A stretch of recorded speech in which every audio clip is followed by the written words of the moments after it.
Sup, my fellas, don't forget to leave feedback and enjoy the story. An arrow was flying in the corridor because this mission turned out to be dangerous. The guy was pierced by a weapon, the main character was near him. The arrows were still flying at them. Looking back, he saw them. He jumped back because they almost hit him. Kneeling, he thought that he was completely right. Looking at the dead partners, he understood that he should not have agreed to such a dangerous mission because he felt something was wrong.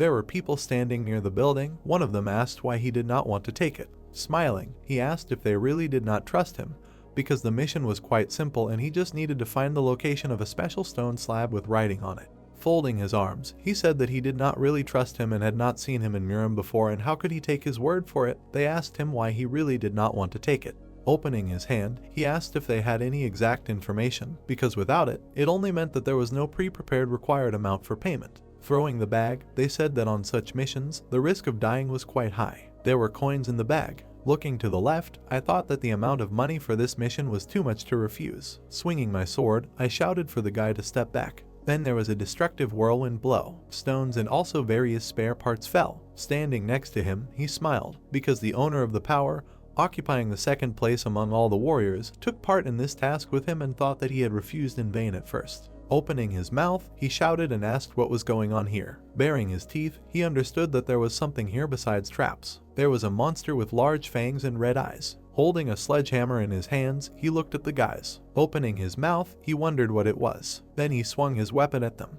The main character jumped back, but there was blood near him. A large hole appeared under him. Straightening his hand, he fell and thought that he should not have agreed to this task. There was no one in the big cave, but there was an entrance. Crawling along the tunnel, he bared his teeth. Looking into the distance, he thought that he had survived, and if there were traps ahead, then he was at a dead end. An exit was visible in the wall. Having removed it, he exhaled because he had finally gotten out. He wondered in surprise. Near him was a stone on which something was written. Opening his mouth, he was happy because he had finally found a stone slab and was able to find it. From under his clothes, he began to pull out papers, also thinking that this could be done easily and that he simply needed to write down the writing on it. Having put the papers on the ground, he looked for a brush with ink. Having bitten his finger, he realized that there was no ink and would write in blood. Sitting and looking at the stone, he wrote. Having written in blood, he said that when he wandered around idle, he had seen many secret records, but he saw this one for the first time. Squeezing his hand, he said that it was not a fact that he wrote correctly. He put his hand on the stone. Then he ran a bloody finger over it. Looking surprised, it was said that the system was starting up.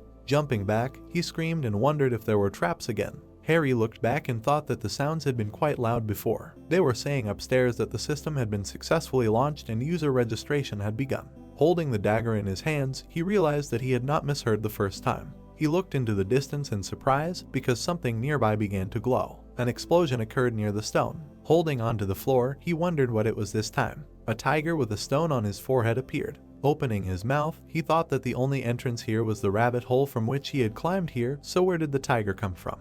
The monster opened his mouth and began to scream. Then he waved his paw, and the main character ran away and decided to run away as fast as he could. Looking at the tunnel, he decided to get out. Suddenly, he was hit and began to clench his teeth. After such a blow, he fell. Another explosion occurred in the wall. Blood came out of his mouth. Harry was in the wall because his bones were broken. A tiger was running towards him, and he wondered if he would die this way. Gritting his teeth, he understood that he would die in the cave and be torn to pieces by the beast. With tears in his eyes, he thought that he had lived such a beggarly life. The child was crying because he was born into a famous family and was able to spend his childhood in satiety and wealth. There were people near the child who called him cutie, but he was an unwanted child and lived separately from his family, but he was still happy. Sitting near the bed, he understood that he had barely turned 12 years old and his mother had died. The happy days had come to an end. Standing near the door, he thought that since he was alone in that place, they decided to call him back to the main family estate. Opening the gate, he thought that after that, everyday hell began. He was beaten because he had a weak body that was not able to accumulate internal chi and was not able to learn martial arts. Crying on the ground, smiling guys were nearby. Crying and grinning, he realized that he was doomed to live in this place as a piece of trash for the rest of his life. At night, he walked along the path because he decided to leave his family and lead a wandering life. Standing with a sword in his hands, he realized that although he became a wanderer, he never let go of his hand thanks to his dream and became a famous martial arts master throughout the continent. Closing his eyes and sighing, he asked to save him because he had already buried his dream. The tiger swung again, but he thought that he just wanted a chance to start living a normal life. A screen appeared where it was written that the user registration was complete. He was swimming in the water, there was a dagger nearby. Closing his eyes, he realized that he felt cold all over his body, it felt like he fell into the water. Opening his eyes, he wondered if he was really not underwater. Then he opened his mouth. Sitting in the water, he wondered if he was still alive. Sitting near the waterfall, he said that this place was very similar to the one where he used to live before he left for his homeland. Then he looked into the water where his shadow was. Seeing his face, he was surprised, because he looked like this when he was little. Grabbing his ears, he said that the last time he played in the river was when he was 12 years old. Opening his mouth, he was greeted in the martial arts library. Clenching his hands, he screamed and asked if she was the source of those terrible sounds in that cave. Looking down, he was told that she was the manager of the martial arts library. Taking the stone in his hands, he wondered what kind of library would be by the river. Holding it, he also thought that in any case he had to be careful, because it could well be a master using martial arts library. Opening his mouth, he was told that this was not so. Standing in the water, he understood that in this world masters could read the thoughts of others. Something appeared behind him and said that she was not a person at all. Opening her mouth, she greeted him. Hiding her hands, she said that she was the manager of the first floor of the martial arts library. Opening her mouth, she called herself Louise. Looking surprised, he wondered. Leaning over, he introduced himself again. Smiling, he asked her a question, and she replied that he could address her as he pleased. Looking at her, he thought that he had died during a mission, and then revived, being small, and it was quite difficult to believe. Looking at her, he thought that she was a beauty and most likely sleeping, and they thanked him for the compliment because it was not a dream. Smiling, he realized that she had read his thoughts again. Looking at her, he thought that even great martial artists could not master this skill. Exhaling, he realized that he did not know. Straightening his arms, he asked if she was the manager of the martial arts library. Putting his hand on her chest, she answered in the affirmative. Opening his mouth, he asked what a martial arts library was. Shelves appeared near her. She said that it was a library whose purpose was to collect and store all the martial arts in the world, and he became a user, and thanks to this he received the right to edit books. Putting his hand on her chest, he asked if she was talking about him. Putting his hands next to him, he asked if there had been a mistake. Opening her mouth, she said that he had made a contract with the library, smearing blood on the stone slab. Remembering how he smeared it, he understood everything. Looking at her, he asked where this library was, and it would be better if they went together to personally convince him that such a thing exists, and what it is. With her bright eyes, she looked at her and asked if he wanted to enter the martial arts library. Standing in the water, he asked where the entrance was and did not understand what entrance he was talking about. Opening his mouth, he said that he wanted to enter. User verification completed. Entry into the library was complete. The girl spread her arms, and the guy turned back in surprise. Opening his mouth, he began to scream. One eye was closed. He was standing in a large library. Opening his mouth, he shouted that this was a martial arts library. Approaching him, she greeted him. He pointed his finger at the shelves. Opening his mouth, he said that these were all books about martial arts, and at the moment there were not only books from his world, but also books from other dimensions. Standing in the middle of the shelves, he understood that there were a lot of them. Looking at them, he asked if they were all about martial arts. Then he took one of them with his hand. Trembling, he read the sword control methods, because this was not in the records of the great master, although he had learned many techniques while traveling. Books fell because there were different methods of creating an indestructible wall, raising the level of skill, a method of making poisons. Holding a book, he read the method because it was one of the main martial arts. Gritting his teeth, he understood that he had to torture himself to learn the technique, and despite the fact that there was no opportunity to use it. Throwing the book on the floor, he called it trash. The girl looked at him in surprise. Opening his mouth, he shouted that he could not use the described techniques without the Kai inside him. Then he sat down on the floor. Coming up to him, she asked if he was okay. Harry apologized because he lost his temper. Looking down, he thought that he should not be upset because he had already lived his life without internal Kai. Remembering how he cried, he thought that because of this he had experienced a lot of bullying and now was not the time to be upset. Sitting on the floor, he continued that he should dispose of the now existing library of untold wealth. Then an idea struck him. Standing up, he asked if she ran the library, and they answered in the affirmative. Opening his mouth, he asked if she could find the book he wanted to read. Smiling, she said that she could, and if he wanted to use the search function.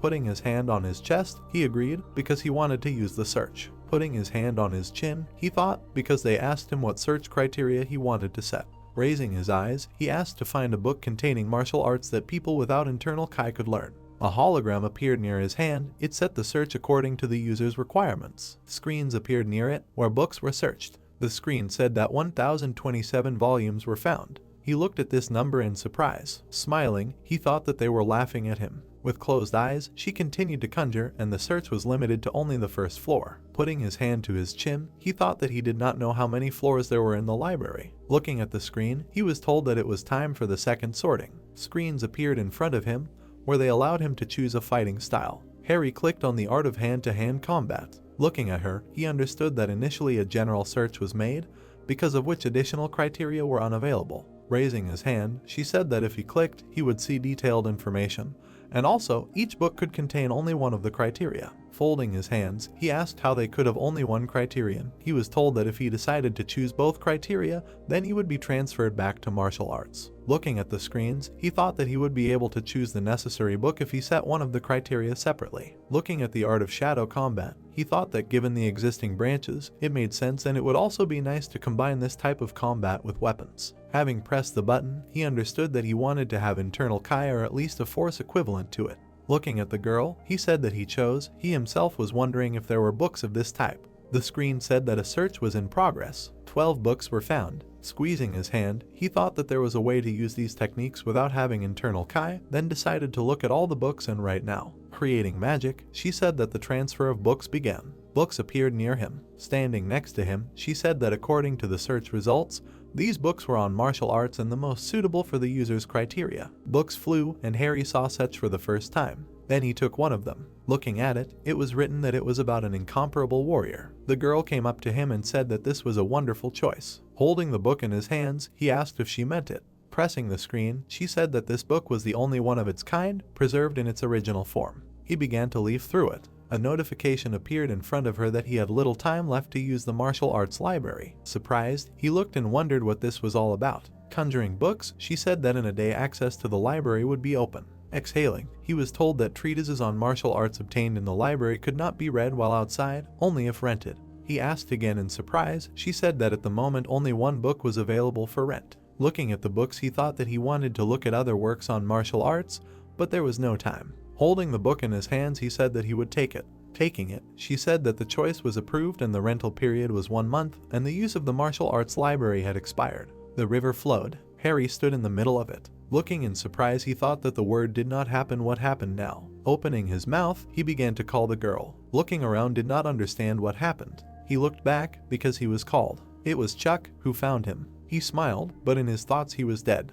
On the street they called the master. Then he was called from behind. A man came up and asked if he was ordered to accompany the convoy that was heading. Standing in a pose, he asked for forgiveness because he had to convey a message to the master.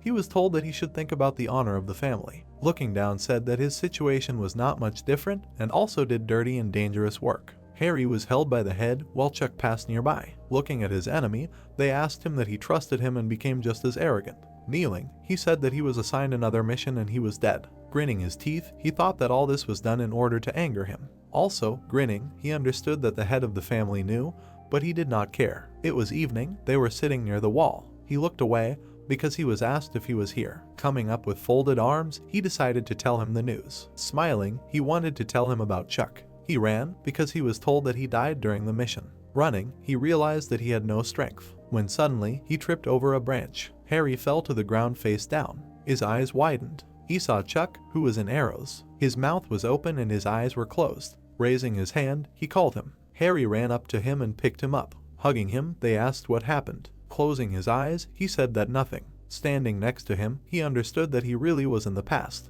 He started to take something out of his pocket because something unpleasant had happened to him. He took out sweets, and he asked if he knew how old he was. Standing next to him, he asked if he was 12. Taking the sweets, he asked who wouldn't take them. Chuck exhaled, looking at him. Starting to eat, he thought that this guy used to buy them. Remembering how he cried next to his corpse, he realized that he hadn't eaten them since he died. Smiling, he thought that he was thinking about him, but now everything had changed. Looking seriously, he understood that he would deal with everyone who despised the weak and make the world know who he was. Evening had come. The guys were standing near the stairs. This was their house. There was a shadow near his leg. He remembered that when he was 12, their house was in a small village. But if you look closely, the yard was not cleaned at all. Looking at the yard, he realized that his mother had died shortly before they became part of the family. Opening his mouth, he asked if everything was okay with him. Looking at him, he said that he would go first and let him rest. Chuck was walking behind. The sun was shining through the window. Then he lay down on the bed. There was no one near him, he was lying alone. Looking up, he thought about the girl and the monster. Turning his head, he thought that there was no point in thinking about stupid things. The ceiling was made of wood. Getting up, he asked where the lady had gone. Looking up, he wondered if it was a dream. He was told that it was not a dream. Getting out of bed, he asked where she was. Standing, he was told not to panic, because she could communicate with him wherever he was. Opening his eyes, he asked if it was an inner voice. They answered that it seemed like that and there were no distance restrictions. Sighing, he was told that she wanted to maintain contact with the user in this way. Opening his mouth, he asked how to use the incomparable warrior. Looking up, no one answered him. Opening his mouth, he asked if he could. They asked him if he wanted to read it. Squeezing his hand, he said yes and wanted to now. Looking with wide eyes, he said that the sooner the better because the rental period was limited. A screen appeared next to him because his intentions were confirmed. The screen said that there was a transfer of information from the incomparable warrior. Clutching his head, he asked what it was. Grinning his teeth, he realized that it hurt. A screen appeared that the incomparable warrior had been learned. Holding his head near his head, he asked what it was. Remembering the book, he realized that by looking at the cover, he had mastered the entire content of the incomparable warrior. Looking up, he asked what she had done with him. They told him that the transfer of information was complete. Opening the screen, he was told that the full contents of the treatise on the peerless warrior had been imported into the user's head. Squeezing his hand, he thought that without knowledge, study the peerless warrior, and besides, this treatise tells exactly about the type of martial arts that he was looking for. It was night, the moon was shining. Sitting on the bed, he would not have even thought that behind the peerless warrior there was a martial art using innate Kai. There was a blue flame near his hands. He thought that unlike ordinary Kai energy, which is focused and built up in the abdomen through breathing. Closing his eyes, he thought that the author of the Peerless Warrior wrote about this and the prejudice that using internal Kai would kill it. The jug broke. Harry thought that there were no problems with the usual use of Kai energy because they could stop in time. There was an aura near him because he felt innate Kai. Looking at his hands, he understood that his body was too weak to use this because this was a life force and in order to use it, he must develop his body. Opening his eyes, he realized that the power of Kai had become greater than before. Looking into the distance, he was told that the martial arts library helps the user in assimilating the knowledge gained, and based on the information from the book, he will temporarily gain the abilities needed at the moment. Looking at his hand, he thought that the martial arts library was really amazing and should influence his martial arts training. Smiling, he thought that this scary thing belonged to him. Opening his eyes, he was frightened by these words. They were calling the mistress from the house. Standing on the bed, he asked that when the lease expired, the voice in his head would disappear. He was answered in the affirmative. Opening his mouth, he understood that this could not be. Looking into the distance, he was told that all the skills acquired thanks to this knowledge would not disappear anywhere. Putting his hand on his chest, he asked that his skills would not disappear. He was told that he could imagine an example of a situation in which the harvest would not disappear because they took a book on agriculture to read and then returned it back. Smiling, he thought that if he fully learned before returning it, then there would be no problems. The sun was shining, and he also decided to do physical exercise. The roosters were crowing in the morning. Standing up, he began to pull himself up because the morning was fresh. Standing on the ground, he said that he needed to train until the master woke up. Suddenly, he heard sounds behind him. Harry was lying on the ground behind him. He stretched out trembling, asking for water. Then he began to drink water. Holding a jug in his hands, he said that when you sweat, the water seems tasty. Approaching him, he called him. Looking at him, he asked what was strange. Smiling, he asked if he ate something wrong. Closing his eyes, he said that the sweets he bought him yesterday were spoiled. Walking, he said that it was a joke and would go rest. Squeezing his hands, they asked him why he had become like this. Suddenly, Harry stopped. Putting his hand on his chest, he said that he had been with him for 7 years and knew him better than anyone, but why the one who did not know how to do anything and lived only with a brush and a book? Standing in front of him, he heard them asking him why he found training, because he had never done it before. Opening his mouth, he said that he wanted to change. Asking in surprise, he asked him again. Looking at him, he said that he had lived an incomplete life. Holding onto the bag, he thought that while living his first life, he began to train hard after leaving home. Looking at the food, he thought that his family despised him. Although he did not starve, he was timid and weak and was not capable of anything outside of his family. Then he reached for the food, when suddenly they shouted at him that he had decided to steal. They began to beat him on the body because he hated the life where he had to pay for food with beatings. A bamboo stick approached his leg, telling him to stop. Lying on the ground, they threw coins. Looking up met his benefactor. Hitting the punching bag, he thought that he helped him get back on his feet, without appealing to a sense of duty, and also taught him to fight, to train, using only physical strength. in the wall. He thought that he died like that, having achieved nothing in life. Looking up, said that first he would start training his body. Squeezing his hands, he began to cry. Hugging him, he said that he was very happy. Opening his mouth, he said that he was also happy. Closing his eyes, he said that if the lady saw the young master now, she would be incredibly happy. The window was open, there was a tree next to him. A blue flame appeared in his hands. Podia understood that 3 months were left. The windows in the house were glowing, because that was how much time remained before leaving for his home. With his eyes closed, he thought that he should become stronger. Leaves were falling from the tree. Suddenly, there was already snow. Approaching the door, he understood that he was here again. Looking at it, he understood that this was the house of the Ha family. Approaching the stairs, he thought that after death he had gone mad, but this place was not able to console his childhood suffering. Looking back, he thought that by that time he would be at the entrance gate and a guy should appear near them. There were 3 guys behind him. Smiling, he understood that this was the 4th son of the Ha family, namely Larry. Looking straight ahead, the hero turned to Larry. The thought occurred that initially there were 3 sons in the family, but with his appearance there were 4. He was lying on the ground. The thought occurred that this was why he was picking on him so much. The protagonist looked surprised to hear that he was the 4th son, and he was the 3rd. Grinning, he said that he was younger than him, so it turns out that he was the 4th, to which the guy asked why was he younger? Crossing his arms, Harry asked what, did he not believe him? This is how old he was. Smiling, Larry answered that actually, next year he will turn 12. Looking at him, the hero said that and he will turn 12 this year, so he is younger. Frowning, the guy shouted that just because he is older does not mean that he is his older brother.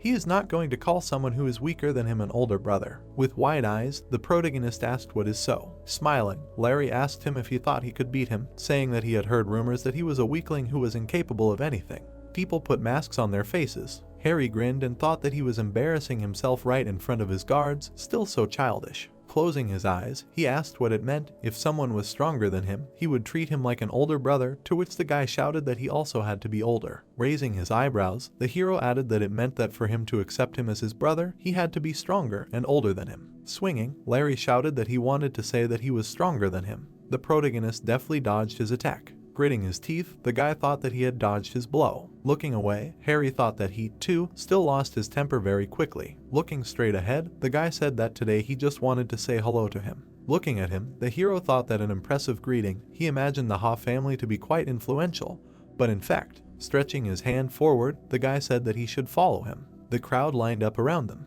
Throwing down a weapon, he said that he should catch it. The protagonist deftly caught it. They stood in front of each other. He heard, what the hell, isn't this the 3rd son named Larry? Let them watch their words, now he is the 4th. Looking to the side, the guy asked what the 4th son was, wasn't he the 3rd? To which he was told that that man over there was the 3rd son who had just appeared today. Larry smirked and said that he should stop being so self-confident. Looking at him, the protagonist asked why he wanted to spar so much. Stamping his foot, the boy shouted that it was not a sparring match. He wanted to knock all his confidence out of him, to which he replied that yes, and still, since that was the case, why not have a sparring match? Larry looked surprised when he heard that if he won, to which he asked that he would beat him. Stretching his hand out to the side, he added that fine, if he won, he would fulfill any request he made, they would all be witnesses. Harry closed his eyes when he heard that, but if he won, he would have to kneel, and even forget about him addressing him as an elder, to which he replied that well, since he was going to win anyway. Gritting his teeth, the boy said that this one was small. Rushing forward, he added that he should not be so cocky just because he was born first. The thought came to mind that he had been trained in the secret martial arts of their family since he was 5. Larry swung his sword. The thought occurred to him that everyone said that his body was excellent and that he was ahead of all his peers. Gritting his teeth, the boy shouted that so he dared not ignore him. The hero parried his blow. The boy swung his sword. Frowning, he shouted that he would pay for his words. The protagonist looked at him angrily. He looked away in surprise. Larry swung his leg. The thought occurred to him that his attacks. Wide-eyed, he added that they were blocked. Harry frowned. The thought occurred to him that this brat had secretly studied martial arts. A blow flew at the boy and he wheezed. He slid along the ground. Larry jumped aside. The boys looked at each other. It was heard that he was able to hit the 4th son. He is strong. Frowning, the boy asked that how dare he disgrace him. He grabbed the weapon tightly. Larry pulled the sword forward and shouted, let him die, lightning fast shadow strike. A punch flew at him. He fell to the ground. The hero smiled widely. The guy was unconscious. The man opened his eyes in surprise and exclaimed. The people raised their hands up and shouted that the 3rd son won.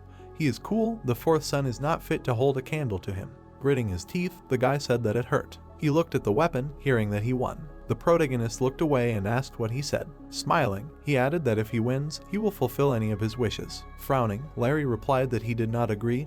Now they will fight again. Harry closed his eyes and said that well, it makes no difference to him, but the people looked in amazement. It was heard that he did not think that the audience had already decided on the winner. Would he be able to convince them all? The boy gritted his teeth when he heard that he didn't think that if they fought again, he would be the one to lose, to which he replied that it was. Grinning, the hero said that it was him. Raising his eyebrows, he added that he would call him Big Brother. Larry frowned when he heard his name. Raising his hands, the boy shouted where he was. Opening his eyes wide, he said that while he was in the palace going through the check-in procedure, he went somewhere. The man behind him asked what he had heard, to which he was told that yes, he was just on his way to the arena too. Chuck asked again in amazement, hearing that they were talking about the third and fourth son fighting. Smiling, the hero said that he should call him Big Brother now, right now. Frowning, Larry shouted that he should shut up.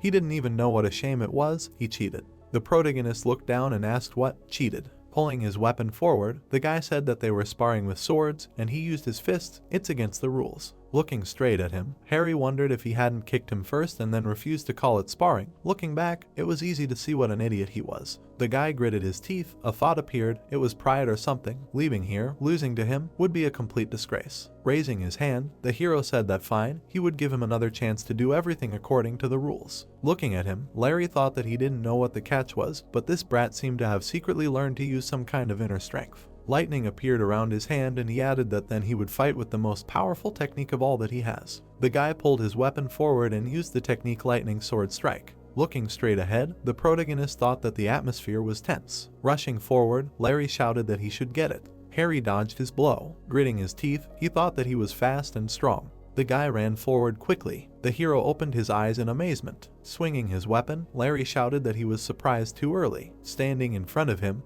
the protagonist thought that his movements were natural, like the flow of water. He deserved his title of a promising heir to the family. Wide-eyed, he added that only he was too predictable. The guy swung his weapon and shouted that he was finished. A thought appeared that he did not have the agility and ruthlessness that he encountered as a wanderer. Harry slid along the ground and thought that although he moved somewhat chaotically, falling to the ground, he added that he felt it and could stop him. Frowning, the guy shouted that how. Striking at him, the hero shouted that they would consider this payment for his kick. The guy rolled his eyes and thought that this bastard pretended to fall on purpose to trick him. Swinging, the protagonist added that now, as he asked, he would finish him off with a sword. Striking, he said that this would be the end of the claims. The guy trembled and wheezed. He was lying on the ground unconscious. Looking straight ahead, the man said that he was the owner, and the other said that he lost. Walking forward, he added that they needed to quickly lift him up and take him to the healer. Surprised, looking to the side, the guard shouted that he should hurry. Looking to the side, Harry thought that he felt relieved. After all, he had dreamed of defeating this guy all his life. He looked at the notification.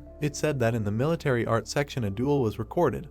This was his first save in the library. As a reward he gets an elixir. Smiling, the hero thought it was an elixir. Items appeared behind him and he added that elixirs were products with miraculous properties, something that protected the body and strengthened internal energy. The protagonist froze, looking at the message, and thought that however, it was expensive and very mean. In his past life, having sold the elixir, he could have provided himself with money for several months. Raising his eyebrows, he added that then exchanging it for money would have been the best solution, but not now. If with the help of the elixir he could increase his life force, then his innate Kai would also become more powerful. Harry looked away, hearing a scream. Running forward, the guy asked that he was okay, to which he replied that he was right. He forgot about what was with him. Chuck began to spin around him and asked that he was injured. The fourth son did not hurt him much. His hand, let him show his hand. Looking at him, the hero said that he was not injured. It was a clear win, to which the guy replied that it was amazing to surpass the fourth son in 3 months. Lowering his head, he added that no, this is not enough, and then thought that today he was able to defeat Larry. The protagonist frowned, thinking about what about the first and second son. It cannot be that the youngest child is the strongest. He must become even stronger to compete with them.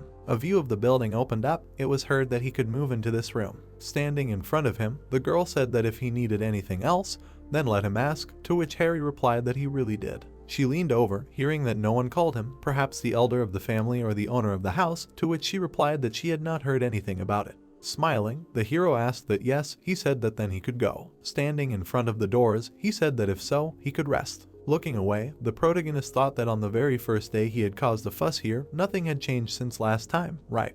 He raised his head and added that well, nothing, maybe he should try the elixir he had received, and then asked that she was here. Raising her hands up, Louise replied that she was. Looking straight ahead, she asked that she wanted to get her elixir. Smiling, Harry replied that yes, let her give it to him right now. He opened his eyes in surprise and added that so, a second, and how did he get the elixir? Notifications appeared. The thought arose that it was obvious that some records had been made in the library storage. Standing in front of the girl, the hero asked that there were certain conditions for receiving the reward, which meant the record was saved in the library. Grinning, Louise asked what she wanted to know. Looking away, the protagonist shouted about the abyss. He began to turn his head, asking where he was. Harry turned around, hearing that it was him. Holding the sword in his hands, the hero asked that he wanted to spar. Frowning, he shouted that it was him. Looking at the hologram, the protagonist added that it was him, and this guy Larry. The battle was shown. The thought came that it turned out that a recording was being made, which recorded all his actions, and these were really fragments of their fight. Grinning, Harry thought about how amazing it was, as if he was watching a real sparring right now. Raising her hand, the girl said that the martial arts library can record and save all the battles in which the user participated, and thus, the saved battles can be played back at any time, whenever the user wants. Waving her hand, she added that sometimes, pulling the weapon forward, the guy shouted about a lightning strike with a sword. Falling to the floor, the hero shouted that it was unexpected. Louise smirked and said that he could feel the experience, and he replied that she should have warned him. The guy ran forward quickly. The thought arose that a lightning strike with a sword, if you watch it again, then this is a worthy battle. A glow appeared around the hero and he thought that now he was using innate Kai as it should be. He opened his eyes wide. The protagonist struck with a fist. Larry rolled his eyes in pain. Looking straight ahead, Harry thought that the blow felt as if it was all happening for real, and then asked what these saves were for. Looking at him, the girl answered that it was all about the purpose for which the martial arts library was created, to which he asked what that purpose was. Looking straight ahead, Louise said that the martial arts library was created to collect martial arts records from all over the world, because just having books with records of certain techniques does not convey all the details of martial arts,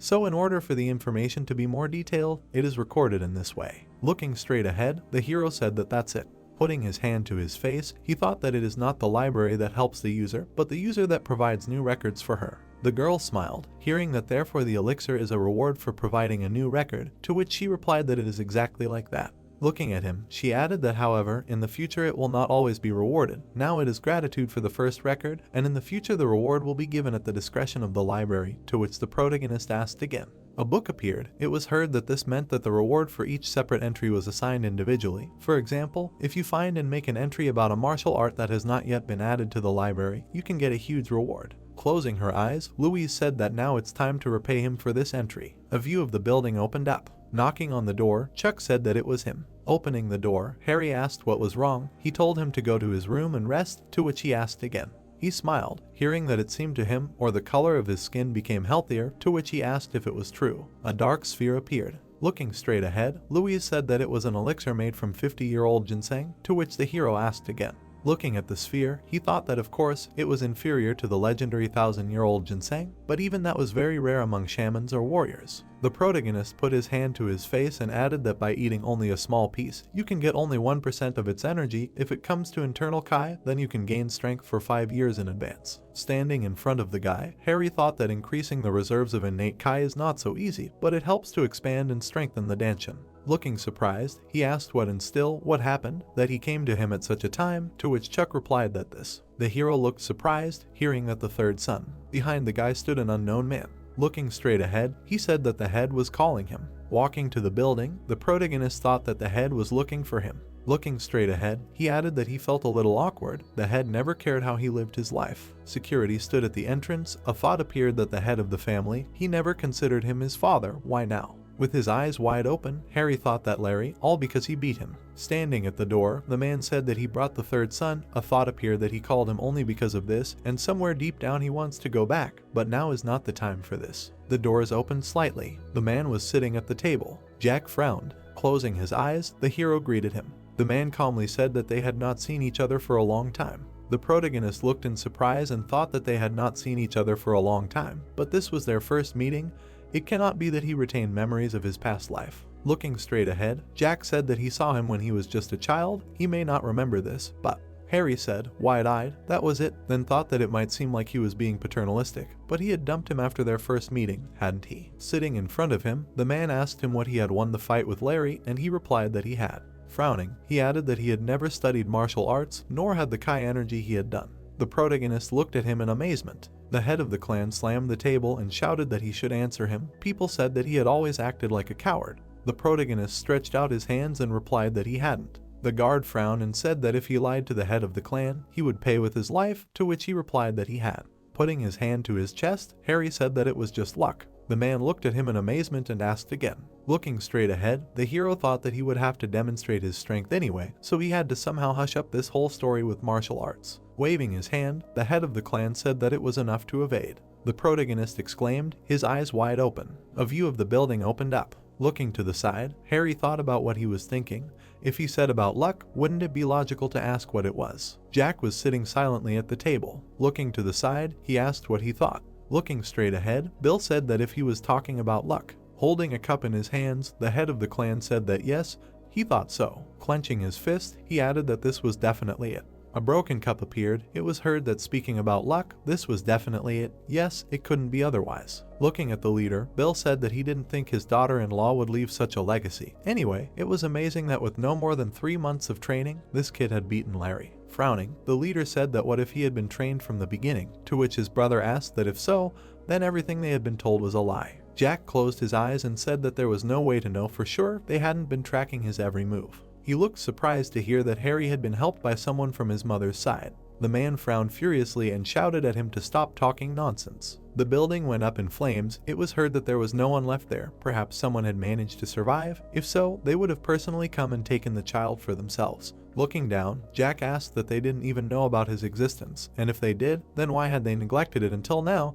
To which Bill replied that he couldn't know, maybe Harry just didn't want anything to do with that place. Looking straight ahead, the man replied that okay, all that was in the past, he should be more careful, let him attract additional forces to monitor everything that was happening around him. Lowering his head, Bill said that it would be done. Suddenly, he disappeared. Frowning, the head of the family thought about the fact that, no matter how you look at it, it doesn't look like this child received outside help. They are monitoring and know for sure that no one could contact him. He looked ahead and added that Harry, he became stronger without anyone's help. The blood really does take its toll. Training dummies appeared. Standing in front of them, the protagonist thought that he should become stronger. In this place, strength is everything. Swinging his sword, he added that he was not strong enough to survive here. The protagonist began to strike. He cut down wooden pillars. Smiling, Harry thought that finally, looking straight ahead, he added that he was able to use his power flawlessly. Holding the sword in his hands, the hero thought that it was even better that it was innate Kai and not acquired. If we compare, then innate Kai can show twice the effect of the same amount of acquired.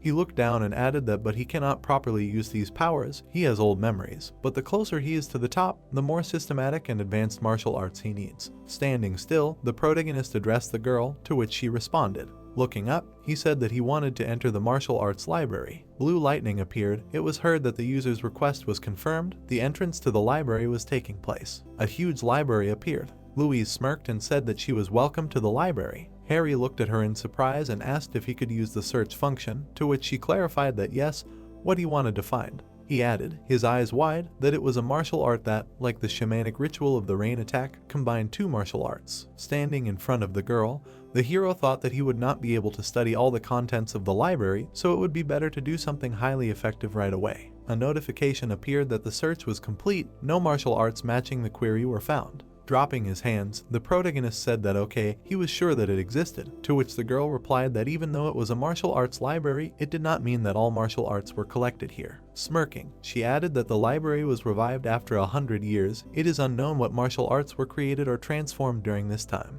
Putting his hand to his face, Harry thought about the lack of martial arts in the last 100 years, but as far as he knew, the rain attack ritual had been around for a long time before that. He smirked when he heard that he actually needed martial arts in the library, to which he asked again. The hero's eyes widened when he heard that he couldn't use it, to which he asked what, why. Louise raised her finger and said that it was because they were only on the first floor of the library, and what he needed was stored on the 3rd floor. The protagonist raised his head and exclaimed. A glow appeared around the guy, and it was heard that users who had entered into a contract with the library were divided into 5 classes, from 1 star at the very beginning to 5 stars, where the number of stars meant how many floors were available to him. Grinning, Harry asked what it meant. He now had 1 star. Closing her eyes, Louise replied that he should not worry. After all, he had only recently become a martial arts user, and about 30% of the entire contents of the library were stored on the first floor. Raising his head, the hero asked that all this was only 30%, so the knowledge that would open up to him was limitless. Looking straight ahead, the girl said that Harry was a man with great ambitions and a great future. Smiling, the protagonist said that he should make him great. Standing in front of her, he added that he would then make another request before the time ran out, asking what he should do to raise his level. Looking at him, Louise replied that it was simple, he should contribute to the library, to which he asked again.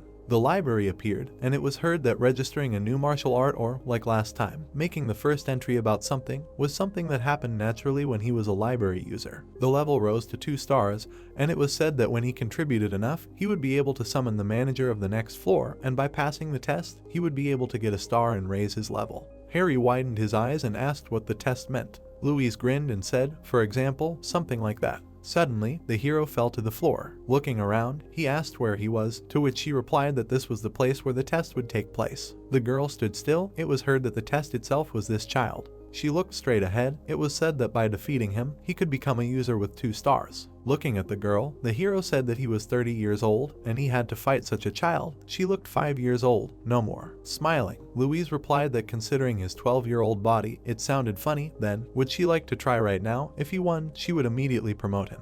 The protagonist stretched his arms and replied that great.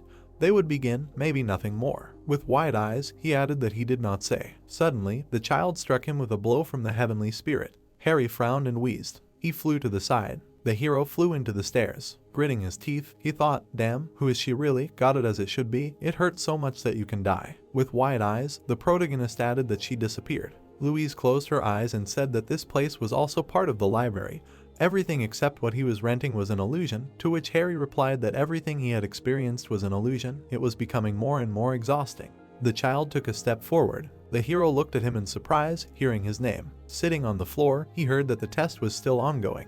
Looking straight ahead, Louise said that he could neither get hurt nor die here. The girl's eyes lit up. It was heard that this child was attacking with the clear intent to kill him. Frowning, the protagonist asked if this was too much. Smiling, the girl asked that she thought this was too much. Pointing forward, Harry shouted that yes, this was complete nonsense. Where did she even dig up such a 5-year-old? Louise closed her eyes and said that, well, yes, actually, she was 7 years old, to which he replied that he was not talking about that. A glow appeared around the child. The thought arose that there was definitely a distance between them, but she was in front of him in an instant. This attack. The hero opened his eyes wide, wondering if this was really an energy shot at such a young age. He exclaimed in surprise, looking at her. Striking with her foot, the girl asked how long she would be slow. Swinging, she added that he should not look at her differently just because she was a girl. He flew into the wall. He heard about heavenly tearing magic. A glow appeared around his hand. The thought arose that it did not hurt much. Looking in surprise, the protagonist thought that, however, this technique was impossible to dodge or block.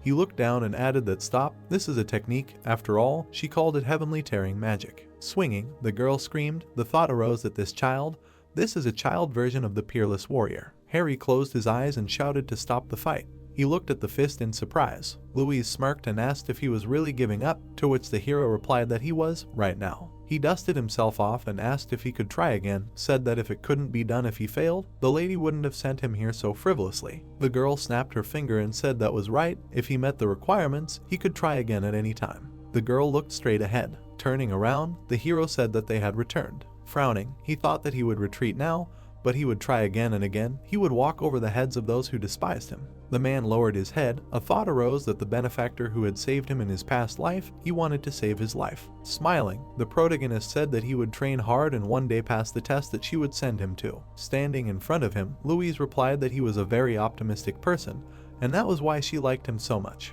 Raising his eyebrows, Harry thought that it was sarcasm, and she said that unless you count his paranoia. The girl smiled, hearing that then, maybe he could ask for a favor, to which she replied that he should speak. The hero frowned and said that he would like to get her recommendation on martial arts. If possible, then he needed it to be something related to the peerless warrior. Looking to the side, Louise thought that a recommendation. A library appeared, and she added that she could recommend anything, but the girl closed her eyes. He stretched out her hands forward. Grinning, Louise said that something special for him. A book appeared, a thought appeared, how ancient it was heard that it was torn in half. Frowning, the protagonist thought that no, this was not the time to doubt, since Louise recommended this book, he should believe her. Standing in front of him, the girl said that she had encountered resistance, but she couldn't help but give him the book, to which he asked again. Closing her eyes, she added that but he had nothing to worry about. Harry looked up and said that maybe this little girl did too. If it was something related to dark magic, then he was in trouble. Looking straight ahead, the girl said that he was a high-ranking person, so she couldn't force him to study dark magic. He could rest assured it was an approved martial art.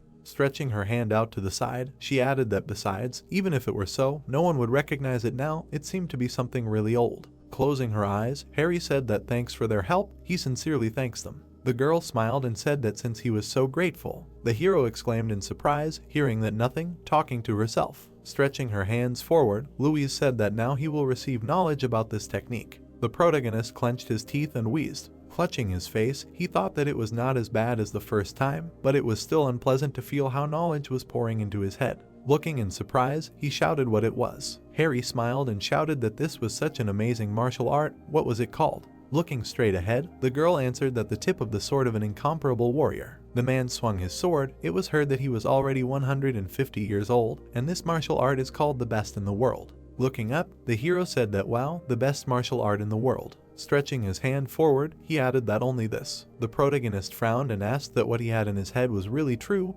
Why were there only 3 techniques? The girl looked at him and replied that the book had been deliberately divided, to which he asked again. Harry asked in amazement, hearing that the tip of the sword of the peerless warrior was originally stored on the 2nd floor. Louise smiled and said that yes, that was why she could only give him part of the book. It would help to avoid a negative reaction from the manager of the 2nd floor. The hero looked at her and asked why she was doing this to him, and she replied that he should just consider it a small gift for the first user of the library in 100 years. Lowering his head, the protagonist added that he was very grateful.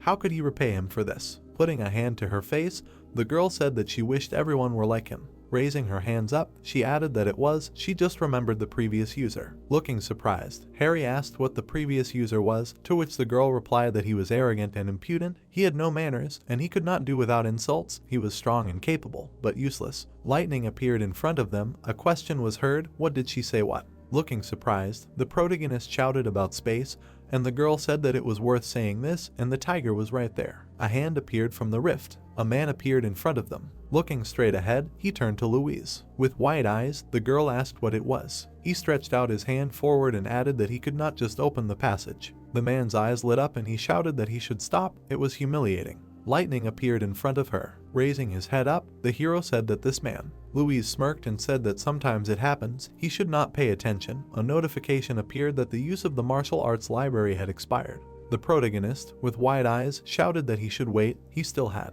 Stretching his hand forward, he said that he had questions. Broken pillars appeared. The thought appeared that he was back in the same place again. Wooden fragments appeared. The thought arose that the broken wooden mannequin was still here. Now he sees that while he is in the library, time stands still. Looking straight ahead, Harry thought that but the person he met in the library. An image of a man appeared, and he added who it was. Why did he seem so familiar to him? The hero stretched his weapon forward and said that no, the main thing for him now is to master the edge of the sword of the peerless warrior. A book appeared, and he thought that the peerless warrior is the pinnacle of all martial arts. This is a technique with a truly outstanding name. The protagonist's eyes widened and he thought that first of all, he had to channel his internal energy into the tip of the sword. He began to swing the weapon and added that the tip of the peerless warrior's sword was a fighting technique that could use innate Kai, as if it had been originally created for the purpose of using innate Kai, because it was a perfect combination. Rushing forward, Harry thought that so, the first technique in the tip of the peerless warrior's sword. The hero swung the sword. Extending the weapon to the side, he thought that by capturing a certain space, he could reflect all incoming attacks. The protagonist opened his mouth and added that there was also a second technique. Swinging the weapon, he used the heavenly pressure technique of the peerless warrior. Striking the ground, Harry thought that by enveloping the sword with his internal Kai, he could completely crush the enemy. The blow left a dent, and he added that, and finally, the last, third technique. The hero extended the weapon forward. A sphere appeared above the sword. His eyes widened. A bright beam appeared from the sword. It hit the wall. The protagonist widened his eyes and said that this couldn't be. He smirked, thinking that it was an energy shot. Looking at the dent, Harry said that no matter how you look at it, it was a real energy shot. He really did it. The hero smirked and thought that he learned to use an energy shot after only 3 months of training, like he was some kind of genius. A sphere appeared, and he added that either it was all thanks to the elixir, no, it doesn't matter what he took, using an energy shot is a complicated thing. Looking straight ahead, the protagonist said that he would do it again, he would do it again. He stretched out his hand forward and added that the heavenly pierce of a peerless warrior. His weapon appeared. Harry widened his eyes and asked again. He began waving his hand, shouting that it was a heavenly pierce. The hero grabbed the weapon tightly. The moon appeared. It was heard that once again, the heavenly piercing of the peerless warrior once again. He was breathing heavily. Sitting on the floor, the protagonist asked how this was possible. It had already happened, and now why it didn't work. Perhaps he was not a genius after all. Lowering his head, he added that but if he could use the rest of the techniques, why only the third technique? Harry's eyes widened, thinking that a second, other techniques. Looking straight ahead, he added that the 3 types of techniques were of different power and different range of application. What connected them? The hero walked forward, thinking about what if the third technique was not used separately. Raising his weapon up, he added that he would imagine that they were all one. The protagonist swung his weapon and thought that by spreading energy with the first technique. He frowned and added that by concentrating during the second. Harry, standing still, thought that with the help of the third technique this energy shoots out. It turns out that the tip of the sword of the peerless warrior is entirely a martial art. Looking straight ahead, he said that now it should work too. The hero opened his mouth wide and shouted that it was heavenly. The guy raised his hand and said that here he is, to which he replied that yes. Grinning, Chuck said that it was a long search. The meeting with the head went well. Gritting his teeth, the protagonist said that if he was disturbing him because of some trifles, as he thinks, he will be very angry. Looking at him, the guy replied that he just wanted to meet him. Surprised, his eyes widened. Harry asked that there was someone else here. Looking to the side, Chuck replied that yes, he is here. Standing behind him, Mr. Harvey. With his eyes widened, the hero asked again. The protagonist sat at the table. The thought came that he belonged to a side branch of the Ha family that lived in Sashin, but he had no contact with them and only knew about them from rumors from taverns. He opened his eyes in surprise and added that he remembered the bloody rumors that circulated around their family. The man's eyes lit up. The thought came that the swordsman Ralph, that's what they called him, as if he were a follower of a cult or a master of dark magic. He stood among the corpses. It was said that because of one sectarian he lost his younger brother and embarked on the path of death. He indiscriminately slaughtered all the followers of the sect. They say he was strong and cruel enough to be called Ralph. The hero's eyes widened, thinking that now the swordsman Ralph from that rumor was standing right in front of him. The guy's eyes lit up brightly. The protagonist looked forward in fear. Grinning, Harvey said hello. Looking at him, Harry asked again. Chuck opened his eyes in surprise and asked what was going on. And Harvey asked what he was so surprised about, to which Harry replied that no, nothing. The guy looked straight ahead. A thought appeared that for sure, at that age he could not yet become the swordsman Ralph. Crossing his arms, the hero asked why he was looking for him, to which he replied that he was talking about this. Frowning, the guy asked that maybe he would participate in the induction ceremony. People were standing in line. A thought appeared that the induction ceremony was not a regular event during which children who had already reached the age of 10 were gathered to check if they were worthy of bearing the name of the Ha clan. Last time he failed. Looking at Harvey, the protagonist asked what and what to him, with that he would go there, to which he replied that he had a request. Harry's eyes widened in surprise when he heard that he wanted him to teach him martial arts, to which he asked again. Looking away, the man asked what he had heard, said that he was talking about the news about the third son who had recently arrived. The guy smirked and said that about his success, to which he was told to be careful with him. Closing his eyes, he added that he had knocked out Mr. Larry anyway. Looking away, the guy asked what the distrustful look was about, said that they said that he was incredibly angry and could not even resist. He turned around at the man in surprise. Larry gritted his teeth and someone shouted his name. The man was grabbed by the throat. It was heard that he was a bastard. The guard's eyes lit up and he shouted that how dare he insult the master, these bastards. The boy lowered his head and said that he should leave them, they should hurry to the meeting place, to which the man objected. He clenched his teeth tightly. Turning his head, Larry asked him that he was deaf, said that he said to speed up. Walking straight, the man shouted that he was sorry. Stretching his hand forward, he added that everything was fine, as long as they did not let the rumors spread, to which the boy replied that if he beat them, the rumors would only get bigger. Clenching his fist, Larry said that moreover, he really did lose. Frowning, he thought that Harry, that bastard, he was ready to admit that he was stronger than him. Looking straight ahead, the boy added that he would not win at the induction ceremony. He would show him that strength was not the most important thing. People were standing in the square on the day of the induction ceremony. Looking straight ahead, Bill introduced himself and said that he would be hosting the ceremony. They would soon begin the induction ceremony. people were standing in the crowd, it was heard that this year the ceremony was bigger than ever and how many people were taking part, to which he was told that there were 12 people. The man looked surprised and said that one was missing, to which the other asked what exactly. He was late on such a day. Turning around, the protagonist wondered where he was. They had almost started. Frowning, he added that did he really need help since he was allowing himself to be late. He said no, that couldn't be. The guy widened his eyes and said that he should help him. If he had to pay back, he should just tell him how. Standing in front of him, the protagonist said that he didn't need payment and that wasn't the problem, to which Harvey asked what and what. Looking away, Harry thought that he couldn't tell and then said that it was all about technology. He crossed his arms and added that his martial arts were different from those of the Ha clan.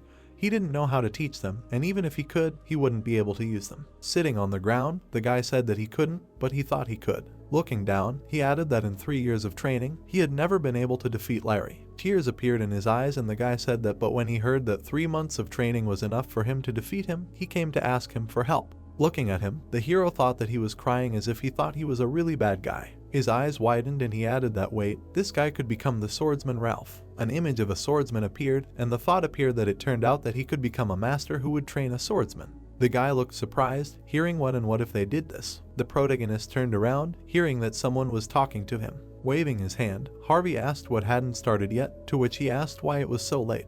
Bowing, the boy said that the technique he taught him was so interesting, to which Harry replied that that's how, if he trained so much, then he wouldn't have any difficulties. Smiling, Harvey said that it was all thanks to his brother's benefactor, to which he replied that yes, and let him not forget to repay her. They looked in surprise, hearing the boy's voice. Larry smiled, hearing his name. Stretching his hand forward, he asked that Harvey was from Sashin. What were they doing together? To which the boy replied that it was all because Harry was his older brother. Frowning, he added that why should he call him? The hero grabbed him by the ear and said that he should also call him older brother. Smiling, he asked that didn't he remember his promise, said that he should call him older brother. Gritting his teeth, Larry asked what who. Swinging his arm, he added that who was he supposed to call brother. His hand shot forward. The guy looked at him in surprise. The hero jumped up sharply. Landing, he asked that he didn't want to admit his victory. Yes, he said that's how it should be. Smiling broadly, the protagonist asked that they were going to fight again now. Crossing his arms, the man asked what, a fight, and the guy said that the third and fourth sons were taking turns again. The thought arose that damn, too many witnesses. Stretching his arms out to the sides, Harry said that he should choose whether to call him brother or lose again. Looking at them, the man asked what was going on. Bill looked down and said that he hoped that none of the participants would start fighting before the ceremony. The guy looked at him in fear and said that that was all, and then thought that damn, the last thing he needed was for the judge to be prejudiced against him before it even started.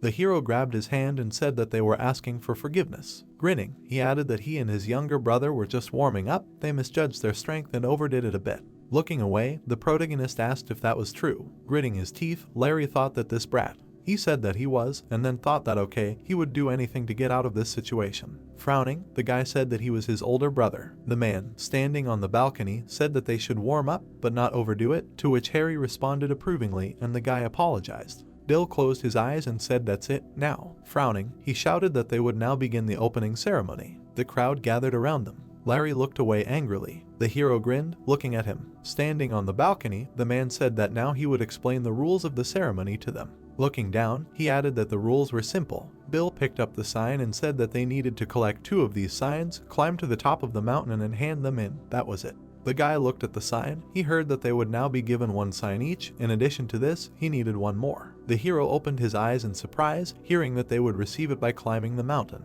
Raising his hand up, Harvey asked what and how to collect these signs. Looking straight ahead, the man said that there were 2 ways. The first was to find hidden signs that were scattered all over the mountain. The warriors rushed forward. It was heard that the second was the guards scattered throughout the mountain. After fighting them, they would receive the signs they had. Wide-eyed, Harvey asked what the guards were. Raising his hand, the man asked what he was talking about, the strongest fighters of the family, and the other clarified that who could even defeat them. Bill closed his eyes and said that of course he was not telling them about defeating them. The guy looked at him in surprise and said that in that case. Raising his eyebrows, the man said that they had to prove their skills to the guards. They would appreciate his skills and give them the tablet.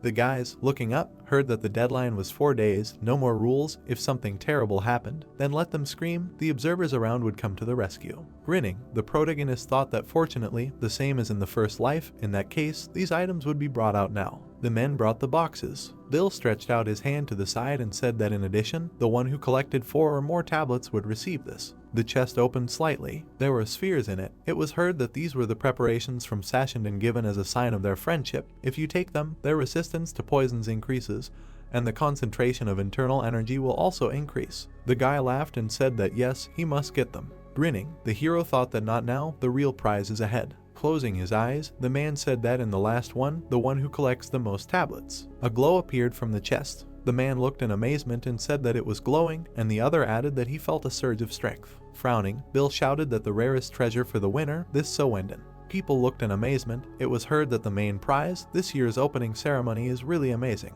The man looked down and said that now they begin, good luck to everyone. People rushed forward sharply. Smiling, the protagonist said, well, let's go, to which Harvey responded approvingly. Stretching his arms out to the sides, Larry shouted, stop, let them wait. Looking at him, Harry said, how persistent, asked what he wanted. Stretching his hand forward, the guy shouted about a bet, to which he asked again. Smiling, Larry said about the signs, they would bet on who of them could collect the most wooden signs. With his eyes wide open, the hero asked again. Standing in front of him, the guy said that the one who collected the most signs by the end would get the right to be called the older brother. Smiling widely, the protagonist asked what and what if he didn't want to which he asked again. Stretching his hand out to the side, Harry said that even if he won, he wouldn't get anything. He should still address him as an older brother. Gritting his teeth, the guy said, well, then he too could choose the prize for winning. Raising his hand up, the hero asked what then, what about his name tag, said that if he wins, he will give it to him. The guy looked surprised and asked again. People were standing in front of each other. The thought came to mind that the name tag is an identification card for adult men, and by giving someone their name tag, they undertake to fulfill one request of this person at all costs. Stretching his hand forward, the protagonist thought that in other words, this is an opportunity to use a person once as his slave, and then said that when he grows up and gets a name tag, let him give it to him. Goes. Standing in front of him, the guy asked how he was going to use it, to which Harry replied that he could use it however he wanted. Gritting his teeth, Larry thought, damn, a name tag? This is too much of a risk. Winking, the hero asked what it was, said that having lost once, he was already afraid to bet. The guy looked surprised when he heard that it was all because he was already thinking about losing. Frowning, he shouted that who was scared here, great, then he would get his tablet too. Stretching his hand forward, Larry added that if he won, he would also get the tablet, and he would also publicly admit that he was stronger than him. Looking at him, the protagonist asked what was the reason, why did he have 3 conditions, to which he asked again. Closing his eyes, Harry asked what it was like to call him an older brother, a tablet, and also a public confession. If he continued to act like a child, he would refuse the argument. Standing behind him, the guy told him not to quibble over words. Why didn't he set 3 conditions? Smiling widely, the hero thought that he was digging his own grave. Crossing his arms, he said okay, they'll do it this way. The one who loses will be obedient to the will of the winner until he reaches 15 years old, and after that the tablet is transferred. Well, how? The boy smiled widely. The thought appeared that absolute submission until the age of 15, he was digging his own grave. Frowning, he said that great, he would have to keep his promise. The protagonist smiled and replied that you were talking. Suddenly, the boy rushed forward. Harvey looked at the hero and asked that everything would be fine. Looking to the side, Harry asked what was what. Looking straight ahead, the boy said that since his brother was saying such things, he must be confident in himself. The hero closed his eyes and said that of course, he probably prepared somehow. There must definitely be people here who would help Larry. The boy smiled widely. The thought appeared that in his past life he bribed 2 of his relatives who helped him get the tablets. Harvey looked up and shouted that this was not a serious problem for them. Let him not say that he was going to become Larry's slave. Looking to the side, the hero asked what he thought he would lose, to which the guy replied that but Larry had someone on his side who would help him. He smiled, hearing that he also had such people, to which he replied that, as expected from his brother, who are they? Stretching his hand forward, the protagonist said that it was him. Harvey exclaimed in surprise, and he added that this meant, wasn't he on his side? Closing his eyes, Harry said that in any case, he shouldn't worry too much because he would definitely win. The guy rushed forward. The thought appeared that he should forgive how hard he prepared. Smiling, the hero thought that he knew about everything. Harry fell to the ground. Larry, with a smirk on his face, asked if the protagonist had been able to collect the tablets and was he really an even bigger loser than he thought. He showed the tablets on his neck and said that with very little effort, he was able to collect so many. Harry was trying to get to his feet as Larry asked him if he wanted to know where all the tablets were. He said with a satisfied look that it was special knowledge if we are talking about the first tablet.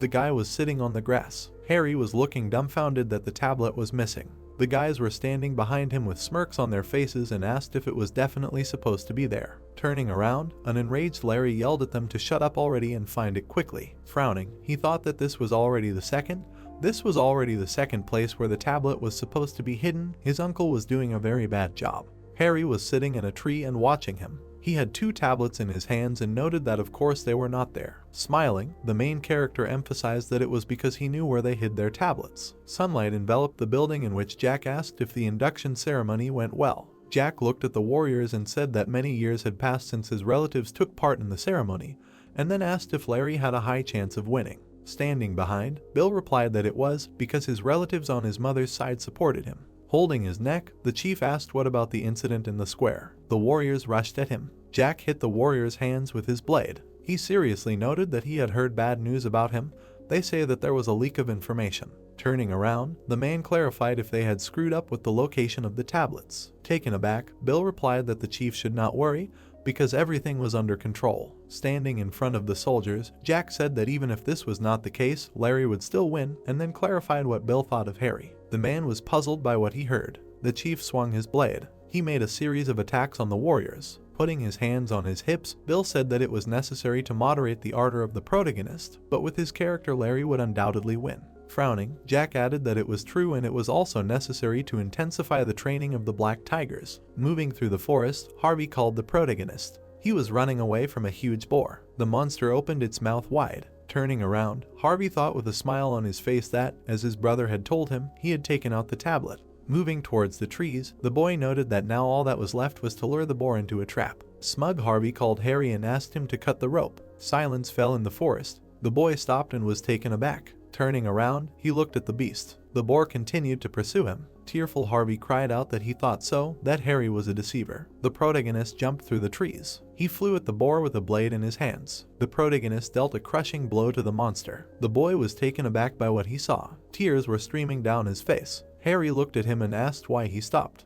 Jumping down to Harvey, the protagonist asked if he was hurt. Harvey threw himself into his arms screaming. He saved him. Closing his eyes, Harry thought that he heard Harvey call him a liar. The boy rubbed his eyes from tears and asked where the protagonist had disappeared to. Smiling, the protagonist showed a bunch of tablets and noted that he had found something. The surprised boy cried out that there were 3 tablets. Smug Harry said that some fool had told him where to look for them. Harvey tore a tablet off a boar. Raising it above his head, he noted that he had 2 more. Now the protagonist would be able to get himself some magical drugs, and as a bonus, they got some meat. Looking at Harvey, the protagonist offered to take him to a safe place, and in his mind noted that this was the best place he had ever seen in his life. It got dark outside. Standing in front of a huge rock, Harry told him that there was a great cave on its top. Closing his eyes, the protagonist said that there the boar would be reliably hidden from other participants and from wild animals. They would not find another place like this. Crossing his arms, the protagonist said that Harvey could consider this training. Closing his eyes, he heard the boy scream that he would come first. Harvey jumped onto the wall and began to climb. Dumbfounded Harry watched him and wondered if he would really become a Rakshasa swordsman. The protagonist began to follow him, saying that this would not work, he would get there first then. He suddenly stopped. Looking back, Harry wondered what this feeling was, adding that it was not a wild animal. Looking at the bushes behind him, the protagonist came to the conclusion that someone was watching them. The mysterious stranger was hiding behind a tree. His eyes were glowing brightly with a red light. The warrior jumped onto the rock. He landed near the entrance to the cave. Behind him were 2 accomplices. After exchanging glances with the warriors, the guy ordered to guard the entrance and make sure that no one came close. The remaining 2 ninja went into the cave. Smoke was coming from the fire. The warriors came across a boy who was sleeping. Harvey slept with a smile on his face and said that this boar was very strong. Stretching out his hand, the warrior emphasized the fact that the boy was comfortable. They saw that there were 6 tablets lying on the floor. The guy picked them up and wondered if this was how it would end. The girl was suddenly taken aback and asked to wait and asked where the second boy was. The protagonist was sitting on the rock. The guys turned around and asked what that sound was outside. Harry stood before them and said that he did not remember inviting guests. The warriors looked at their comrade, who was lying unconscious. Smiling, the protagonist noted that this was no place for robbers. The girl rushed into battle, screaming for their comrade to be released. The protagonist dodged her attack. Frowning, the stranger wondered if he had dodged. Harry grabbed her face. He threw the girl to the ground and said that they say that the most cowardly people are thieves. The dumbfounded guy cried out that this impudent boy. He was suddenly hit from behind. Harvey stood over him and cried out that he was a vile tablet thief. Closing her eyes, the girl thought that the boys were supposed to fall into a trap, but they deceived her. Looking at him, the stranger wondered if he hid his Kai energy and how at such a young age he possessed such skills. Harry stepped on her and asked if she was the boss. Smiling, the protagonist asked if she would show her face. The protagonist grabbed her mask. He tore it off. Harry was confused by what he saw. Looking at her, he asked if she was a girl. The stranger was lying on the ground and saying that even though she was a girl, it didn't matter. The protagonist dodged her blow. She jumped to the side. Looking at the girl, Harry wondered if she was 2 years older than him, noting that this was certainly not Larry's level, but it seemed that her martial arts skills were good. The protagonist came to the conclusion that the feelings he felt earlier could not have come from a child. The girl rushed into battle and screamed for him to stop thinking. Harry kicked a stone right at her head. The protagonist rushed past her and wrapped the rope around her. The tied-up girl fell to the floor. Turning around, the protagonist asked Harvey to gather the others and hang them together. The man watched what was happening in the cave. The guys were hung together. Smiling, Harry asked if the boy recognized their faces. Watching the boys, Harvey told him that they were the gold, silver, and bronze of the Shanxi family. The protagonist imagined the boys' faces and their crest, then noted that they were Jesse, Steve, and Nick, warriors of the Shanxi family. The sister was called the Phoenix, and the two brothers, who were outstanding in martial arts, were nicknamed the Two-Headed Dragon. Looking at them, Harry wondered if they were fair and good people. Enraged, Jesse screamed that the protagonist was a cowardly brat who should give them his tablets. Standing in front of her, the protagonist asked her to stop calling him a coward, because if anyone heard it, they would think that he stole them. The dumbfounded girl screamed that they had searched the foot of the mountain all day and had not found a single tablet, but he seemed to act as if he knew where they were. Taken aback, the protagonist wondered how this was possible. Jesse frowned and asked if he had any accomplices at court, then suggested that he had used his connections to interfere with the ceremony. The angry boys shouted that they would tell the host and the head of the family about his misdeeds. Harry sighed with a slight smile on his face. He began to laugh. Jesse, taken aback, asked what was funny about that. Looking at her, the protagonist asked her to try it. The girl was shocked by what she heard. Standing in front of the boys, Harry clarified whether it was unfair for him to take advantage of his position, having grown up without the support of the family, noting that even the dogs in the estate would laugh at this. Surprised, Steve asked if it meant that he was the third son who had only recently joined the family. He looked at the protagonist and thought that the third son received the tablet thanks to his efforts, and they turned into robbers who robbed an innocent man.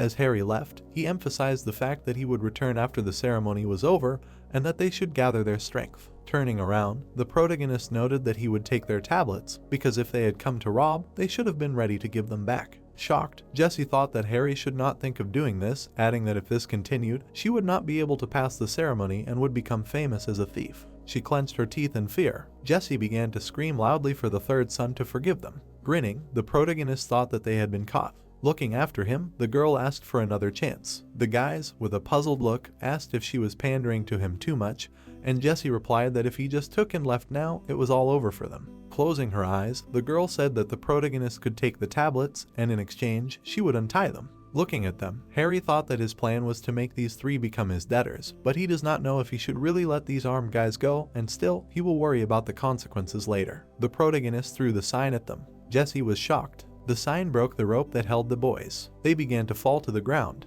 Harry watched them with a calm look. The brothers were lying on Jessie, who asked them to get off quickly. The signs fell in front of her face, after which the protagonist said that they can take them and leave. Folding his arms, the protagonist thought that he should not leave enemies behind him, after which he said that he will simply keep quiet about what happened, and each of them will go their own way. The boys smiled and thanked Harry. The protagonist suddenly extended his hand. Standing in front of the boys, he asked to pay him 50 coins. He pointed out with satisfaction that, however, in this world, nothing comes for free, and then asked if 50 coins for 3 tablets was practically nothing. We were transported to the mountain on the second day of the induction ceremony. Sitting on a chair, Jack assumed that they were already halfway up, and Bill replied that they were. They were currently counting the positions of the participants and the number of wooden tablets. Holding a button with Larry's name on it, Bill said that he had collected 3 tablets and that the 2 were now halfway to the summit. Looking at the map, he also added that Jesse, Nick, and Steve each had 1 tablet, and they were also already halfway up. Jack glanced at the people who were discussing that they had not yet contacted the observer responsible for Harry. His eyes began to glow. Jack looked at the button with the protagonist's name. Suddenly, lightning struck in front of them.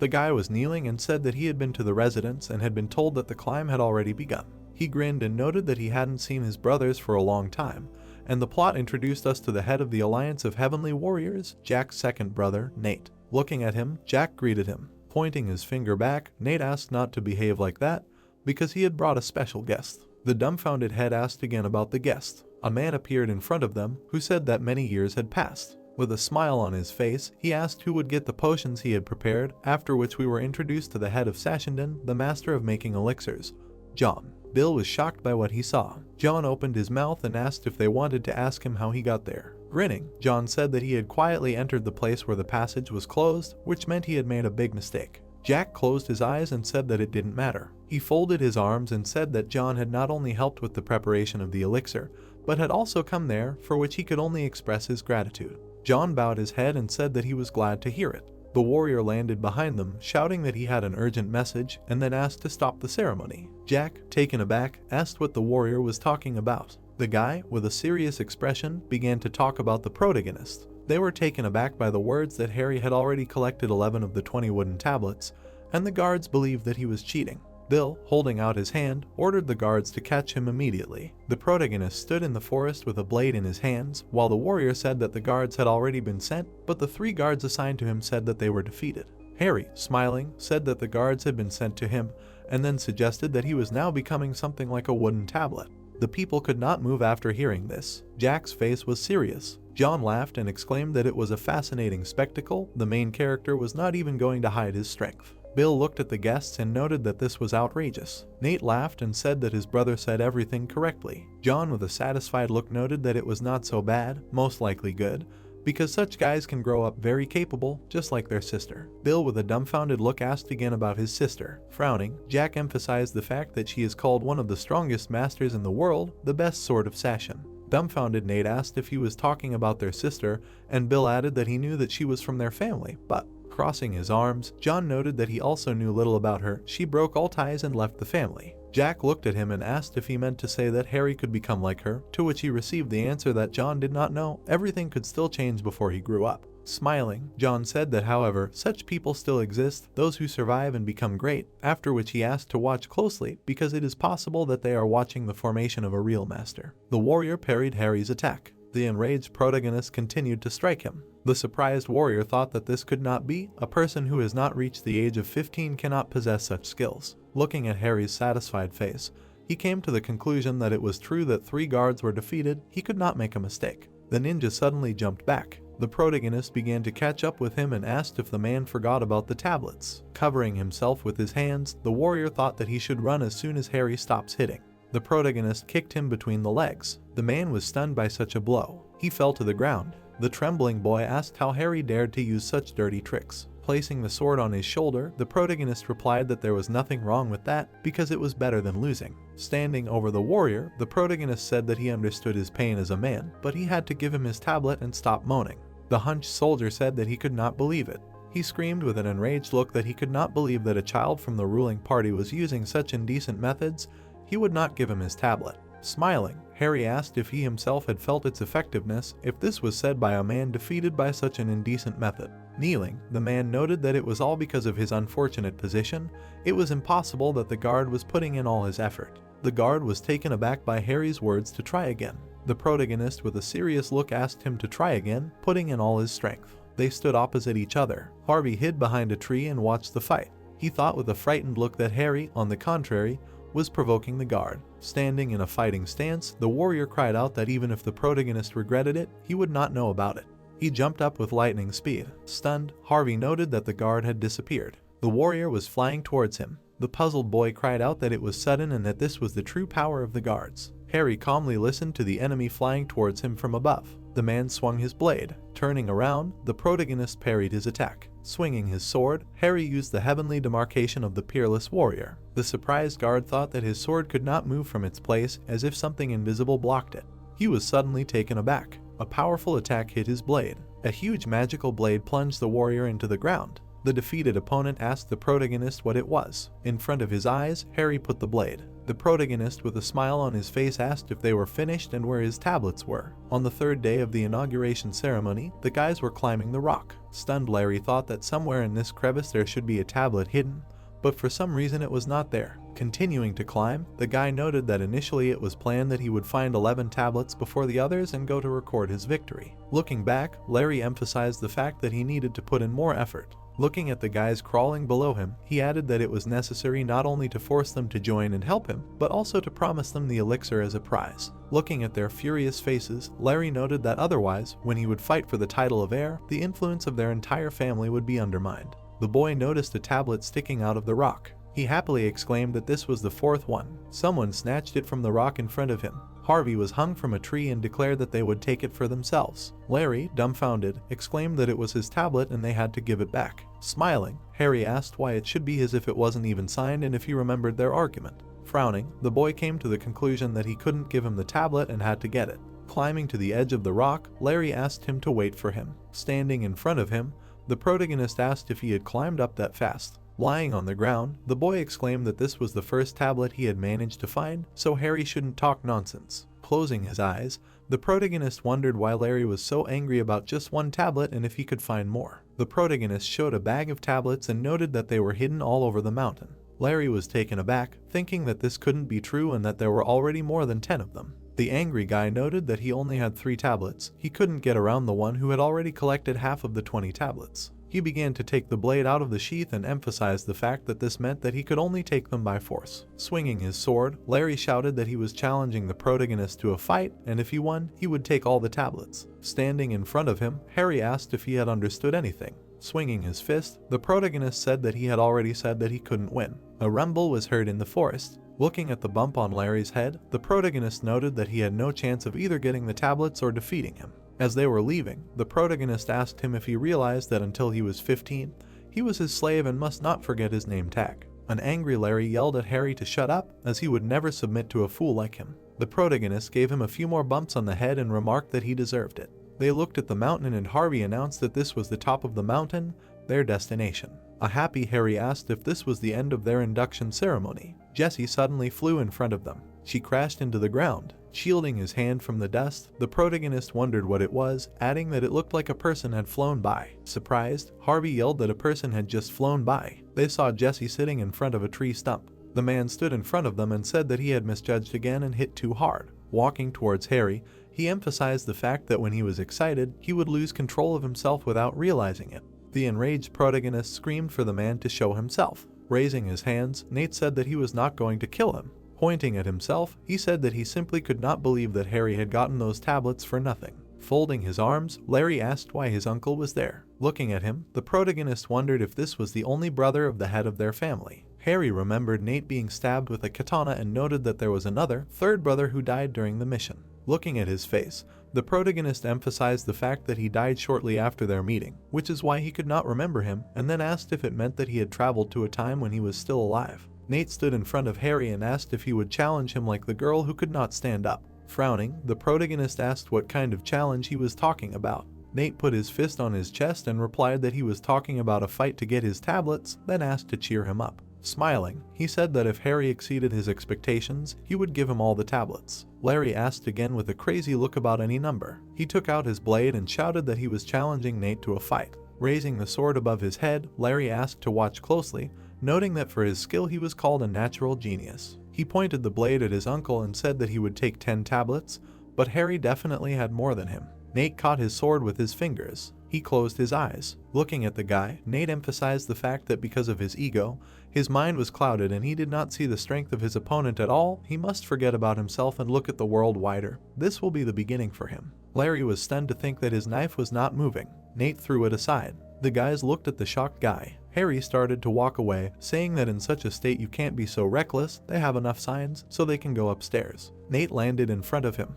He waved his hand, stating that the protagonist has no choice. Nate touched the protagonist's chest. Harry flew to the side. He was shocked by what happened. The protagonist hit the ground. Stunned, Harvey asked what Nate was doing, noting that Harry did not challenge him. Smiling, the guy said that in truth, it was just an excuse. He seriously told that the protagonist had matured so much in such a short time, so much so that he doubted that this was not some kind of trick. Looking at the wounded protagonist, Nate emphasized the fact that he did not think there was any point, but his father wanted to see what he could do with his own eyes. Frowning, the protagonist mentally asked if he wanted to see what he could do. Jack watched this silently. Nate moved towards him with lightning speed. Holding the sword in front of him, he noted that if Harry did not show them his skill now, he would be branded a coward for deceiving them. Swinging the blade, the protagonist screamed that they would start. Harry was shocked by what was happening. Nate delivered a powerful blow. The protagonist managed to dodge and thought that no matter how rude his father was, everything has its limits. If it was so interesting, he could have just asked as soon as he increased the distance. Nate caught up with him and asked if Harry wanted to fight him. The protagonist looked at him and emphasized the fact that this technique was too fast.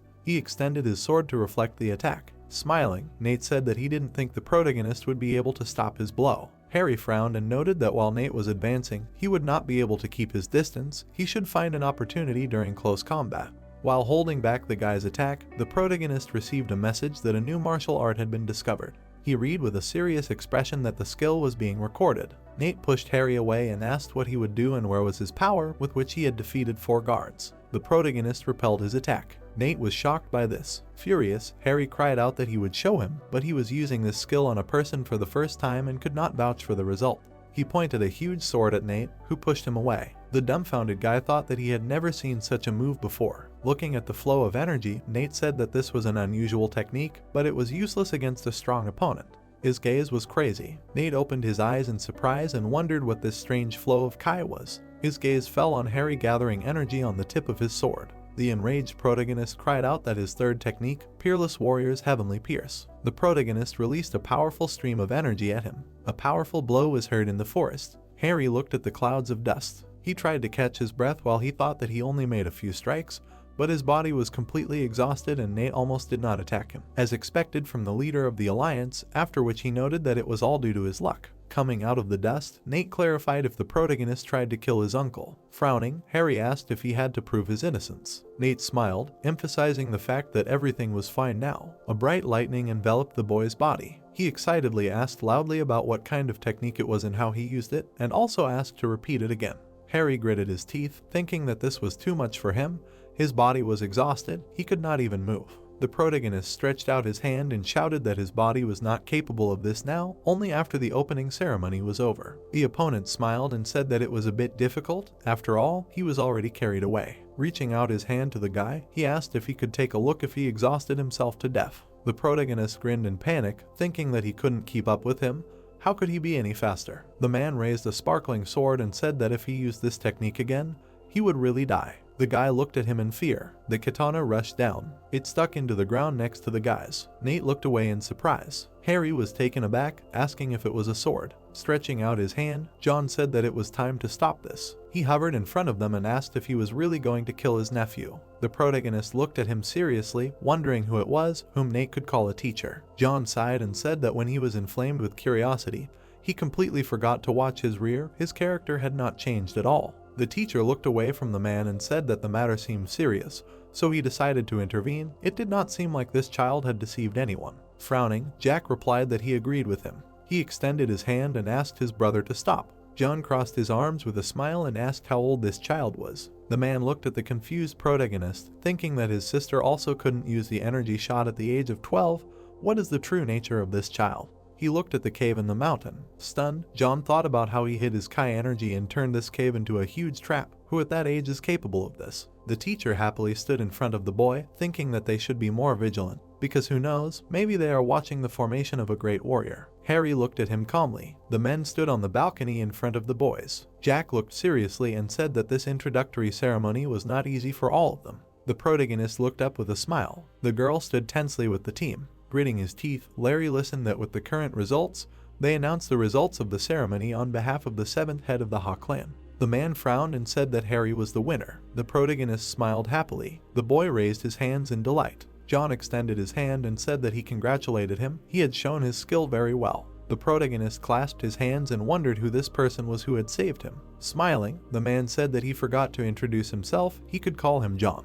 The boy clenched his teeth in shock, thinking that this was the same Poison King. Crazy, what was the head of the family from Sashandon doing here? The teacher put his hands in front of him and said that he should not bow his head. After all, he was the main character of the day. He stood in front of the surprised boy and said that there was something he wanted to discuss with him. Smiling, John asked if they could have tea after the banquet, even though he would be busy until the evening. Harry looked at him happily and said that of course they could. The man looked at the food on the table and said that this event was for everyone who made it through the entrance ceremony. He hoped they would enjoy it. He watched as Harvey happily held the ball and said that of course they would continue with the awards. He had collected 6 tablets. The boy shed tears, thinking that he had made it and gotten the cure for the Dan family. Remembering how he climbed the tree, he thought about climbing and making rope traps. Harvey clenched his fist happily, thinking that all the preparation he thought was useless had paid off. The boy smiled and cried out that it was thanks to Harry. Looking at the chair, the boy said that he was just here. The protagonist looked at the empty box. The protagonist held the glowing ball, thinking that now he had Seowenden. It was a rarity, the effect should appear instantly. Holding the object up, the boy thought about how the Seowenden he had only watched in his past life was now his. Suddenly, Nate leaned on him and asked if he was really so fascinated by it. Harry looked away, alarmed. A scream was heard near the building. The man extended his hand to him and said that he did not expect him to be so scared. He looked at the serious boy and told him that he had something to tell him and also to apologize for what happened at the ceremony. Smiling, Nate asked if it was a Seowenden. The man extended his hand and asked to be allowed to touch it once. Raising a finger, he shouted that he was still his uncle, asking if he looked like the type to steal from his nephew. The protagonist closed his eyes and replied that it wasn't just an elixir, it was a real Seowenden, and he was trying to kill him, and if he ran away with it, he wouldn't be able to catch him. The protagonist was taken aback when he heard the man suggest using his skills. Nate punched his chest and said that he had a lot of character, but he didn't do bad things, and he was sorry for what he did at the ceremony. He just got too excited. Harry watched him smile and think about how he was a strong martial artist, but he seemed to lack intelligence. Didn't he feel more like a friend than an uncle? Putting his hand on his hip, the man said that speaking of his skills, he just came to talk about them. Nate happily raised his finger with mana and said that his technique was called the Heavenly Thunder God Step. The guy looked at him in shock when he heard that he wanted to pass it on to him. Smiling, the man said that this was also his first time. The Heavenly Thunder God Step was created by him and had not yet been passed on to anyone else. The protagonist looked at him with alarm and asked why him. There should be talented people in the alliance too. Remembering how the boy held back the attack with a sword, Nate replied that it was because this happened for the first time. The Heavenly Thunder God Step was blocked by someone his age. The man smiled and said that this was not all. He did not panic and was always looking for an opportunity to counterattack. Introducing an adult guy, he said that the boy was like a battle-hardened 30-year-old mercenary. Harry smiled confusedly and replied that this was nonsense. He would be glad to learn the Heavenly Thunder God Step as soon as possible. The protagonist looked at the Seowenden and listened to him say that he should eat it as soon as possible. Who knows, maybe someone really wants to steal it. The wind enveloped the house. Nate held out his hand, saying that until he completely absorbed the power of the Seowenden, he would protect him. Harry sat on the floor in front of him and replied that it was time to begin. He held the Seowenden and thought about it being an object of incredible power. Was he worthy of it? The guy put it in his mouth, thinking that in his past life, Larry ate it and nothing bad happened. Suddenly, his pupils turned blue. The protagonist sat in the flames and screamed that he was on fire. Gritting his teeth, he thought about how much Kai there was, how his body felt like it was about to burn.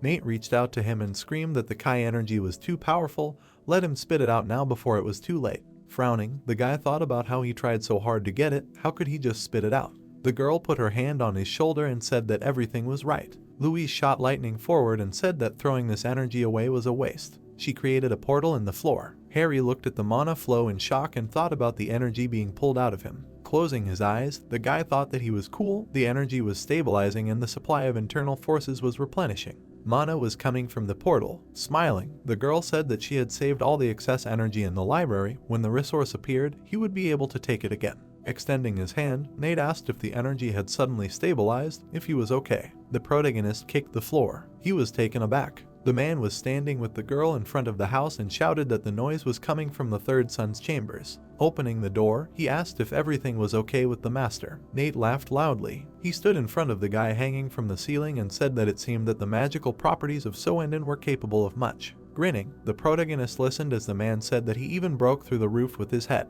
A boy's scream rang out from above the house, telling him to stop laughing and get him out of there. Nate stood outside in front of the boy, telling him that the technique should be taught in the training room. He put his finger to his chin and said that there was no ceiling yet and nothing to hit his head on. The man raised his finger and said that before they began, he had a question. What did he think of the Heavenly Thunder God step? Harry was taken aback and replied that the practical application of knowledge allowed him to move incredibly fast. The uncle held up a stone and said that this was only part of the answer. Nate raised the stone above his hand and said that if it was just a matter of speed, he would have called it something else. The man let go of the sparkling stone. The shard rushed forward. It left a bright trail behind it. Holding out a ring of Kai, the uncle explained that a martial art with infinite acceleration was the Heavenly Thunder God. The boy looked at it in shock, listening to how it had both advantages and disadvantages. Nate watched as the stone accelerated even more. Looking at how the fragment bounced off, he said that if it continued to accelerate, this would happen. The man raised his sparkling hand and said that when he accelerated, at one point he could lose control of himself. This even applied to him, who created this technique. Frowning, Harry listened that if he got excited about the speed, then everything was over and answered that he understood. Nate put his hand forward and said that then they would start from the basics. Let him repeat after him. The man extended his hand with his nephew and said that through the unity of heaven, earth, and man, the step of the Heavenly Thunder God takes its basis in the smooth flow of Kai energy. The protagonist confidently clenched his fists. Raising his hand, Nate said that he should not control himself with the power of the mind, he just needed to let the body act on its own. The man looked at the serious guy, thinking that he was absorbing new knowledge. Just like a sponge, that's what it was like to have a student.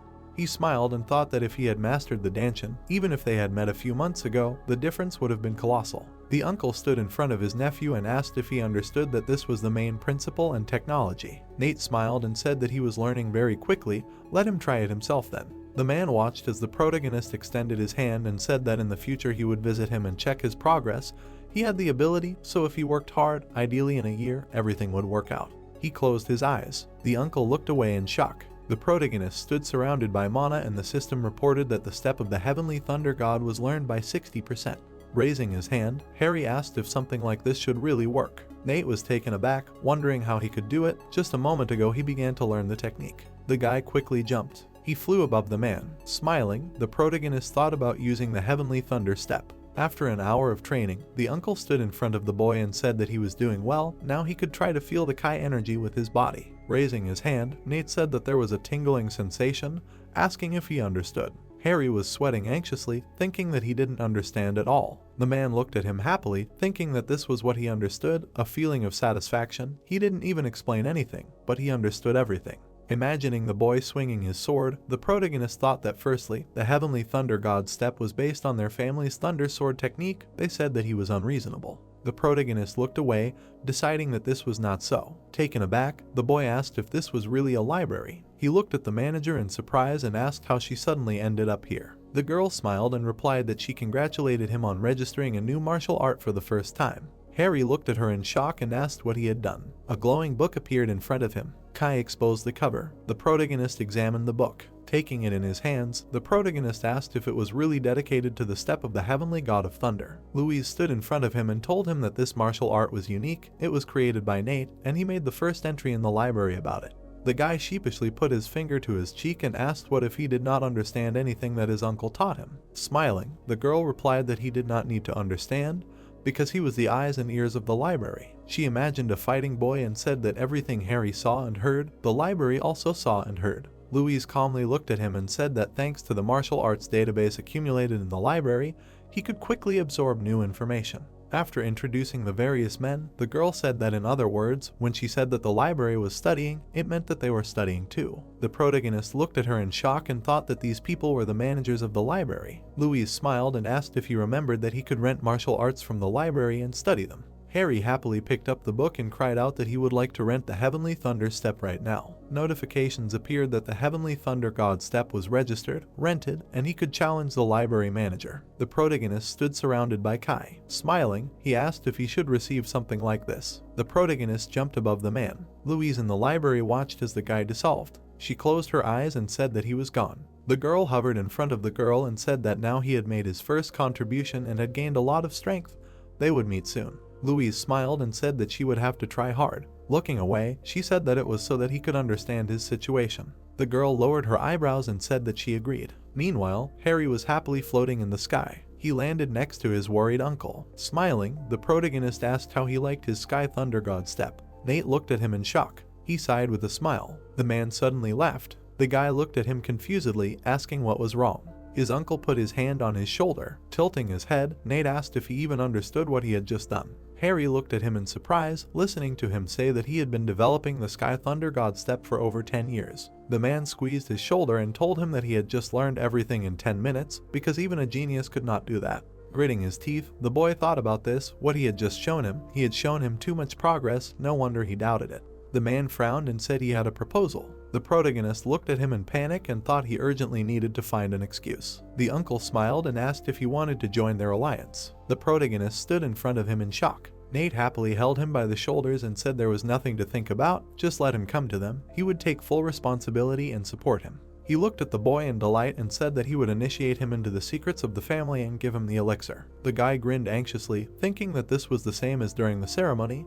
His eyes. Looking at his distraught uncle, Harry thought that if he now joins the alliance without thinking, then there will be restrictions on his actions. However, if he rejects it like last time, he can take up arms. Nate was taken aback when he heard the man tell him to stop. Smiling, John asked if he could share his thoughts with his talented nephew. The uncle frowned in fear and told the teacher that it was not coercion. The man stood in front of them seriously and asked if his uncle grabbed him and started to advance, would he be able to refuse? The protagonist looked at him thoughtfully. Nate looked away sadly. The protagonist looked at his uncle and said that everything was fine. He thought he just appreciated his abilities. Standing in front of the boy, John said that he was much more sensitive than Nate. He liked it. Smiling, he asked if they could have tea now, as they had agreed earlier in the day. The boy looked at him calmly and replied that it was presumptuous of him, and asked if he really wanted to have tea with him. Frowning, Harry said that if he had something to say, he could do it right now. Closing his eyes, John said that it was okay, saying ridiculous things was a child's privilege. He smiled and said that he would not beat around the bush. The man licked his lip. Frowning, the teacher asked the boy if he wanted to get engaged.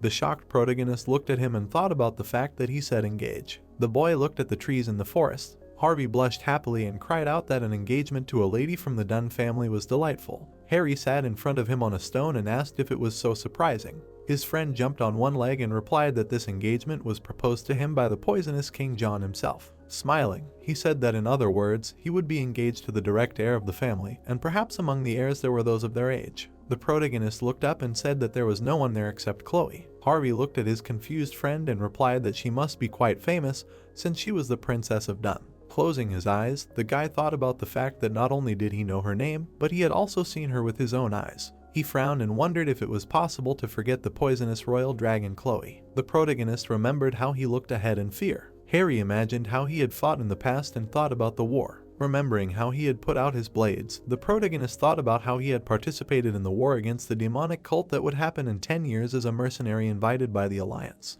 The warrior swung his sword furiously and shouted that these were mercenaries hired by the party, we must attack. The guy held back the blow with a dagger. He swung his sword. The protagonist cut his opponent. Harry remembered how his ally turned around and shouted that they were pushing back the front line. The guys from the Alliance were wounded. It was time for them to get out too. Frowning, the protagonist asked how he thought they should retreat even further. The enemies jumped up behind him. Gritting his teeth, the guy thought that everything was bad. He watched as the flow of mana absorbed the opponents. Drops of Kai flowed from the sword. Imagining how he looked at the girl on the roof, the protagonist thought that he met Chloe there. She raised her sword and ordered the mercenaries of the Alliance of Heavenly Warriors to return to the line. The girl swung her sword, activating the poisonous dragon of the sky. The men ran away from the attack in panic, asking what the hell was that.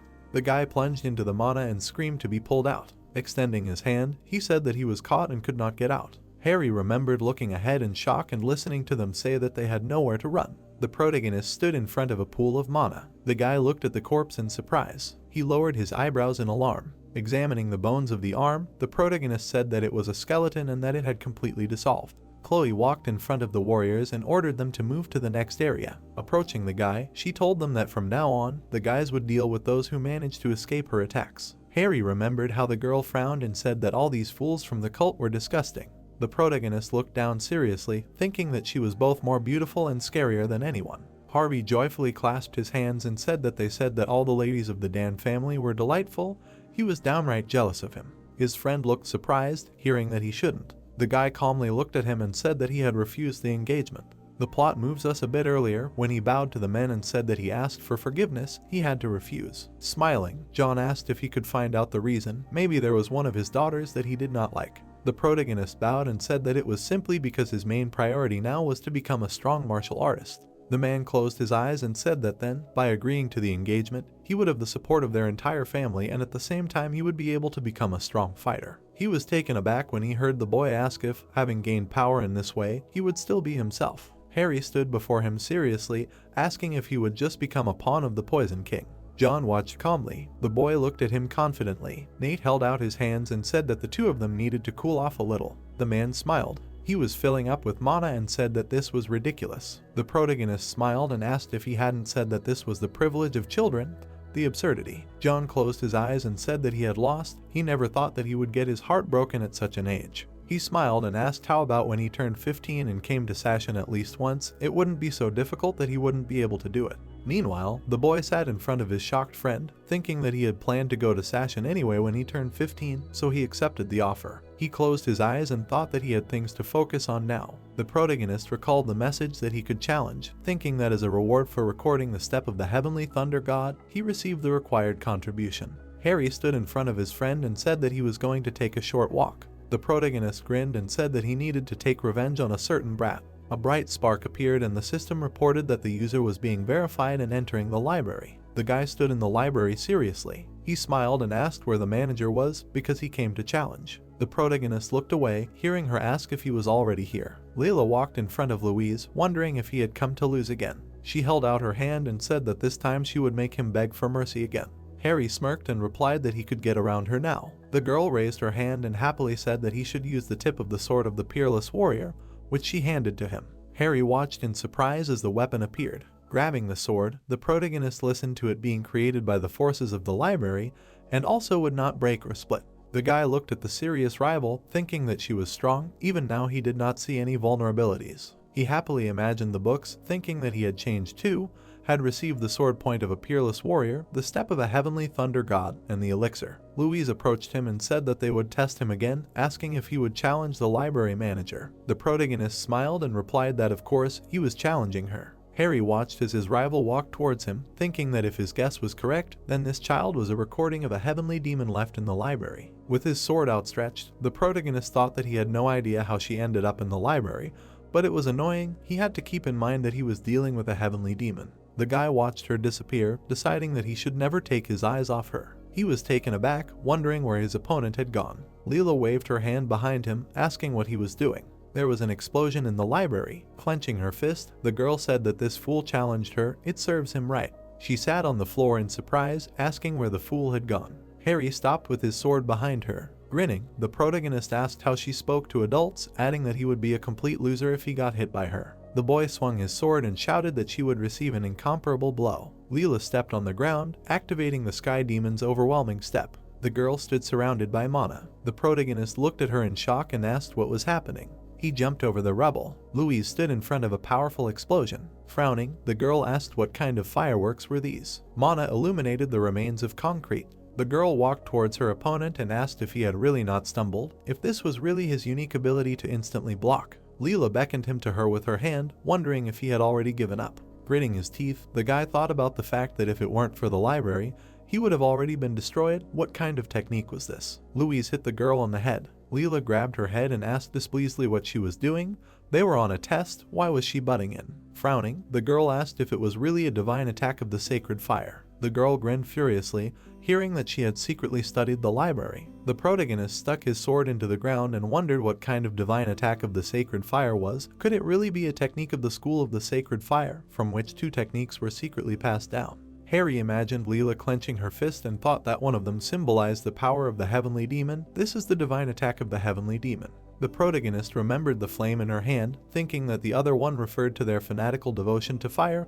This is the divine attack of the sacred fire. Remembering the girl flying above the crowd, the protagonist thought about what they said. To become the head of the Holy Fire School, you had to master both of them. She clasped her hands and the guy thought that the head of the Holy Fire School had the power of a heavenly demon. Harry imagined how her eyes glowed, thinking that she was showing her true face, combining two powers. Layla flew up in a stream of mana. The flash illuminated the library. He remembered how the girl hovered above the accumulations of Kai. The protagonist imagined how she frowned, thinking that the flames that set the sky on fire was a heavenly demon of the Holy Fire School. Watching the girl scold Layla, the guy thought about how she was able to combine these two techniques in this child's body. From what era was this little heavenly demon? He looked in surprise, thinking that it turns out that the heavenly demon left his memories in the library. The protagonist was taken aback, thinking that the two were demons. Harry looked at the indignant Louise. The protagonist watched as the girl frowned. The shocked guy stood in front of them. The building was illuminated by the rays of the sun. Bill looked down in surprise and told his brother that this was not what they thought.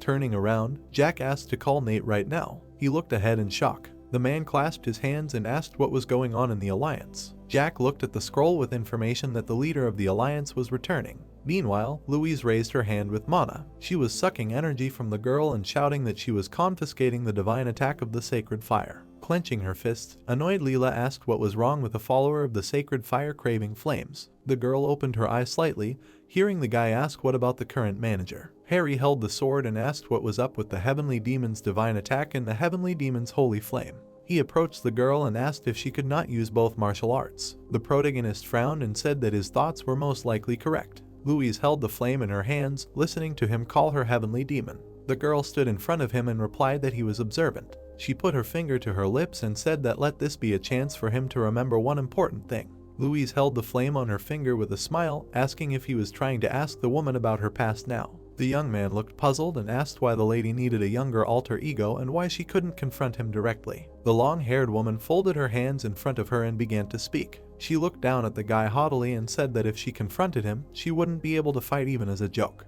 The protagonist looked at her in horror. The woman turned around and began to leave, saying that she had said too much. Louise took the girl by the shoulders and asked Harry if he could defeat her child version. Clouds were gathering above the building and it was getting dark. The girl jumped on the hero, and he put his hands forward with a weapon and swung. The little rival put her fist out and shouted with a smile that Miz should get it. The young man tensed up and screamed. He shouted about the heavenly demarcation of the inequality of the warrior and swung the ball and hit the opponent. The short-haired girl was surprised when she realized what kind of weapon was in front of her. Suddenly, a magical beam formed in front of her eyes. A blue pillar appeared after the boy shouted about the heavenly pressure of the peerless warrior. The little girl chuckled and said that the protagonist was clumsy and could not defeat her. The dark-haired man tensed up and nervously said that even after such blows, her voice did not even waver. He prepared to strike and began to shout a spell. A magical ball formed in front of the opponent. The child version swung her leg and kicked. She broke the obstacles in front of her and MS was surprised by what he saw. He looked up and, surprised, shouted about how the opponent was able to dodge. He looked at something in horror. Suddenly, a blow flew at him and he groaned. A huge explosion appeared in the room. The guy winced in pain and the short-haired girl asked what it was all about. She looked down at him and said that she was looking forward to the fight, but Harry was weak. MS lay on the rocks and looked at him with fear. The girl added that nothing had changed since he first came to the library. The hero was upset and thought about the words that were said to him. The girl became determined and swung, saying that he called her a little child, and now it was her turn. The protagonist was scared when she threateningly told him to just try to escape. Louise stood and watched the fight carefully. She lowered her head and thought. Someone said that the girl should be condescending and she turned towards the voice. The man smiled broadly and said that if the manager did not say anything to him, but beat him, then he would understand everything. Riker confidently crossed his arms and asked the lady if she was retreating. The heroine was indignant and asked if he was unhappy. Harry chuckled and said that the test was entirely up to the manager and he wondered if Harry could do it right. The guys were fighting when someone said that the first floor was very hard. The guy dodged blows and someone said that thanks to the library his strength increased, but he would be able to master it only when he realized that he was powerless and admitted defeat.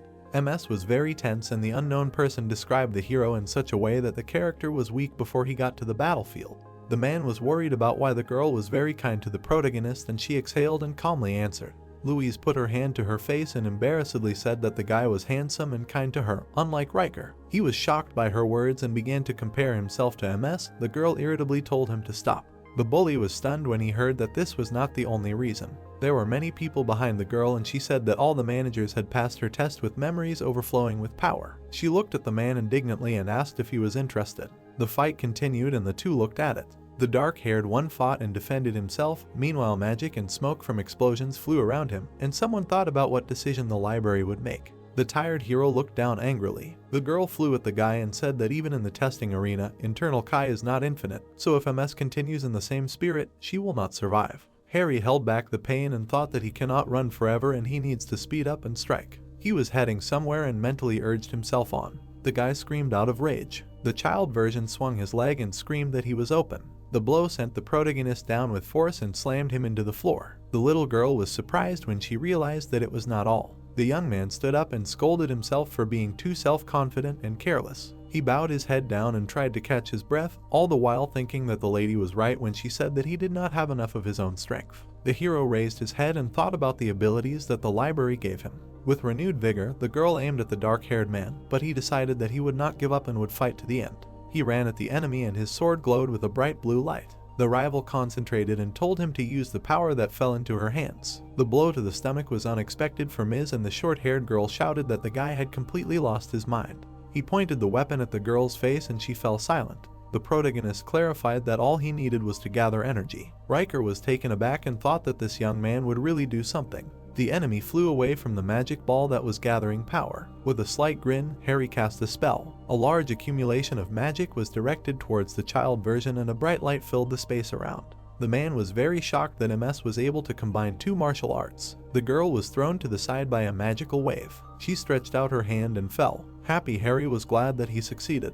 He winked and quietly said about hitting. Meanwhile, the man and Louise looked at the battlefield. The woman stood proudly and thought that the hero won the test aimed at defeat, and also, he admitted his helplessness. Harry was shocked, thought that the protagonist combined the edge of the sword of an incomparable warrior with a technique completely polar to him. He smiled. The hero fell to the ground without strength and someone thought that he was interesting. The man thought that Ms. was not stupid and Louise was furious from what she heard. She heard something and looked away. The woman was standing near the magic circles that formed on the floor. Someone said, "Stop completely and come to him on the second floor." She said quiet that he liked it, but still remains grumpy. Behind the manager, the hero stretched out his hand and called her. Harry asked for help because he used too much internal chi and now he has no strength. Someone took his hand. The girl helped the protagonist get up and said that she thought badly of him. The child version thought that he had no abilities, so she did not expect that something could change in the end. They held hands and the little girl apologized to the guy, but he said, "Thank her." He added that thanks to her, he looked at himself differently. The protagonist realized that he could become better and this provoked him. He hit the girl on the head and she screamed in pain. She screamed at him because they had such a warm farewell atmosphere and the guy was taken aback and apologized. The child version's leg began to disappear. The hero pointed and was scared when he saw it.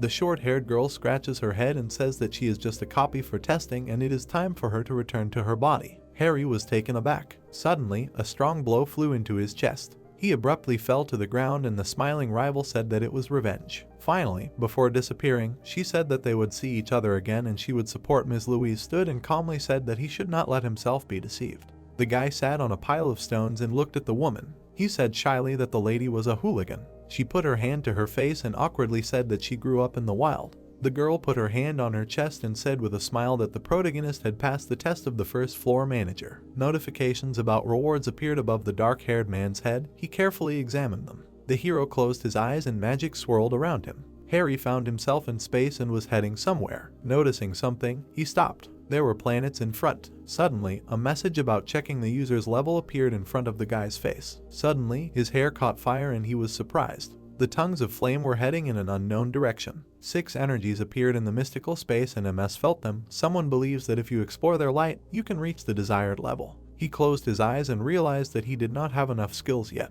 The user rating changed from 1 star to 2 stars. Louise and the protagonist were in an empty room. The hero said with delight that this was the second floor of the library, to which the girl said that it was not much different from the first floor. The manager put her hand forward and happily announced that the young man would be able to learn much more martial arts and that new functions of the library would be available to him.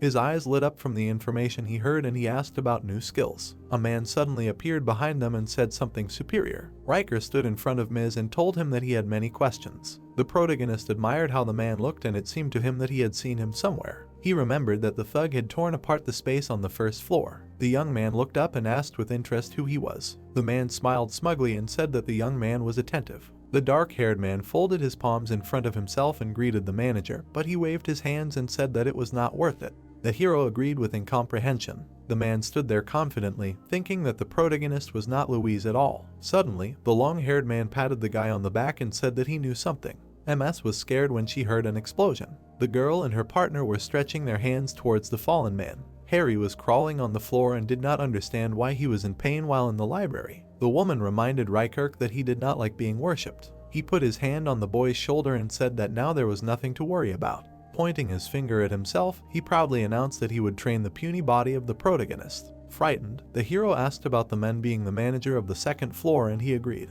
MS was surprised and said what happened then. The guys were standing near the lamp and Harry realized that the manager of the third floor would be a man. Louise was upset and lowered her head down and the hero asked about the fact that they would no longer be able to see each other. The girl sadly said the guy's name. He said her name, upset.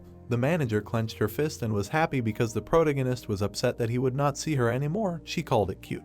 The dark-haired man was ashamed and screamed, trying to justify himself. The long-haired woman leaned over and said with a smile that the hero could safely visit the already open floors. MS, having calmed down, exhaled and said that it was good, and Riker chuckled and asked if he knew how old Louise was to address her like that. He continued to say that despite her appearance, she was already over 100 years old, but suddenly the man was hit in the back. He fell to the floor while the girl stood angrily, and the hero shouted at him. The girl was serious and Harry tensed up and thought that the manager of the library was also a scary person. The long-haired woman smiled and winked and asked what the protagonist was thinking about now. She took him by the shoulder and turned to him. The woman looked into his eyes and said that if he needed help, she would always be there and he could contact her at any time. The guy looked where Louise had flown and said something in advance. Mentally, he thanked the lady. Riker stood up and held his shoulder. He said that the girl seemed not to be a sectarian and had a bad character. The man abruptly put his hand on his hip and said that he should be allowed to formally introduce himself. He tensed up and called himself Peerless and that he was the manager of the second floor of the library. The guy looked at the hairy man in bewilderment and thought about it. He folded his hands in a certain way and happily said that the man had created the Peerless sword point technique. The brute showed a thumbs up and agreed. The hero looked at the hairy man enthusiastically and thought that it was amazing. The man stopped the hero's surprise and said seriously that if he climbed higher, he would find martial arts created by the other library managers. Harry smiled and dreamed that he could become the owner of Louise's technique. Riker confidently asked about MS being so insatiable, and he clenched his hand into a fist and proudly confirmed his words. The protagonist, smiling, was already making plans about how he would level up enough. The man tensed up and asked that the training had added modesty to the dark-haired man, to which the hero shouted that all the managers were having fun reading his thoughts. The brute stood up and crossed his arms, then assessed the young man's reaction and asked him if he wanted a snack. The hero looked up with incomprehension and wondered if this man would be the one to teach him the edge of the incomparable sword. Putting his hand to his neck, the hairy one looked away and muttered that he was a stupid mentor and he would never teach him anything. Harry looked at the man in front of him pitifully and thought that it would be nice to learn the remaining techniques on his own. The angry man looked at the young man and asked him about his idea that a teacher and student could only give and receive knowledge, and the confused protagonist asked him what he was talking about. The brute said that he would teach him the techniques from the edge of the sword of an incomparable warrior, but it would be impossible to master them completely. MS folded his arms and happily thanked the man and named his masters. He laughed and called it a shame, which made the hero take aback. The young man thought about how interesting it was with such a person, but now he wanted to appease him. Riker, hearing the students' thoughts, said that they were a little rude. Magic appeared on the thug's finger and he said that before they began training, he would give him a gift for arriving on the second floor. MS was anticipating what it could be. The hand with magic went to the hero's chest and someone said that it was like a magic pill. The man swung and hit the guy. The protagonist doubled over in pain and thought that it hurt a lot. He compared it to how his insides were twisted. 2 fingers were shining brightly near him and he asked in fear what it was. They cut into his clothes. Suddenly, a blinding beam of light shone from the protagonist's body. He screamed in fear about Innate Kai. Riker smiled and greeted Harry that he was on the second floor. Magic was coming out of MS's body and he was screaming. Something was glowing in the darkness in the middle and someone was calling his brother. The hole was getting bigger and there was some figure behind it. The voice continued to scream at his brother. Harvey looked at him in fear and told Ms. to come to his senses. The guy opened his eyes and made some kind of sound. The young man was glad that the young man had woken up. He sat down on a large stone and put his hand to his head. At that moment the gray-haired man said that he was worried about him when he lost consciousness. His friend looked at him in surprise and asked something. He said that Harry didn't think he had become stronger. The protagonist looked at himself and thought that his Kai had really begun to circulate faster. He lifted his nose and mentally called it absolutely amazing. The clothes were on the ground and someone asked what the rotten smell was. MS was standing without a top and it stank, so Harvey covered his nose with his hand and said that it was dirty. The young man looked at his hands and thought that it had become easier for him to use his energy and that waste products were being removed from his body. The young man smiled broadly and was glad that being on the second floor was changing him for the better. Someone said in surprise that maybe it was so. Riker appeared above MS's head and smugly asked that it was not that simple. The hero turned around abruptly and screamed, seeing the master. Looking at the paper, they asked him what he was talking about. Opening his mouth, he asked if the commander from the Alliance squad had disappeared. Leaning his head against his head, he said that the connection with him and the squad carrying out the mission had been cut off along the way. Opening his mouth, he said that he had disappeared without a trace and that it was most likely an attack. Surprised, he said to go there and investigate. Biting his lips, he was angry. Standing up, he asked what he was talking about. Opening his mouth, he said to go there because the whole truth had to be revealed. Smiling, he asked if his transfer could not be simple. The protagonist was surprised. Opening his mouth, he asked why he was here. Sev said that a lot of waste comes out of him and therefore everything worked out. He was told how he could be outside the library. Riker opened his mouth and asked if he hadn't met a girl outside the library. Then he remembered the girl who was looking into the distance, and also how she did magic. Then he thought that he had met the lady outside the library a couple of times. Squeezing his hands, he asked if there was anyone. Raising his finger up, he whispered that they communicate mentally and it is not necessary to speak out loud. Harry said that he was going to go to the water and wash himself. The protagonist, holding his hand, said that a gift from the second floor, and without finishing, he was interrupted and asked if this was a transformation. Closed his eyes, asked what he meant by that word. Looking at him, he said that the body can change to better perceive martial arts. Opening his mouth, he asked if anything had changed for the better. Squeezing his hand, he answered affirmatively, because the internal Kai did not circulate so easily. Looking at him, he asked if this was not innate Kai. Do people use internal Kai for martial arts? Standing in the water, he said that the metamorphosis itself was a concept based on internal energy and Danshin. If changes occurred, then all the problems of his body would evaporate. Smiling, he thought, what if it happens to him? Waving his arms, he said that he simply improved the circulation of his Kai. Putting on clothes, they said that this was the end of the explanation. Standing behind him, he said that they would start training from tomorrow. Walking down the street, he thought and asked how long he planned to stay. They asked him if it bothered him. Putting a hand on his shoulder, he asked to understand him, because for the first time in 100 years he had the opportunity to look at the world. Calmly thought that Louise was not like this when she left the library. Raising a finger up, he said that she by nature liked to sit somewhere in a corner. Eyes appeared behind him. Riker said that when she was alive, she locked herself in the house and did not come out. Hitting him on the head, she asked when he saw her in life. Waving her hand, she said that she could do this without even going outside. Squeezing his hand, he asked if he could not easily hit her, jumping out of nowhere. Opening her mouth, she asked if he had not failed her test 100 years ago, or had he forgotten about the past. The two looked at each other. There was a furious spark. Harry asked to calm down. A spark appeared near them. The three of them looked into the distance. Opening his mouth, he also looked. It was Nate, who was running along the roof. His face was angry. Suddenly, he looked back because he was called. Running after him, he asked where he was rushing to. Opening his mouth, he called his name. Then the two stopped on the roof. Approaching him, he asked if he was returning to the Alliance. He was answered in the affirmative. Opening his mouth, he asked what happened. Surprised, they answered that his unit had disappeared without a trace. Looking down, he said that someone could have attacked them during the mission.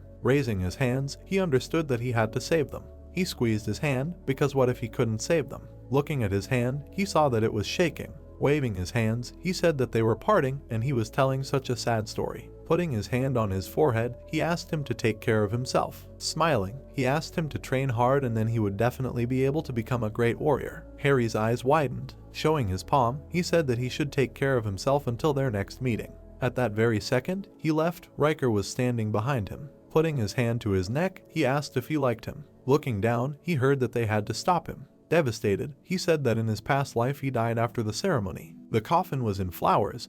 Because I had not heard anything about the disappearance, it turns out that this incident and his death were different incidents. Opening his mouth, he said that someone would definitely kill him. Nate ran quickly, and the protagonist wanted to leave him. Running, he smiled because he could die soon. He had a sword in his chest. It was night, the moon was shining brightly. They were still running along the roof. Grinning his teeth, he asked why he suddenly decided to save him. They answered that he taught him the step of the heavenly god of thunder and acted for the good. Looking at him, he said that he could partially interact with his memories through the library and was not a person who became attached to his family. Looking into the distance, they asked him why he was so eager to save him. He remembered how he stroked his head and said that he would become a great warrior. His eyes widened. The two of them ran after him because it was the first time he heard such words from someone. It was dark in the forest. Nate was still running. Suddenly, his gaze caught on something. The main character appeared next to him and the man got scared. Squeezing his hand, he said his name. Opening his mouth, he explained that he couldn't send him there now. Looking at him, he asked what he meant.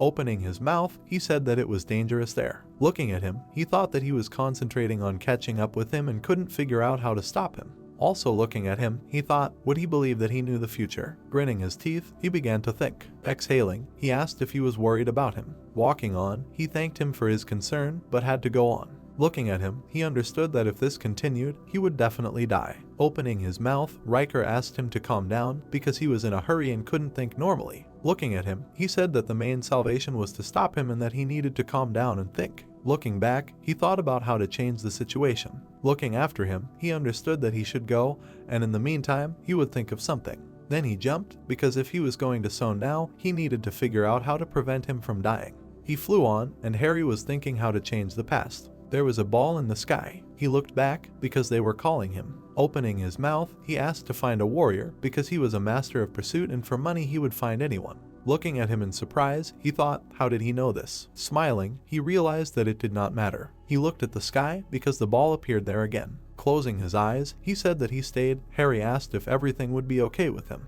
Exhaling, he said that he did not know and was he even sure of his abilities. Harry answered that he was familiar with the teacher. He remembered how he fought because he had a good reputation among mercenaries. Closing his eyes, he thought that there was no point in worrying because he had to do his own thing. Squeezing his hand, he decided to go to the library. He clapped his hands and said that the user's desire was confirmed. They began to move. The two of them found themselves near the shelves with books. Looking at the man, he said that he wanted to learn the technique of the sword tip of the peerless warrior. Looking crazy, he said that he could not. Trembling, he said that he promised him. Looking at him, he said that he would teach him, but he did not have the qualifications yet. Looking surprised, he asked what he lacked for her. Then he stamped his foot. The two of them found themselves in another place. Standing in the field, he asked to calm down because everything was fine. Creating an object, he said that this was a sword created from nothing upon achieving the final result. Straightening his hand with the sword, he said that it was called Peerless. Then he waved it. A large circle was created near them.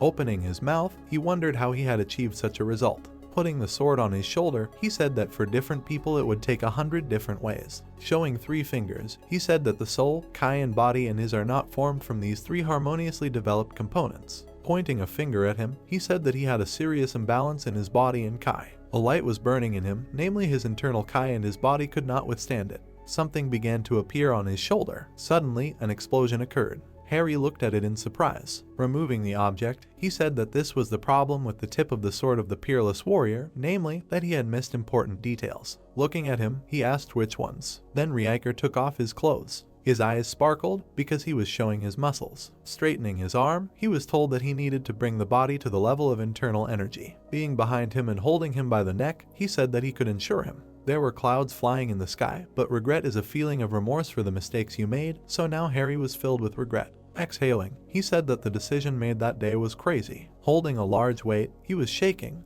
because any martial arts were forbidden to him. Closing one eye, he thought that people were not capable of such things. Being behind, he laughed and told him to get out because he could not even move away from him. Looking at him, he thought that he was continuing to support him. Chuck held another weight and asked if everything was okay. Angrily asked that if he added, would he get angry? He was told that he would get angry if he did not add the weight. Then he threw another weight on his hand and asked for forgiveness. Squeezing his hands, he was shaking and said that he could die like that. Smiling, he said that he had calculated everything and thus would not die. Opening his mouth, he asked him to pull himself together. Gritting his teeth, he was sweating. Evening came. The weights fell to the ground. Harry was lying on the ground. Chuck was clapping and saying that he had tried hard. Standing next to him, he asked what he had done special and whether he was going to get up, because cleaning was also part of the training. Exhaling, he thought that if he let him go, the guard would clean up. Opening his mouth, he asked that he wanted to make the elder work for him. Looking at him, he said that they had a small age difference and why he was not talking to him.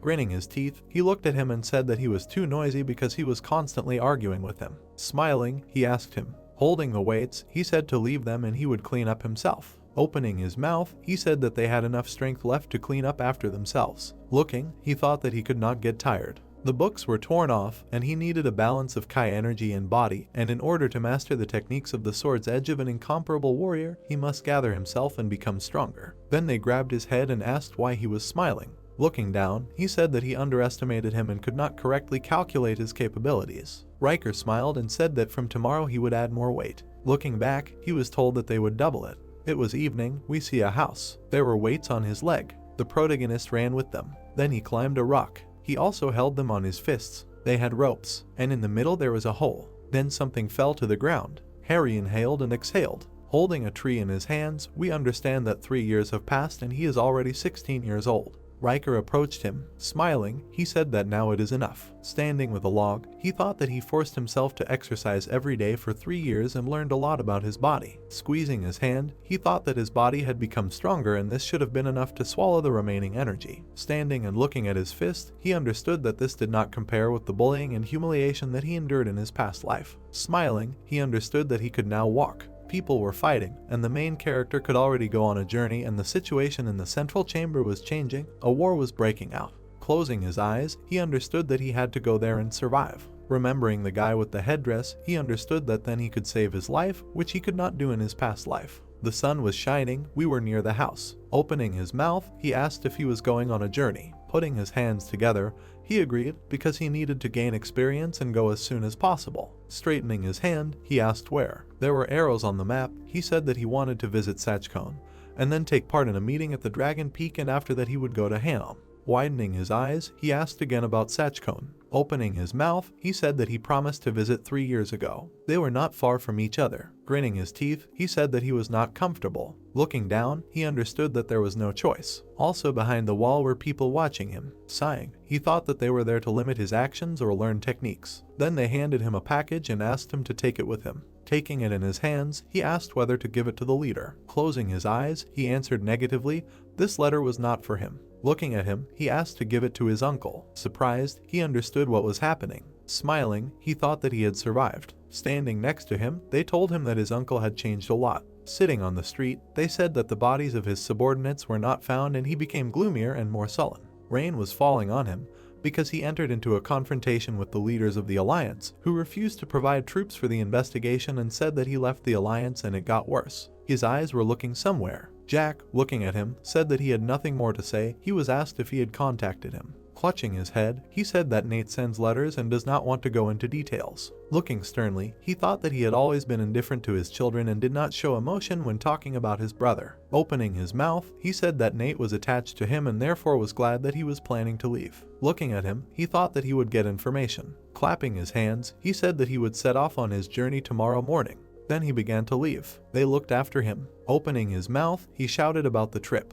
Holding the door, he said that he would receive permission from the head and that they would leave tomorrow morning and that he should get ready. Running, he said that he would prepare everything right now. Then he closed the door. Sitting on a chair, he thought that he would need to stop by Sashin and meet with the head of the clan. Remembering him, he thought if he wanted to get engaged and how he refused that time. Then he looked at his hands and realized that he would have a good excuse. After that, they closed his eyes and asked him to guess who it was. Removing her hands, she said that it was his younger sister. Standing next to him, she asked if he had forgotten his only sister. She was answered negatively. Barbara smiled, but he thought that in his past life they had nothing in common with her. Waving his arms, he asked if he would invite her to have a snack. Making a sullen face, he understood that she had always been special. She killed enemies because in the future she fought back and became the most famous among her peers. Standing near people, he said that in her first life she competed with everyone in order to strengthen her position. Closing his eyes, he asked why here. Folding his arms, she asked if he was straightforward. Harry answered that she had a peculiar character. Closing her eyes, she said that she hated beating around the bush. Opening her mouth, she wanted to ask him about a request. Surprised, he asked her again. Opening his mouth, he said about supporting her in the battle for the throne.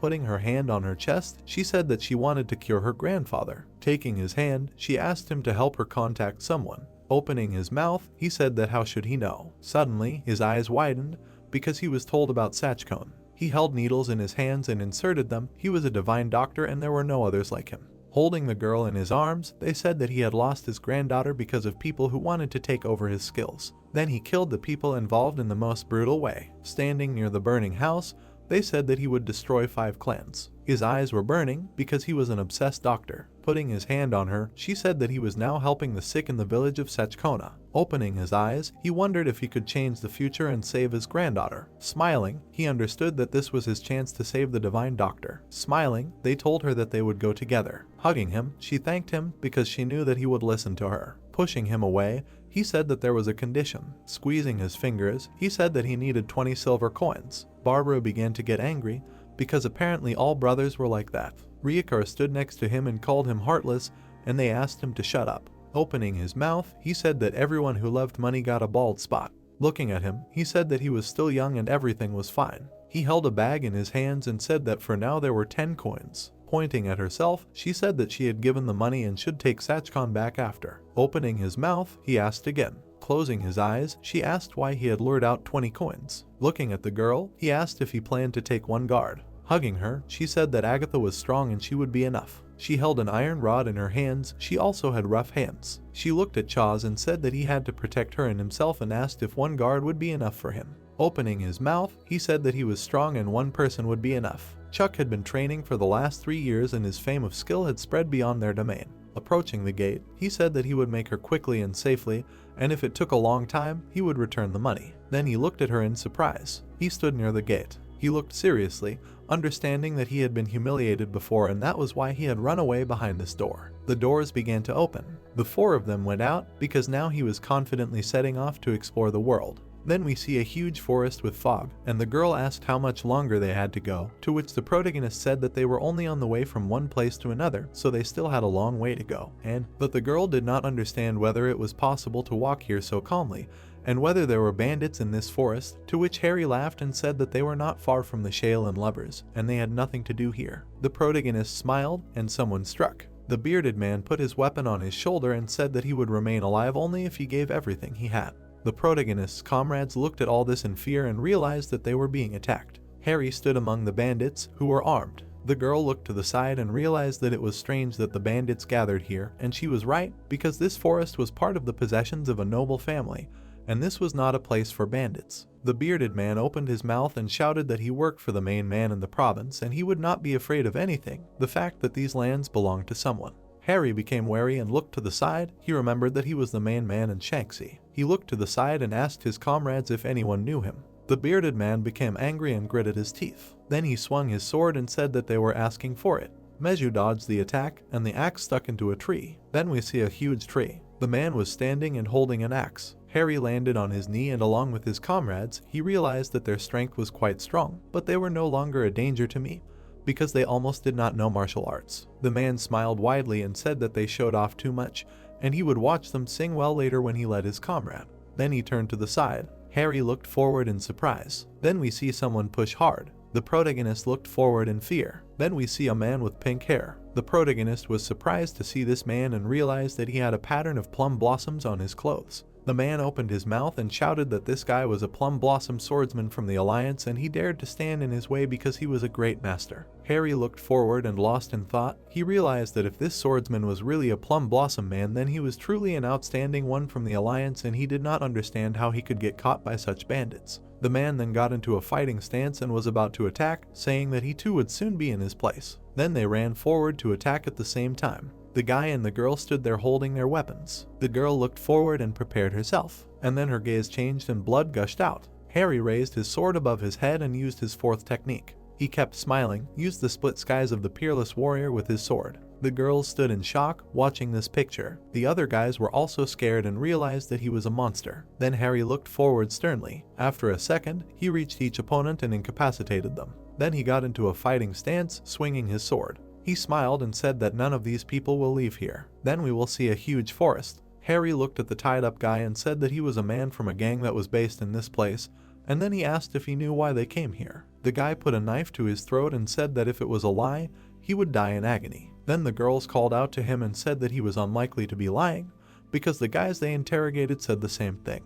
Harry looked ahead, lost in his thoughts. He realized that the guys who were hanging around this place suddenly came to Sashin and then they ran into this, and it was quite a strange coincidence. The protagonist looked ahead, imagining the bearded man, realizing that he would still be so gullible, but there was no point in doing anything about it since no one gave him such information. The man gritted his teeth when he saw the sword in front of him, realizing that they really were just ignorant fools, and he also begged for mercy. Harry held the sword near the guy and told him to tell about his commanders who might know any information, to which the guy said that the leader and all the remaining troops were in the fortress. The seller continued to hold the sword, and the guy said that perhaps their deputy leader might know why they came here. Harry looked ahead and imagined the man who was telling about the man they dealt with earlier. The protagonist put his hand to his head and realized that the difference in numbers was too great and he had to take the initiative, but still his comrades praised him, because it was cool. The girl smiled and said that it was wonderful. Harry looked forward, and the man, with folded arms, said that then it was worth reporting them to headquarters. The long-haired guy smiled and said that they saved his life, and then thanked him.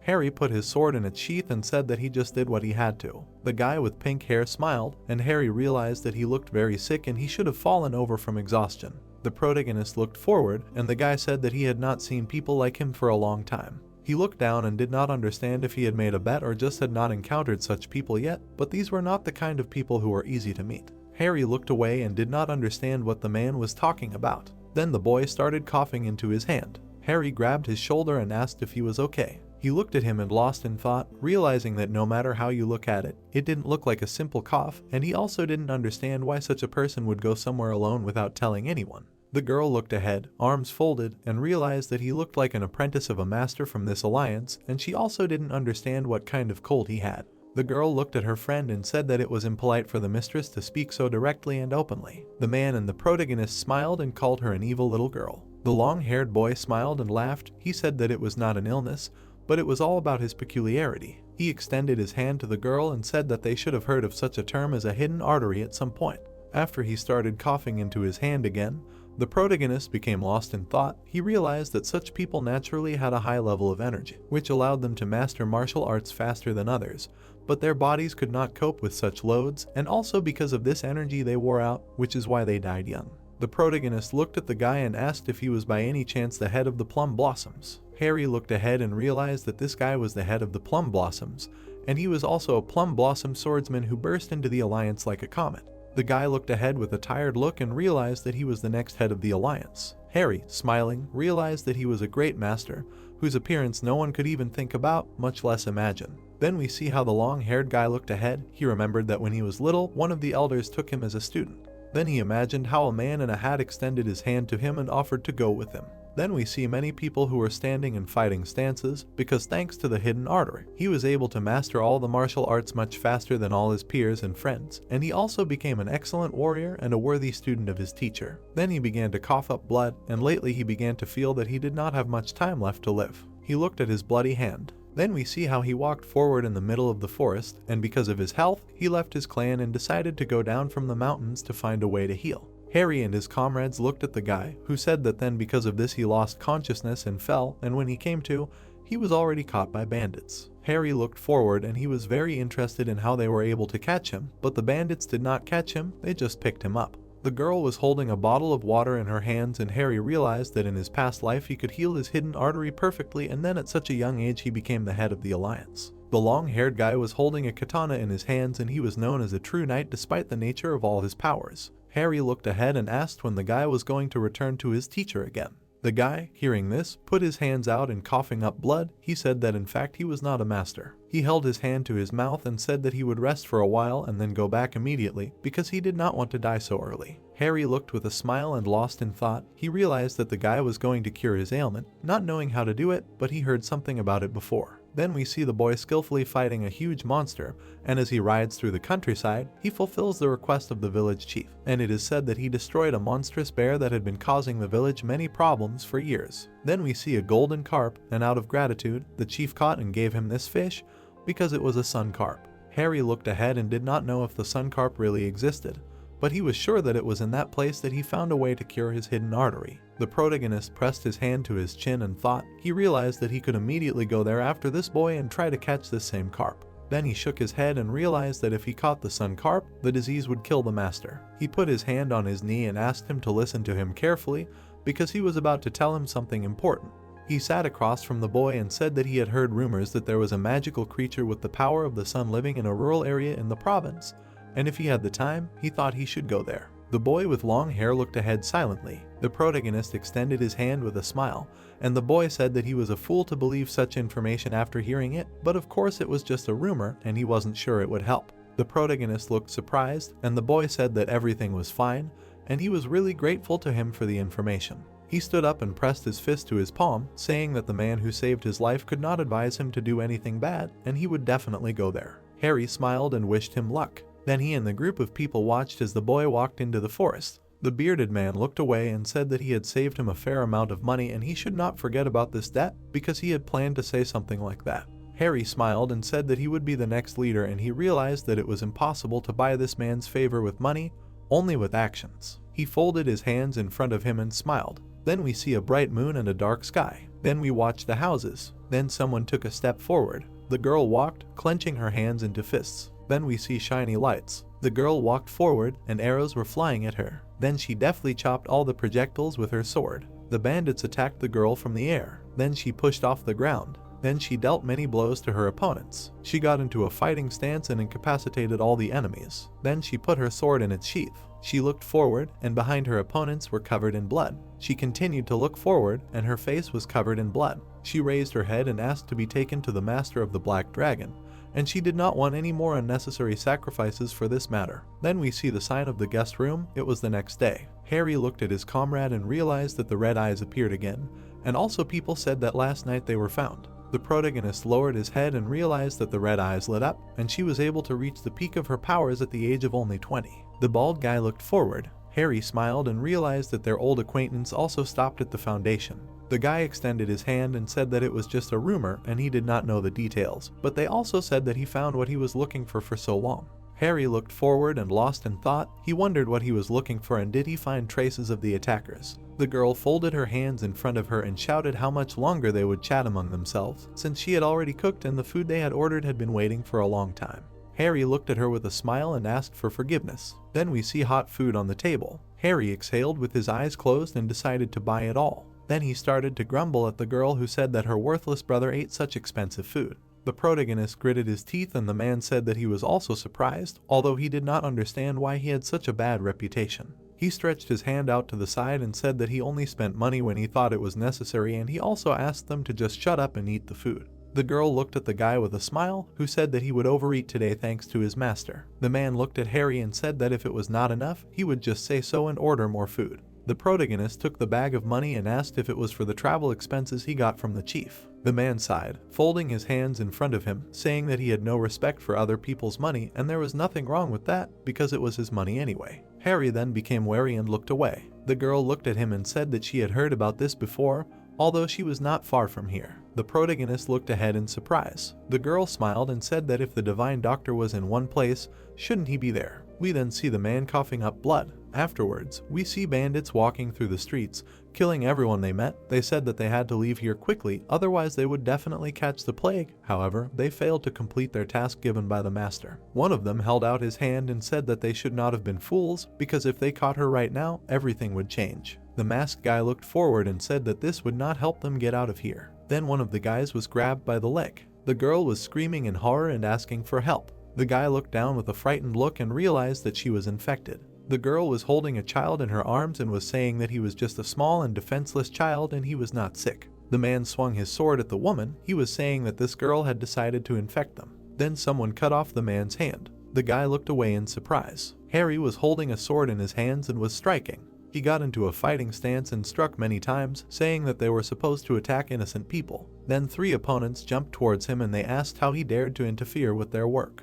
Then the bald guy struck many times at the opponents and got into a fighting stance. The girl was swinging her spear at that moment and telling them to just try to attack them, the heirs of the Lord. They stood and looked at the lying people, saying that they had worked hard. The girl, with her arms folded and wearing a mask, said that these guys had just mentioned the Black Dragon, then suggested that this was why they were so unceremoniously in this place. The guys in the mask grabbed the girl and the child, saying that the child's mother had lost consciousness and they needed to quickly find a healer, and the girl said that the child needed help because he could have become infected. Harry in the mask was lost in thought and realized that all this time he thought that he could just find a divine doctor and get out of here, but it seemed to him that something was wrong here. Then he looked into the distance and saw a man. The girl was holding a plate of herbs in her hands and asked how dare they wave their weapons here. Harry put his hands in front of him and said that they just came to find a divine doctor from the Great Heavenly Five. The girl closed her eyes and exhaled. She said that it was obvious since he asked them to never come to him. The girl stood in front of the protagonist, folding her arms, and said that they would see what she was talking about since they had just dealt with the bad guys,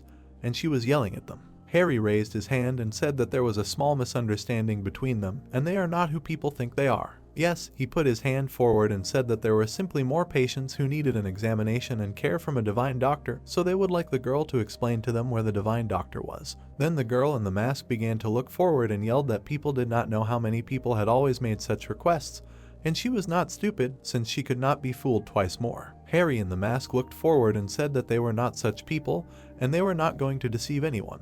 The girl stood there, clenching her fist in her hand, and said that even if it was true, it did not matter at all, because there was no divine doctor in this village. Her gaze became stern, and she asked them to just take and leave from here. Harry looked forward and plunged into thought. He realized that the girl who stood in front of him was a warrior. Then the gaze was surprised, and a plate of herbs flew towards him. Harry put his hands in front of him. The girl came closer to him and said that then she could drive these people out if they did not want to listen to her. Then she grabbed the protagonist by the hand, after which she deftly threw him to the ground. Harry looked forward in fear and realized that she was very strong, and she must have a long story. Then the girl was surprised when she saw that someone took a step. Harry jumped to the side and landed on the ground. He realized that this girl was weaker than him. The masked girl grabbed her shoulder and said that he looked young, but he was quite an outstanding warrior. The protagonist kept his hands by his side and asked if the same could be said about her. Then she put her hand in his kimono and suggested that he was not on the same level as those guys in black suits. She then took out a huge needle and said that the protagonist was different from everyone else because he had won in the same goal.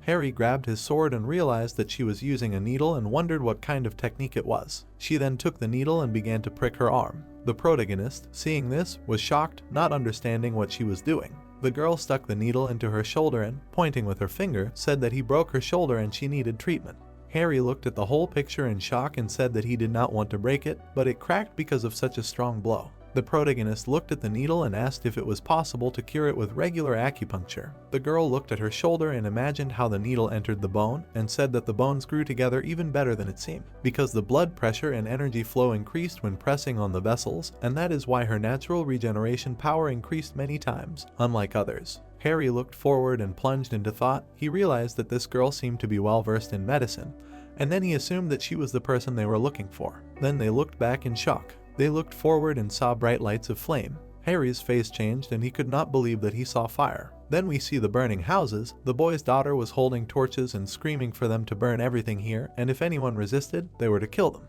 The bandit was holding the boy's head and was about to kill him. The other boy pushed the girl and was stabbing her with his sword. One of them pressed his fist to his palm and turned to the Lord, because the government was not indifferent, and if everyone found out about this, they would be in trouble, and wasn't their plan too reckless? The boy with long hair stood and looked forward. He was the head of the Black Dragon Society, and he was also the deputy head of the Black Dragon Society. He was wearing a mask and looked to the side, and he also asked to touch the grass in order to scare the snake anyway, and they also needed to get out of here before this place burned to the ground. The boy put his hand forward and said that, however, this would expose the Black Dragon Society to too much danger, which was not very beneficial to them, and it was not worth it.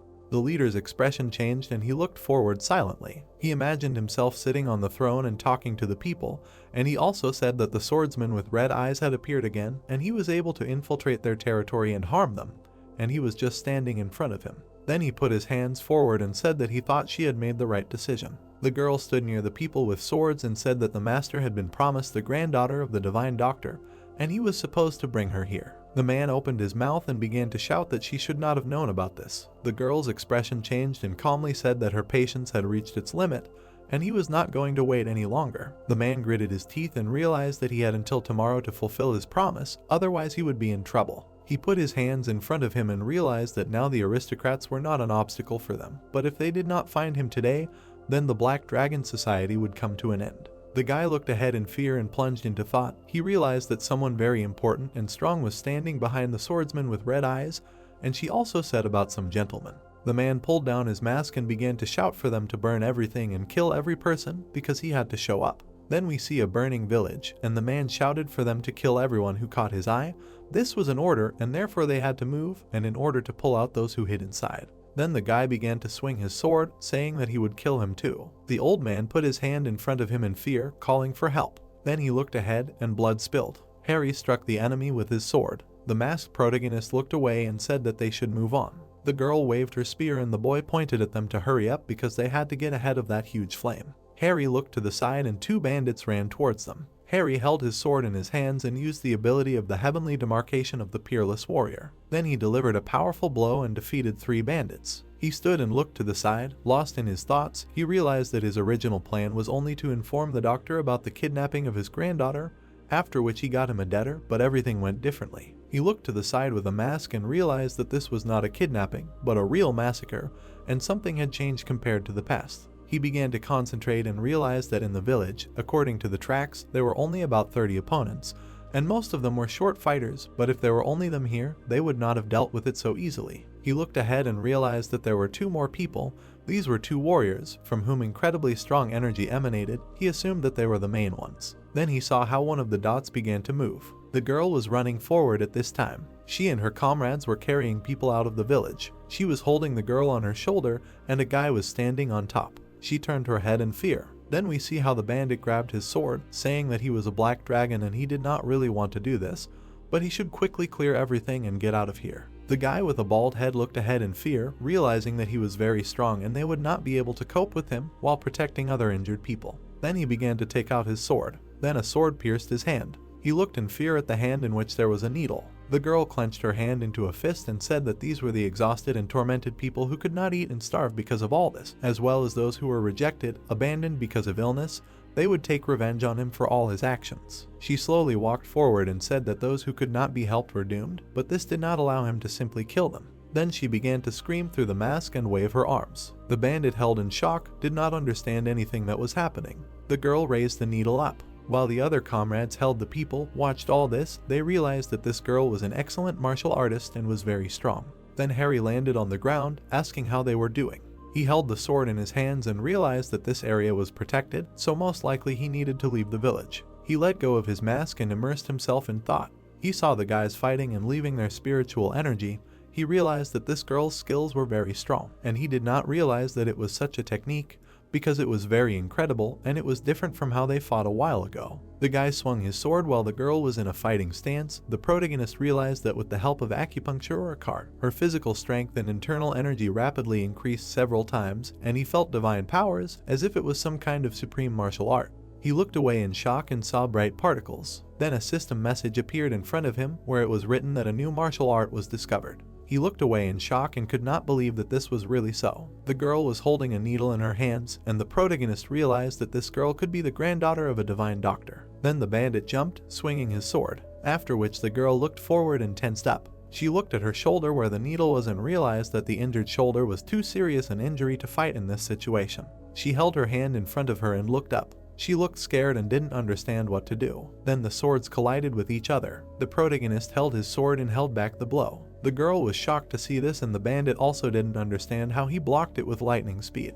The protagonist held his weapon in his hand and said that this was his second technique. Then he stabbed with his sword and cut off the bandit's head using the heavenly pressure of a peerless warrior. Then his head fell to the ground. Harry looked down and realized that it was all over and there was still one energy of one person left. Harry looked to the side and saw a long-haired guy looking at the head. His eyes were red and he screamed through his mask that they couldn't afford this, or rather, kill his sworn brother. The girl looked at him and was horrified. She realized that they had to run because he was incredibly strong. Harry watched as he swung his sword, saying that he would cut off his head now too. Then he struck, and Harry blocked the blow with incredible heaviness. He clenched his teeth, and their swords crossed. Then he swung his sword, and the guy flew to the side. The long-haired guy stuck the sword into the ground and did not understand what kind of strength Harry had. He looked ahead and plunged into thought. He understands that although his skills were incredibly high, still as a warrior he will be much stronger and more experienced. And then he became wary, and the protagonist said that when he said how precious his brother's life was, he should not have realized that the lives of other people were also valuable to him.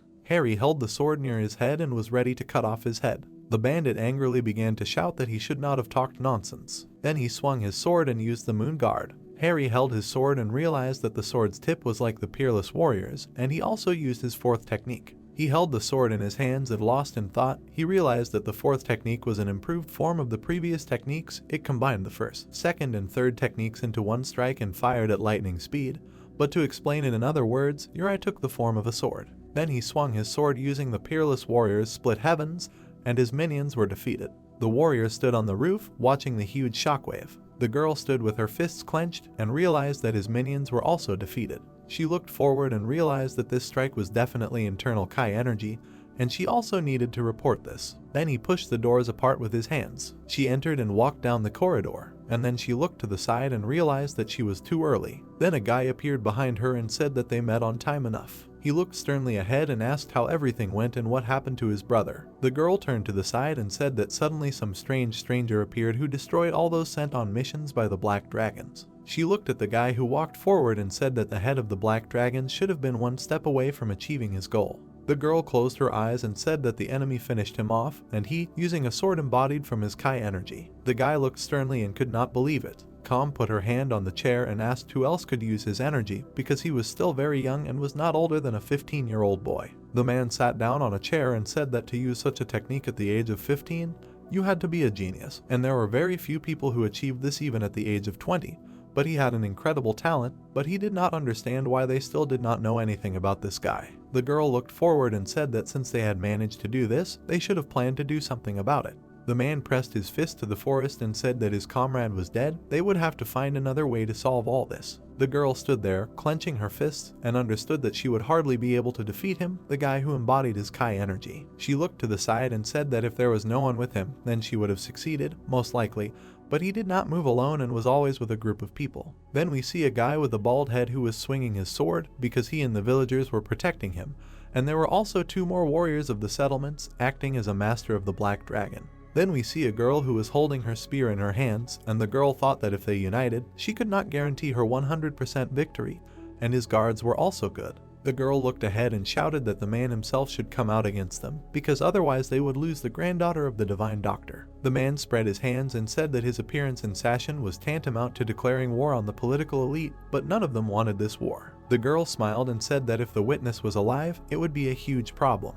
The man sat on the throne and said that no matter how scary the words were, he had not been involved in their affairs for a long time, and they had also become true martial artists. But there was a time when their teachings were considered radical, but they were so radical that nothing could even be compared to them. The man lowered his head and said that now everything was different. He really liked what was happening to them now. Then his gaze changed, and he became wary. He asked the girl if she was afraid of flying. Exposure. Then he got up from his chair and said that if she underestimated politicians, and they were not so good-natured, especially if you take those scary guys from the Dan clan, then they were terribly persistent people. The girl opened her mouth and put out her hand. She shouted that their plan used the powers of a divine doctor, and they also had to cure the teacher. But this plan failed, and now it will be much more difficult for her to get recognition among all her warriors. The man looked at her with his arms folded and said that he understood all her feelings, but she had to put aside her impatience and cool her ardor, otherwise they would repeat all their previous mistakes. The girl looked down and gritted her teeth. She realized that the man was telling her this information as an uncle and did not want anything bad for her. He then put his hand on her shoulder and said that he would give her some time and she would go get some fresh air. He looked sternly to the side and said that she had to go to the one place where the demonic sword appeared. The girl was surprised to hear this information. Then she imagined a scarlet demonic sword that had incredible power because it was this monster that devoured the souls of swordsmen. The man opened his mouth and shouted that the demonic sword was here again and he urgently needed it. We then see the man with his arms folded saying that the fire had barely died out. He stood with his arms folded and said that someone must have felt it that day too. Harry looked ahead at the scarlet flames and watched it all, and there was another person with a powerful energy at that moment. The man extended his hand forward and asked why he didn't follow that guy. The situation was quite ambiguous. He looked away and said that it was true, but the moment the leader was killed, his presence ceased to be felt in full energy.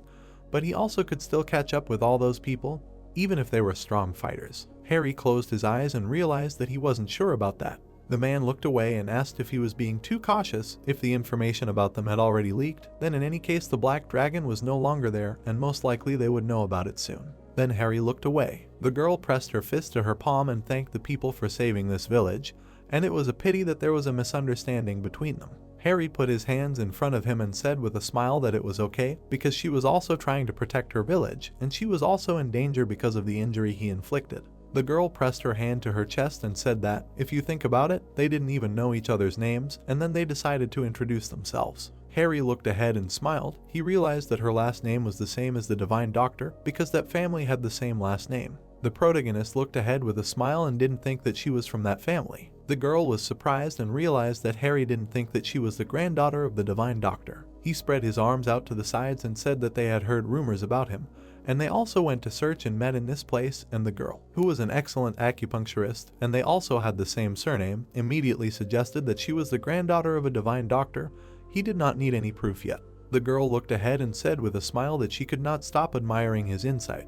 Then we see the ruins of an extinct village, and in any case, it was dangerous here, and they needed to move to another place where it was much safer, although all the black dragons were defeated. The protagonist pointed his finger up and said that times were changing, and the black dragons were just pawns, behind which stood someone powerful. The girl looked ahead in surprise and asked what powerful person he was talking about. Harry looked ahead and lost in thought. He realized that he had to choose his words correctly, and only with his answer he had to make this girl trust him completely, and he had no choice but to name all the names of these people. He put his hand in front of his chest and said that behind the black dragon was a demonic cult. The girl opened her mouth and shouted that the demonic cult meant the School of Sacred Fire. Then we see the buildings that were burning in a terrible mania, and this largest force surpassed the Alliance and the Four Lotuses, and since the war they kept all the people in fear. The girl spread her hands and said that this could not be, and then asked why they were trying to kidnap her, because they had their own healer. Harry closed his eyes and said that he did not know the reasons why they wanted to catch her, then suggested that they had a patient that even their healer could not cure. He looked ahead and said that the only thing that mattered was that they were trying to capture this girl and they didn't have time, and they also needed to get to a safe place quickly. The girl opened her mouth silently. Then she looked ahead sternly and asked where he got this information from.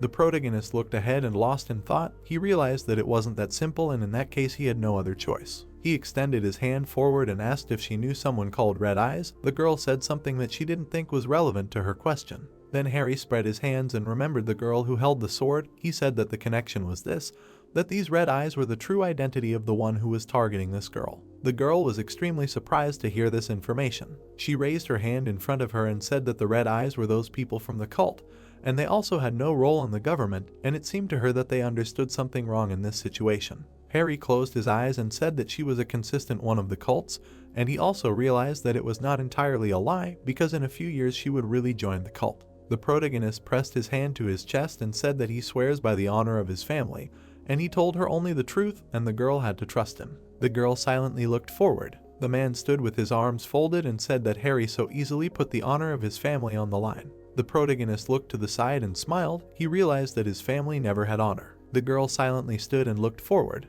Then she closed her eyes and said that in all honesty she did not really believe his words, which is why everything that recently happened was quite sudden for her. Harry looked forward in surprise. The girl put her hand in front of her and said that they really had been attacking her all this time, and if this continued, the surviving villagers would be in great danger. The protagonist clenched his hand into a fist and said that this meant that she would go with them. Then he put his hands on the shoulders of the girl, who thanked him very much. They stood with the protagonist and smiled, saying that she was his younger sister, and she was looking for a divine doctor to cure his grandfather's illness. She grabbed the girl's hand and said that Tanya should have been worried about the nearest road. She held her hand with a smile and said that she would take care of everything herself. Then we see someone jumping through the trees with lightning speed. He jumped from branch to branch. Then he landed on the ground. Harry was sitting on a branch and breathing heavily. He looked away and realized that he needed to rest, and everything was going as it should. The girl opened her mouth and asked if he was really going to go on this journey and why he couldn't just go with them. Harry put his hand on her shoulder and said that it wasn't that dangerous and she shouldn't worry about him that much because the guard was with Snow White and she had to take care of her comrades.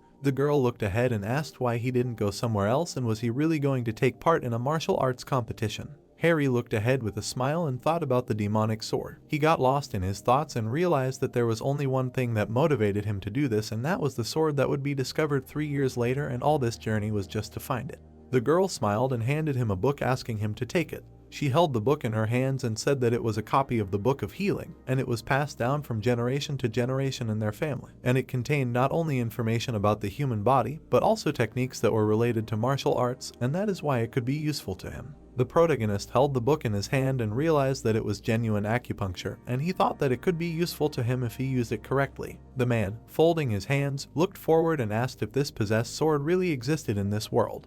Harry turned to the side and said that it was, of course, so, because the possessed sword was a demonic sword, and it was also a weapon that thirsted for a lot of blood and human lives. The protagonist smiled and said that it really was so. He imagined how it was held in his hand. All in his past life he saw it with his own eyes. The guy stood and looked at a large number of bandits. A naked man stood and held a demonic sword in his hands. His face looked extremely creepy and bloody. He swung his sword and shouted that he was extremely hungry. The people in hats saw this and screamed in horror. The guy dealt many blows with his sword and killed people one for one, and as soon as a person of his level took this possessed sword, he began to use previously unseen powerful martial arts, And also the massacre happened without the presence of any enemy. Harry sat on the ground and told all this to his comrade, and it seemed that he stole the body of his master and gave him power. The man, folding his hands, closed his eyes and said that he also quite often had to see something like this several times in his life, and everything was absolutely the same, only someone called him an evil spirit, and someone a treasure. He looked away and thought. Then he lowered his head and said that nothing happened, but for a moment he remembered his past. Harry looked forward in surprise and asked if there was a story that was related to the demonic sword. The man with his eyes closed said that it was absolutely true, or rather, it was related to those who created these swords. Harry's face changed and he was extremely surprised by this information. He asked if the demonic swords were really created artificially. The man, folding his hands, smiled and asked if he really thought that such swords from the ground suddenly appeared in this world out of nowhere or if they were supposed to grow like fruits. Then we see a warrior who was standing on a mountain of corpses, and these swords were supposed to be somehow created and used the vengeful spiritual energy that was locked inside, and it seemed to him that this was always happening.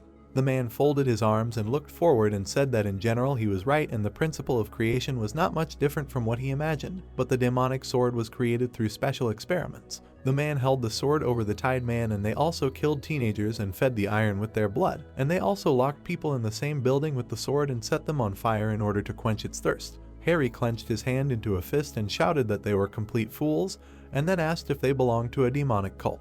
The man with a beard looked forward and said that at that time the cult of the sacred fire was not treated so badly, and the demonic sword was created by someone else who was more evil. Harry looked forward in surprise and asked who it was. The man looked forward and with a stern face said that they were bloody murderers, and they were also called by other people. Harry looked forward and lost in thought. He did not understand why he had never heard of them. Then we see a masked girl waving her hand and a masked guy. These were mentally challenged people and their hair was dyed bright red. We also see a bandaged girl with bright red hair. The man walked forward and spread his arms and said that shedding blood in the name of your clan was not a good thing, and these guys were crazy, but they probably had good intentions for their actions at first, but at least they had a very plausible reasoning behind it.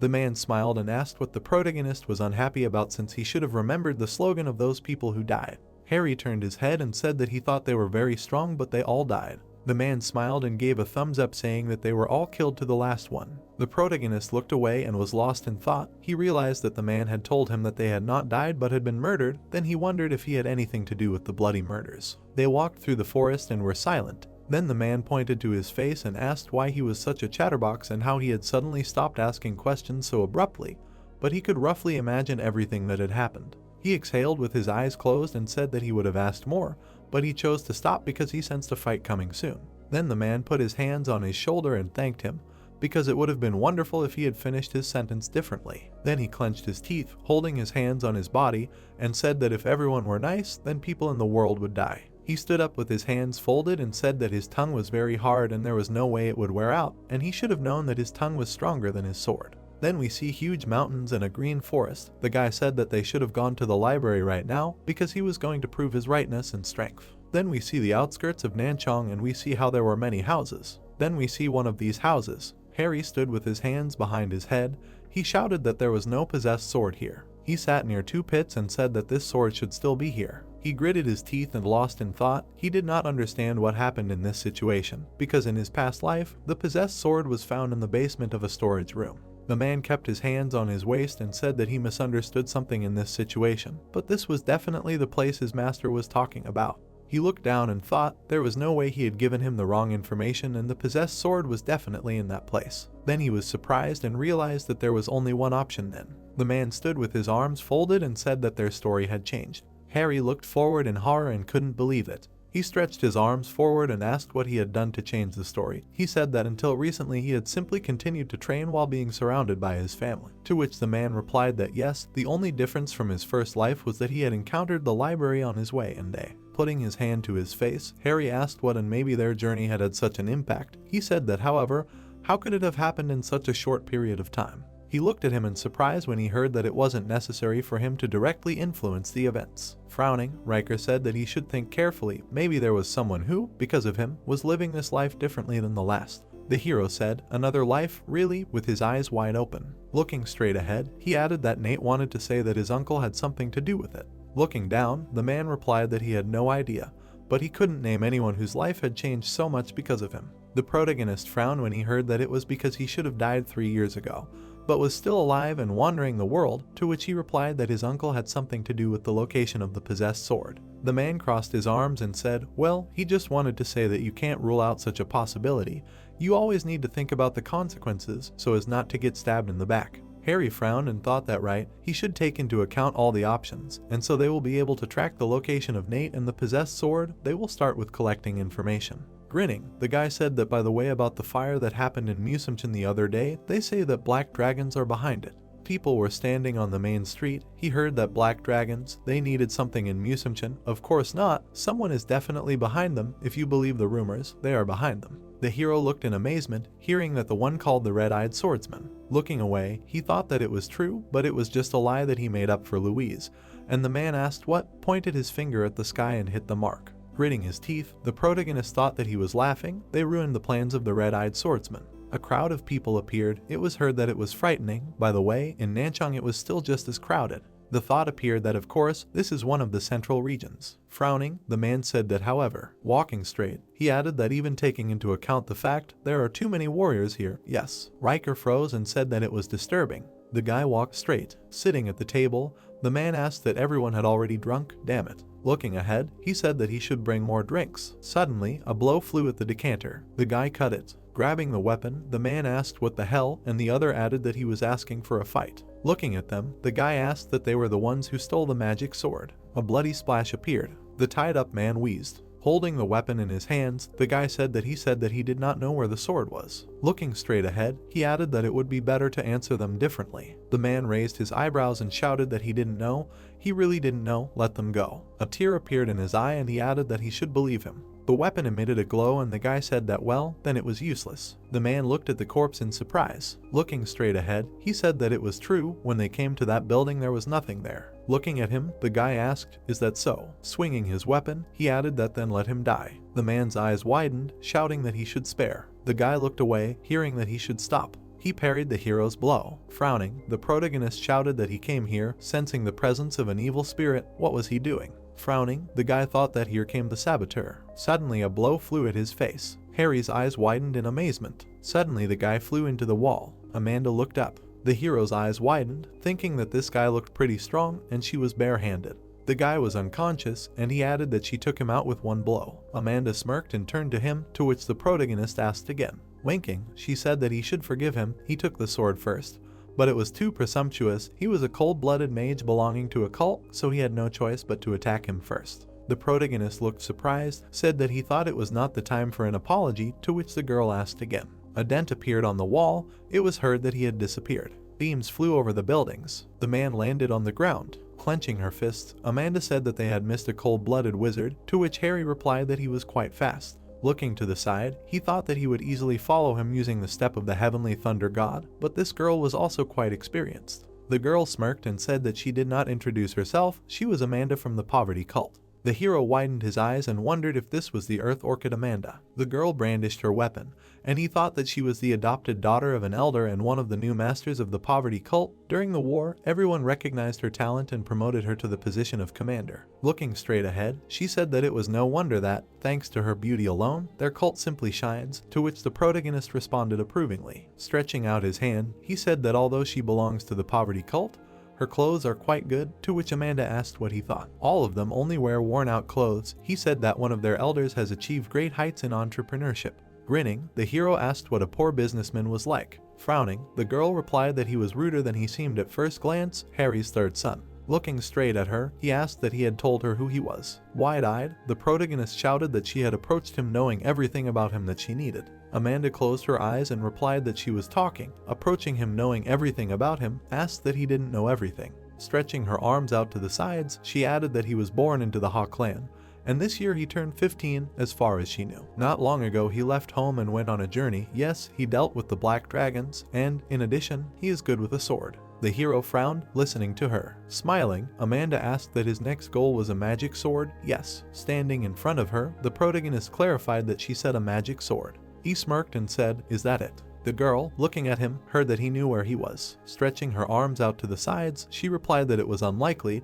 If she knew where he was, she would be hanging around here now. Holding out the bag, the girl said that for starters, let him take this. Looking at him in surprise, Harry asked again, and she replied that this was all she had. Let him consider it payment for her request. Smiling, Amanda asked if he would like to work with her. Standing in front of her, the hero answered what she meant by work, to which the girl replied that the search for the magic sword, of course. Looking straight ahead, the protagonist asked what she was going to do when she found it, said that if she thought it could serve for the benefit of her career. He looked surprised, hearing that she would destroy it, to which he asked again. Frowning, Amanda said that she said so, she would destroy it, leaving nothing behind. Harry froze in amazement, listening to the fact that about 2 hours ago a red-eyed swordsman had appeared in Nanchong. The girl stretched out her hand and said that a cold-blooded magician, a red-eyed swordsman, a cult of sacred fire, and this was just the beginning. Hearing about the magic sword, those who knew martial arts would flock here, and then they would have to cross swords again. Corpses of people appeared. It was heard that Nanchong would soon turn into a lake of blood from those who came here in pursuit of the sword, but the worst thing would be the blood of helpless innocent people. Frowning, Amanda shouted that it was not worth leaving in Nanchong. No, it was not worth leaving something like that in this world. She would find and destroy the magic sword. Looking at her, the hero thought that belonging to a cult says a lot about a person. He thinks that's why she was able to reach such heights. Smiling, he said that great, let him help her find the sword. Raising her eyebrows, the girl replied that she thanked him. Stretching his hand to the side, the man said that he should stop. They were going to look for the demonic sword. What would happen if he teamed up with the girl who wanted to destroy it? Looking at the girl, the protagonist thought that he shouldn't worry.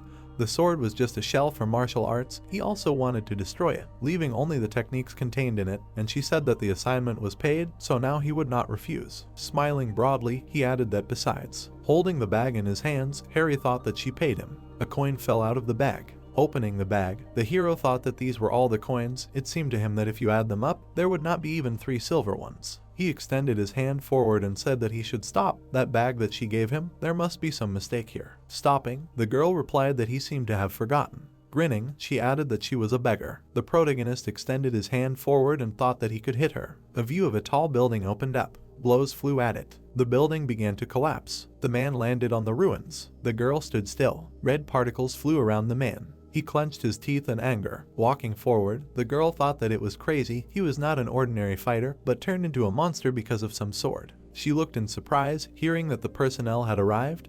They would handle everything. Extending her weapon to the side, the girl said that no, even though he had lost his hand, he was still dangerous. The man's eyes lit up. It seemed that it would be difficult for her to deal with him. Suddenly he rushed forward. The girl's eyes widened. Red beams appeared. She extended the weapon forward. The girl looked to the side. Smirking, she said that she barely reached it. The people landed on the ground. It was heard that she was fine. To get ready, they began to transport the sword. Extending his hand forward, the man said that she was injured, to which the girl replied that everything was fine, nothing to worry about. She looked in surprise, hearing that it was the same devil sword. Frowning, the girl shouted for him not to touch it. Turning around, the man said that he just wanted to give it to him. Extending his hand forward, the girl asked that he hadn't seen what would happen if the sword ended up in the hands of an unprepared person. Looking down, she added that she would take it. Everyone stepped back. That was an order. The people bowed to her. The girl extended her hand down. Her hand was approaching the sword. Bright particles appeared around her. Gritting her teeth, she thought that the demonic sword that needed a master was avoiding her. That is, she could not control a warrior who was stronger than her. The girl grabbed the weapon and added that and therefore. She clenched her teeth tightly. The people looked at her in surprise and turned. Frowning, the lady thought that it was painful, as if her whole body was on fire. She opened her eyes wide, hearing that she owned the demonic martial art of destruction. The girl held the sword with both hands. It was heard that it was still here, still half. She closed her eyes and thought that half of the martial art. What did this mean? Bright lightning appeared. Suddenly a red beam appeared, and the man shouted about the red light. Opening his eyes wide, he added that this, let them take a look. The girl hung in the air, and someone shouted that the hair of the Lord turned red. She smiled slightly. The lady's eyes widened as she thought that this was truly a destructive magical force. Walking through the crowd, the man said that he loved money so much that she had managed to fool him. He couldn't believe that she had hired him for less than 3 silver coins, to which the hero replied that at least this way he could win the favor of the next head of their cult. He smirked and asked if he thought so, to which the protagonist replied that their cult was better than anyone else at handling information. He turned around and added that information was power and authority, and therefore money. Riker crossed his arms and asked if he thought they were just empty talkers who just knew how to make a fuss, to which Harry replied that yes, he probably thought he was provoking him. A scream was heard that he wanted her to tell him everything about herself. A few hours ago, While sitting at the table, the protagonist said that he had already agreed to help her, so she should be honest with him. Did she really give him all her money? There must be some more hidden somewhere, right? Smirking, the girl said that they were hidden, asked that he was being petty, right? Raising his hand, the protagonist replied that she should not beat around the bush. No matter how poor she was, it couldn't be all she owned. The girl raised her hands and replied that he should not look at her like that. Now she didn't even have money to pay for her own food, to which Harry asked that she wouldn't pay him later. Amanda slammed the table and shouted that he should just look at himself. She spoke like a real poor person. Frowning, the hero replied that who was the poor person here? She was the one who was beggared. Looking at him, the girl asked him if he really wanted to go after him, to which he replied that he was no longer sure. He was starting to feel sick of her. Amanda sighed heavily. Holding the chopsticks in her hands, she said that now is not the time for such talk. They need to prepare a plan to search for the sword. The protagonist stood up, hearing that because of him, the situation here is very tense. Rumors will begin to spread further and further, and there will be more clashes between different groups. It can happen in the blink of an eye. Images of people appeared. It was heard that initially the strongest here were the local criminal group controlled by the Hand of Reunification, the Sword of Death that arrived with its people from Myanmar, thousands of fighters with a similar level, and Amanda frowned and said that the main problem is the red-eyed demon. She does not know what its goal is, but she definitely has her eye on this sword. The hero raised his hand and asked if there are any guesses where they should look. Looking straight ahead, the girl answered that she does not know this. The information that their cult obtains is not endless, and she does not know anything else. The food was on the table. A question was heard. What then on the way? Standing in front of the girl, the protagonist said that he goes alone. It is more convenient for him, to which Amanda replied that fine. Then if she has problems, she will let him know. They will meet every day at this time and in this place to exchange information. Grinning, Harry replied that no, if something happens, he will find her, to which she asked what? Find? How will he know where? The girl looked surprised, hearing that he will use it. The hero abruptly pulled out the cork. The girl looked surprised. Frowning, she said that this is a heavenly aroma, only killers use it. Smiling widely, the protagonist said that he thought it would be more convenient this way, and then thought that his teacher used it in his first life, and then it helped him out a lot. Looking straight ahead, Amanda asked what and how often he uses such things, to which he asked again, what and what? It's strange. Smiling, she said that it was very strange, asked that he had already taken the reward, but was still interested. Clenching his fist, Harry said that he would say so. He had a very pragmatic teacher. The girl looked surprised and asked what the teacher. He was talking about Nate. Smiling, the hero answered that no, it was not his uncle, to which Amanda said that if it was him. The protagonist raised his eyebrows, hearing that he heard, they say that he was also heading here, to which he thought that his uncle was coming here. It was connected with the demonic sword. The girl looked at him silently. Turning around, she said that it was okay. She could say nothing. If she was upset, she would not show it either. Putting her hands on her hips, Amanda said, well, let him come when he gets the information, to which he replied, good luck to her. The blue sky appeared, and the girl asked, but won't the heavenly scent disappear after washing? To which the hero replied, but she is a beggar, doesn't she think she often washes things? To which she asked what he said, and he laughed and replied that he was joking.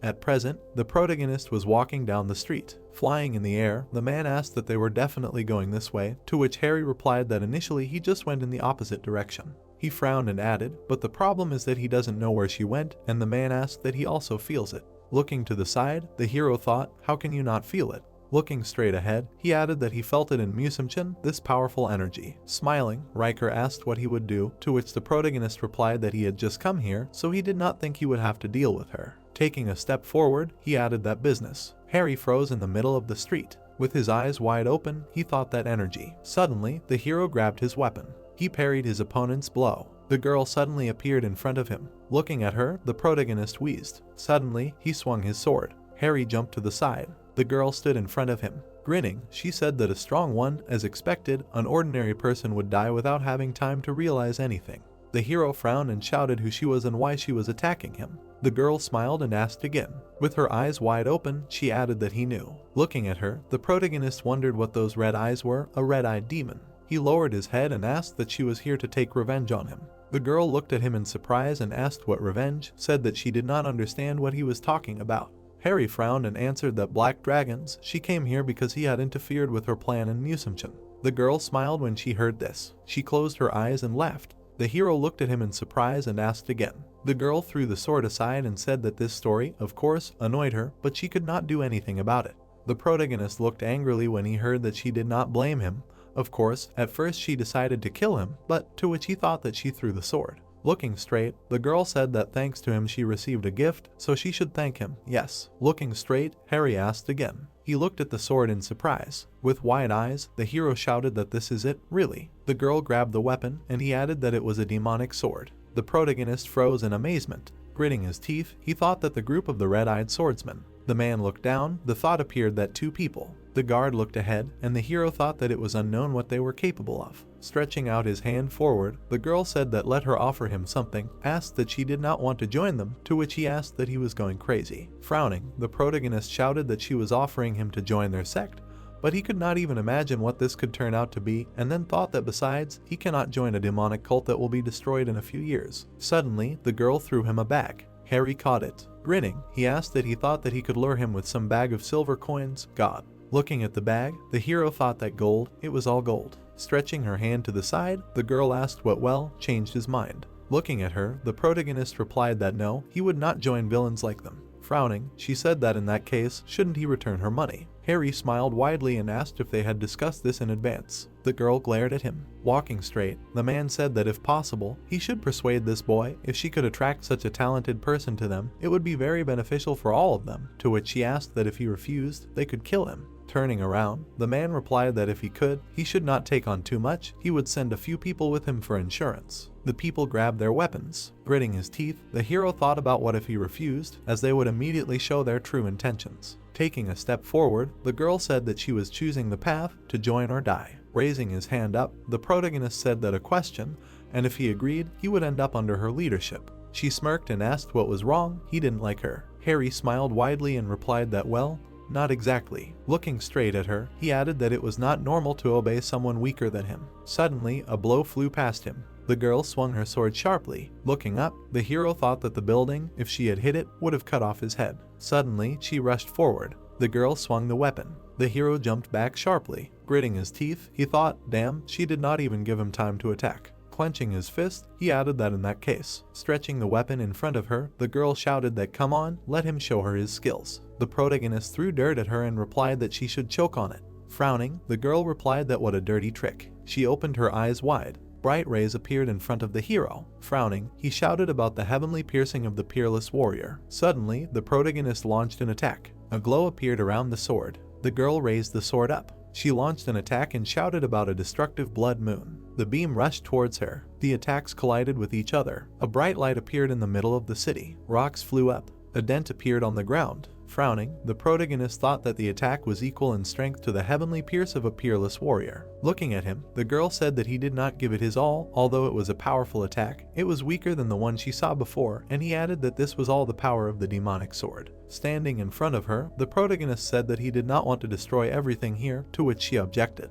Suddenly, they looked at each other in surprise. Emily gritted her teeth, hearing that it was the sound of mercenaries approaching, to which she replied that why are they attracted to this sword like flies? She smirked and added that he should come tomorrow at noon to the abandoned temple northeast of the city, and there they would sort it out properly, and in the meantime he should think about whether he wanted to join them or not. Looking straight at Harry, he heard that he didn't want it to end without determining the winner and loser. Standing still, Emily said that then it would be boring if he ran away or called for reinforcements. Smirking, she added that she even liked him, so let him not disappoint her, okay. Suddenly the girl disappeared. Clenching his fist, the man said that he was let him hurry after her, to which the hero asked what he was doing, what was the point of going after her now. Frowning, the man said that the demonic sword, she found the demonic sword, why was he acting so relaxed when the target was right under his nose? Looking at him, the protagonist asked if he hadn't heard what the swordswoman had just said, saying that flies would be flocking here. People rushed forward. It was heard that this city was overflowing with mercenaries looking for the sword, and if he revealed himself to them, it would be comparable to setting fire to a barrel of oil, in which case he would have to deal not only with the red-eyed swordsman, but also with an endless stream of warriors. Clenching his fist, Riker shouted that he could just destroy them all, not to slow down, to which Harry replied that he should not rush things, he also had a plan. Smiling, he added that does she know the phrase to use an enemy to get rid of another enemy? A view of the building opened up.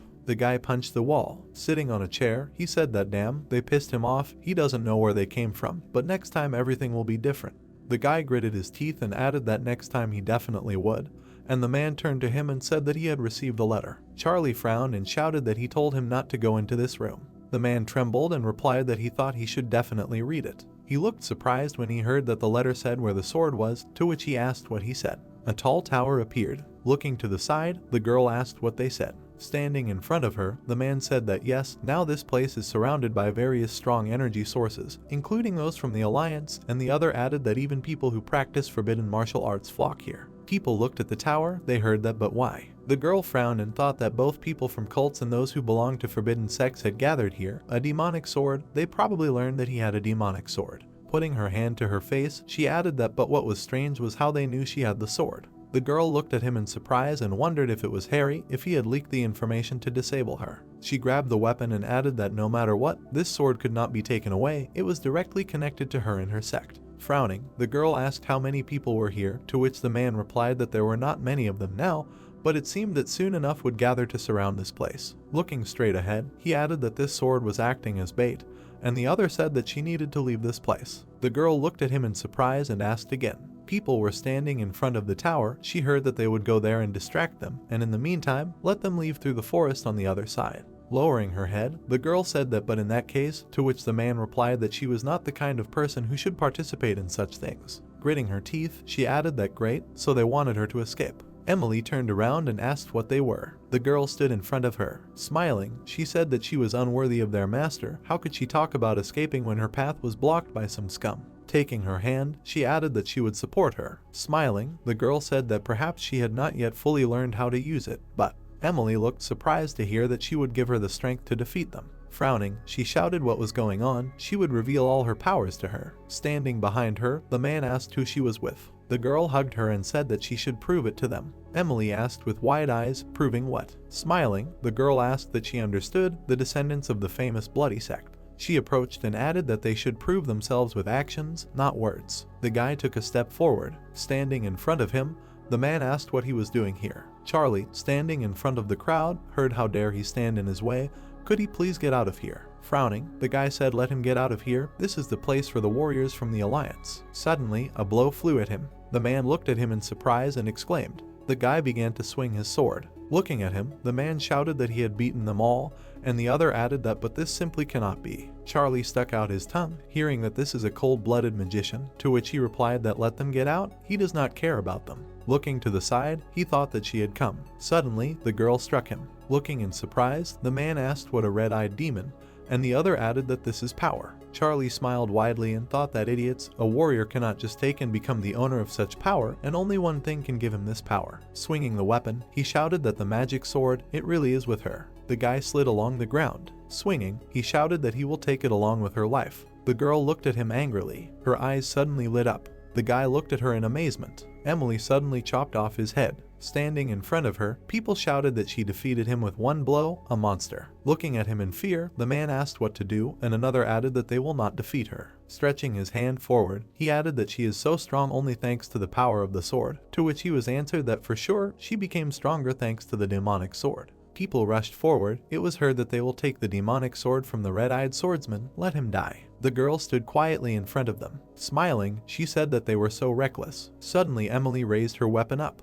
She abruptly rushed past the people. A blow flew at the men and they wheezed. Bloody splashes appeared. A loud scream was heard. Sitting on the roof, the protagonist said that he did not think this would last long, to which Amanda replied that it was because it seemed that real warriors had not arrived here. For example, the sword master from the Alliance. Putting his hand to his face, the protagonist asked if maybe he was waiting, to which she replied that he was definitely not. He had left the city that morning for another mission. Emily looked away in surprise. She raised her head up. Gritting his teeth, Harry thought, God, she noticed. Suddenly the girl rushed forward. Grabbing his weapon, the hero said that so, let him not let anyone into this building, to which Amanda asked what is he really going to? She stretched out her hand and shouted his name. The protagonist and the girl were approaching each other. Suddenly, their swords collided. Looking at her, Harry wondered where she got such strength from.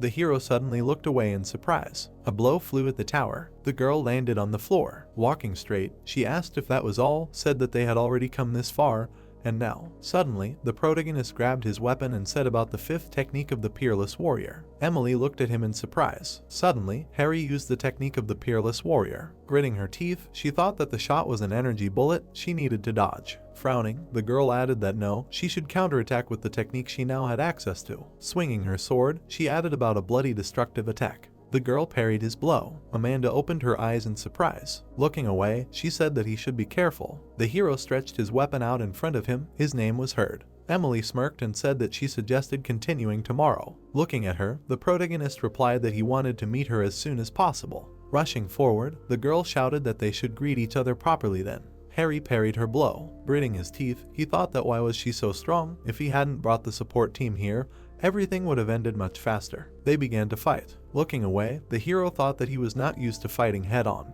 Rushing forward, he added that that was why. Looking at him, the girl shouted that he decided to run away. Frowning, she added that this was no good at all, and he was not ashamed to call himself a warrior. Looking at the hole, she added that where did he go? The protagonist raised his weapon and the girl shouted for him to show himself right now. Emily frowned and exclaimed. Harry launched an attack. The sound of a heavenly piercing of a peerless warrior was heard. The girl dodged the blow and wheezed. Gritting her teeth, she said what it was. The hero suddenly jumped up. Emily fell to the ground. People rushed forward. It was heard that the red-eyed swordsman fell. She was wounded. The girl lay unconscious, and someone shouted that this was their chance, let them beat her. Suddenly a bright beam hit the ground. The man looked at it in surprise and asked what it was this time. The hero gritted his teeth and said what that red glow was. Frowning, the man said that it couldn't be this swordsman. Suddenly the girl's hair turned red. She smirked. It was heard that she was a descendant of bloody murderers. Looking at it in surprise, the protagonist thought that it was a bloody cult, the same one that was even more cruel than the demonic cult. Clenching his fist, he asked if he was sure that the red-eyed swordsman belonged to the blood cult, to which Riker replied that he definitely was, and it looked like he had the blood of someone from the top brass that ruled the cult. Looking down, he added that he should be careful. Their cult's martial arts had some pretty annoying features. Hanging in the air, the man said that a warrior of their cult could heal his own wounds by drawing blood from other people. Smirking, Emily asked what was wrong. He couldn't continue the fight because he was hanging there. Swinging his sword, she added that he should come down then. Looking at the hero, the man shouted for him to run. Gritting his teeth, the hero shouted that her strength. Suddenly, a blow flew at the building. The roof of the tower flew off. Raising his weapon up, the protagonist thought that after her hair was dyed red, her martial arts skills only increased. Many bright beams appeared in front of him. They froze in front of each other. The girl's eyes suddenly lit up. Harry gritted his teeth and used the peerless warrior technique. Emily suddenly struck again. The hero's eyes widened. He crashed into the wall. The beast looked furiously. He swung his hand. The thought appeared that he was dead. Suddenly, a blow flew across the ground. The girl stood in front of the glow. Holding the weapon in her hands, she thought that since she continued to use the bloody destructive attack, she was using up too much energy. Frowning, Emily thought that if more people were to flock here over time, she would be at a disadvantage. She needed to end the fight as soon as possible and leave this place. Looking straight ahead, she added that and for that, she needed to defeat the strongest of them and escape from here. Lightning flew around the hero. The thought appeared that so she would start with him. The protagonist lowered his head and thought that he would have definitely died if he had reacted even a little later. He had already felt something similar in his first life. He extended his hand forward and added that it was a crushing feeling when a strong enemy was aiming to break his neck. Frowning, Emily shouted that this was his last chance. Let him choose whether to join her or die. Holding the weapon in his hands, Harry thought that now he would get a second chance and he should not give up. Smiling widely, he added that it was risky, but he had no choice but to use it. Standing in front of her, the hero turned to the girl. Closing his eyes, he said that he should taste it. Emily looked at him in surprise and asked what it was. The protagonist stuck a needle into himself and thought about real acupuncture. Gritting his teeth, he added that the 8 inner gates should open.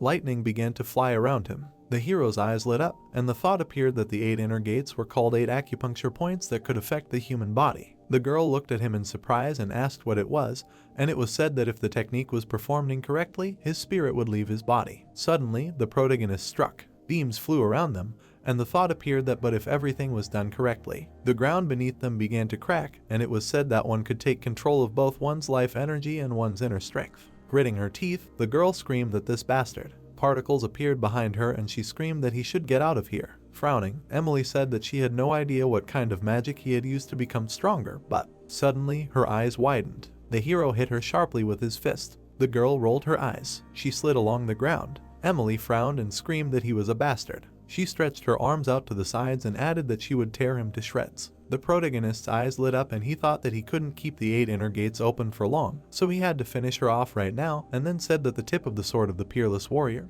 the 4th. He frowned. Harry looked at his hands and thought, damn, he was starting to weaken. Swinging the weapon, the girl shouted about the bloody demonic sword. Looking at her furiously, the hero thought that he should pull himself together. He needed to pump up his inner strength to the limit. He swung the weapon sharply. Bright lightning flew around them. Black particles appeared. Emily looked down and thought, damn. The protagonist struck the ground. The girl was holding the weapon in her hands. Her hand was cut off. She fell to the ground. Emily closed her eyes and screamed loudly. Looking straight ahead, Harry thought it was the neck. He was aiming for the neck, but he cut off her arm. People rushed forward. They heard the red-eyed demon fall. Kill her, let her die. Suddenly a whirlwind appeared in front of them and they exclaimed. Frowning, the hero shouted that it was really the red-eyed demon who did this. Looking straight ahead, the guy said that he was almost too late. Looking to the side, he added that they could call him Oliver. He is this girl's uncle. Looking straight ahead, the protagonist asked again and then thought that, but why is he so young? Amanda suddenly jumped up. The guy looked to the side. He deftly parried her blow. With wide eyes, the hero shouted about her. Turning her head, Amanda shouted that she should run from here. This man Oliver is the head of the demonic cult. Frowning, she added that they don't have a chance against. The girl clenched her teeth and said that this. Suddenly she fell to the ground. The stones flew up. Amanda hit the wall. Looking straight ahead, the guy said that he had a good partner. She rushed to save him without hesitation. He likes people like that. Frowning, he added that he shouldn't worry about her. She didn't die. He doesn't like to kill, especially if he doesn't have personal reasons for it. Oliver stood still. The thought appeared that this really was the head of a demonic cult. Holding his hand, Emily turned to him. Putting his hand on her head, the guy said that everything was fine. Let her just wait here, to which she responded approvingly. He looked away. Standing in front of the hero, Oliver said that now he would do it, to which he replied that he should wait. He had just said that he didn't like to kill. A flame appeared behind him and he added that, and he also said if he didn't have personal reasons. Gritting his teeth, the hero thought about the demonic summoning.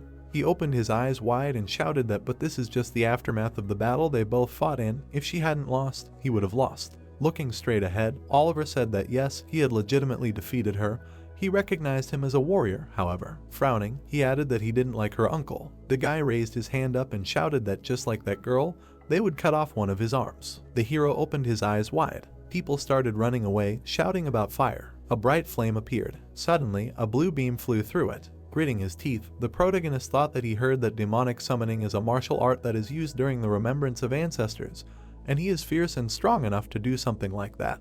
The guy grabbed him by the shoulder, and he added that they need to run. Swinging his arm, Oliver told him not to try to resist. Harry looked away angrily, hearing that if he twitched, he would miss. Frowning, the guy said that instead of a hand, he could cut his torso in half. Suddenly, flames flew at the hero. His clothes were burning. The protagonist swung his weapon. The man looked away. Flames began to radiate from his hand. Harry's eyes widened, thinking that he had calculated everything from the very beginning. He had to run. His eyes lit up and he added that no, if, after going all this way, he retreated, there would be no point in it. The hero struck and screamed loudly. Looking away, Oliver thought about how reckless it was to rush at a wall of fire in such a state. A bright beam appeared, and he added that this wall of fire was impossible to destroy. An explosion flew in front of the protagonist. He looked in surprise and asked what he had done, to which the man replied that this was power. Didn't he see it? Harry's eyes widened and he gasped. Gray smoke was floating in front of him. The man smirked and the hero turned to him. Looking straight ahead, he said that it turned out that it wasn't his powers, to which Riker replied that of course, he was so weak, what could he have hoped for? The man's eyes lit up. It sounded like more than that. Suddenly, he pulled his sword out in front of him. The swords collided. Nate parried Oliver's blow. It sounded like he didn't even put all his strength into the blow. The man smiled broadly. He began to swing the weapon. Gritting his teeth, Oliver wheezed. A bright flame appeared above the towers. Looking straight ahead, the hero exclaimed in surprise, to which the man replied that if he found himself between them now, he would instantly die. Nate swung. It sounded like this was the level of real masters. The protagonist frowned and thought that his abilities had not yet reached such a level. There was no need to get excited because he had everything ahead of him. Suddenly, he looked in amazement. Harry fell to the ground and thought that the recoil from opening the 8 gates, he only opened them slightly, but he was experiencing such excruciating pain. The man crossed his arms and said that he should not use this technique often, otherwise it will only harm him, to which Harry replied that he was dying of pain, and he could not even console him. He began to leave, to which the man asked where he was going. Turning around, the hero said that since he had received a deposit, he needed to work it off. The sword was lying on the ground. Smiling, the protagonist said that he came here for it. Suddenly, he opened his eyes wide. Looking at the girl, Harry heard that his mother should wake up. Wiping away her tears, she added that she should not leave her. Looking around, the hero asked where he was. The girl was holding a plate in her hands. Sitting on the ground, she said that it was just a penny, let them give her at least 1 penny. The man's face was covered in blood. The girl looked at him in surprise. The girl leaned over to him and shouted that he should wake up. That man had just fallen, that they should help him. The man shouted loudly. He grinned and said that as a reward for saving him he had decided to teach her martial arts. But he had never thought that she would be so good. She had mastered the techniques of their cult well. She smiled broadly. A crowd of people stood in the square. It was heard that long live the bloody cult, eternal prosperity to their cult. Raising her hands up, the girl shouted that long live the bloody cult. Suddenly an arrow flew at her. Turning around, the guy shouted that there was a riot, and another added that there were traitors among them. The building was covered in flames. It was heard that these bastards were traitors. The entire house was completely burned down. A weapon was stuck into the man. The girl was sitting on the throne. It was heard that she would finally be able to show her devotion to the cult. Looking straight ahead, she added that she would be encased in a sword to serve him forever. This was the last task he would complete. Clutching his head, the hero wondered what the hell this was. These were memories, but whose? He looked at her in surprise, hearing that he was also a follower of their teachings. Flying up, the girl asked how he was able to see the memories. Standing in front of the protagonist, she added that he couldn't have contacted her so easily if they weren't blood relatives. Frowning, Harry asked that she was the owner of these memories. Looking straight ahead, the girl shouted that he should answer her question.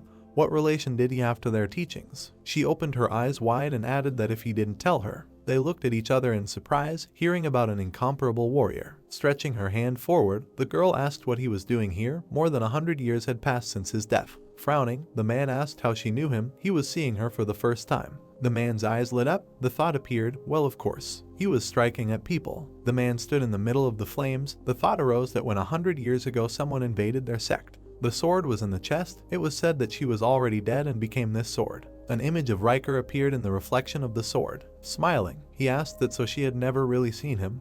Why then did she treat him so arrogantly? To which the girl asked again. Looking straight at him, the man said that he was standing here and just radiating arrogance. It was because these bloody bastards fell at his feet, just so they wouldn't die. Swinging, she screamed that he shouldn't dare, even so casually, talk about their teachings. Standing in front of the man, she added that he should get it. Suddenly a blow flew across her face. The girl flew to the side and wheezed. Walking towards her, the man asked if this was what her comrades had to do. Clutching her face, the girl replied that he was just an animal. Crossing his arms, Riker asked if he wanted to die, to be next to his friends, to which she replied that she would not have to go through all this if she had stayed alive. The hero, opening his eyes wide, shouted that they should calm down. Frowning, he added that the bloody sect had betrayed the lady and turned her into a sword. He thought she would be glad that he had destroyed it. Looking down, the girl said that it was not that simple, master. Looking at her in surprise, the protagonist thought that he, the master, had barely managed to touch the sword and had already become its master. The girl knelt down and said that these traitors used and distorted the teachings of their leader, slandering his name. However, not all of them were like that. Many were truly good people and followed the will of their teacher. Pointing to the man, she added that but he destroyed everyone who opposed him, not only the corrupt elite, but also the good people. Frowning, Riker replied that such treacherous bastards simply could not be good.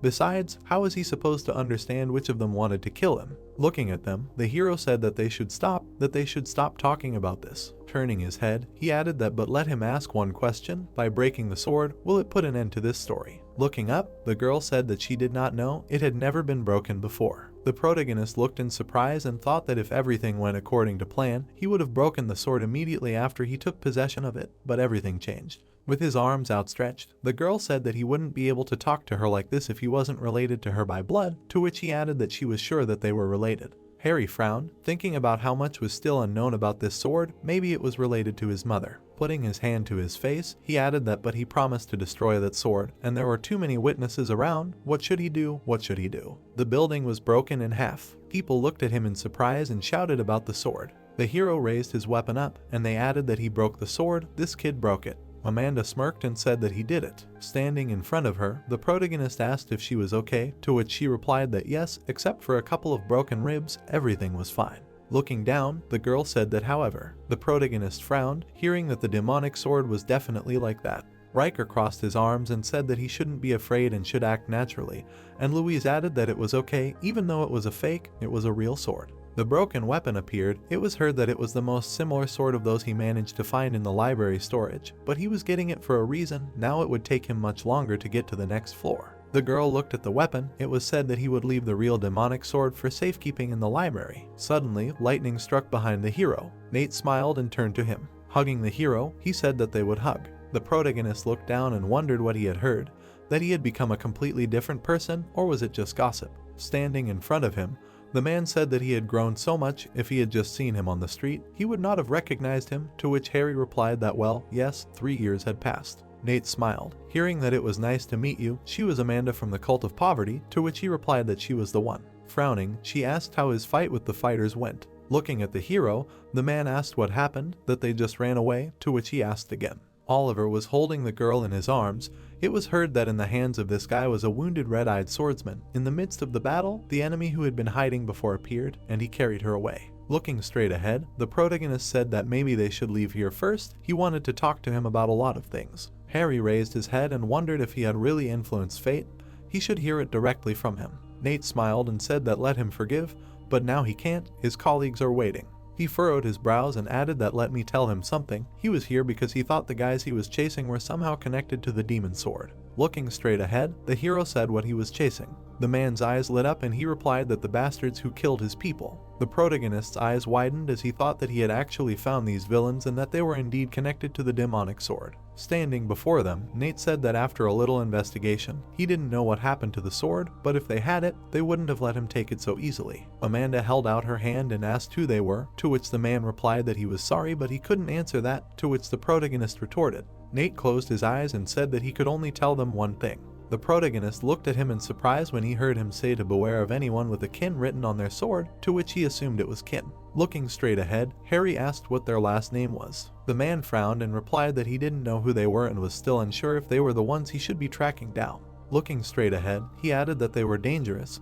That was for sure. If he suddenly ran into them, he shouldn't get involved, but run away right away. The hero answered with wide eyes that he would try. Nate raised his hand and asked, okay, thank you, what were they planning to do next? To which the protagonist said that he would go visit the Dan family. In addition, he planned to participate in the Dragon and Phoenix competitions. The man smiled and asked, yes, he was also going to come to them. He thought that's where they would be able to talk to him. Turning around, he added that now it was really time for him to go. He was glad to meet him. The hero answered with wide eyes that he should take care of himself. Nate looked surprised, hearing that, and also, the head of the family asked to convey this to him. He grinned and said, thank you, let him say hello to his brother. His eyes lit up and the man said, well, they'll see each other again. He disappeared, wishing him luck. Looking up, the protagonist wondered what kin meant. He frowned and added that not only in his first life, but also in this one, he had never heard of the Kin family, which was famous for its martial arts. People ran away in fear. A thought appeared that the word kin had some other meaning, or was it just a surname, or was it a hieroglyph referring to them from a dynasty that collapsed centuries ago? Harry, walking forward, thought that well, it didn't matter that much, he would find out when he fought them, soon.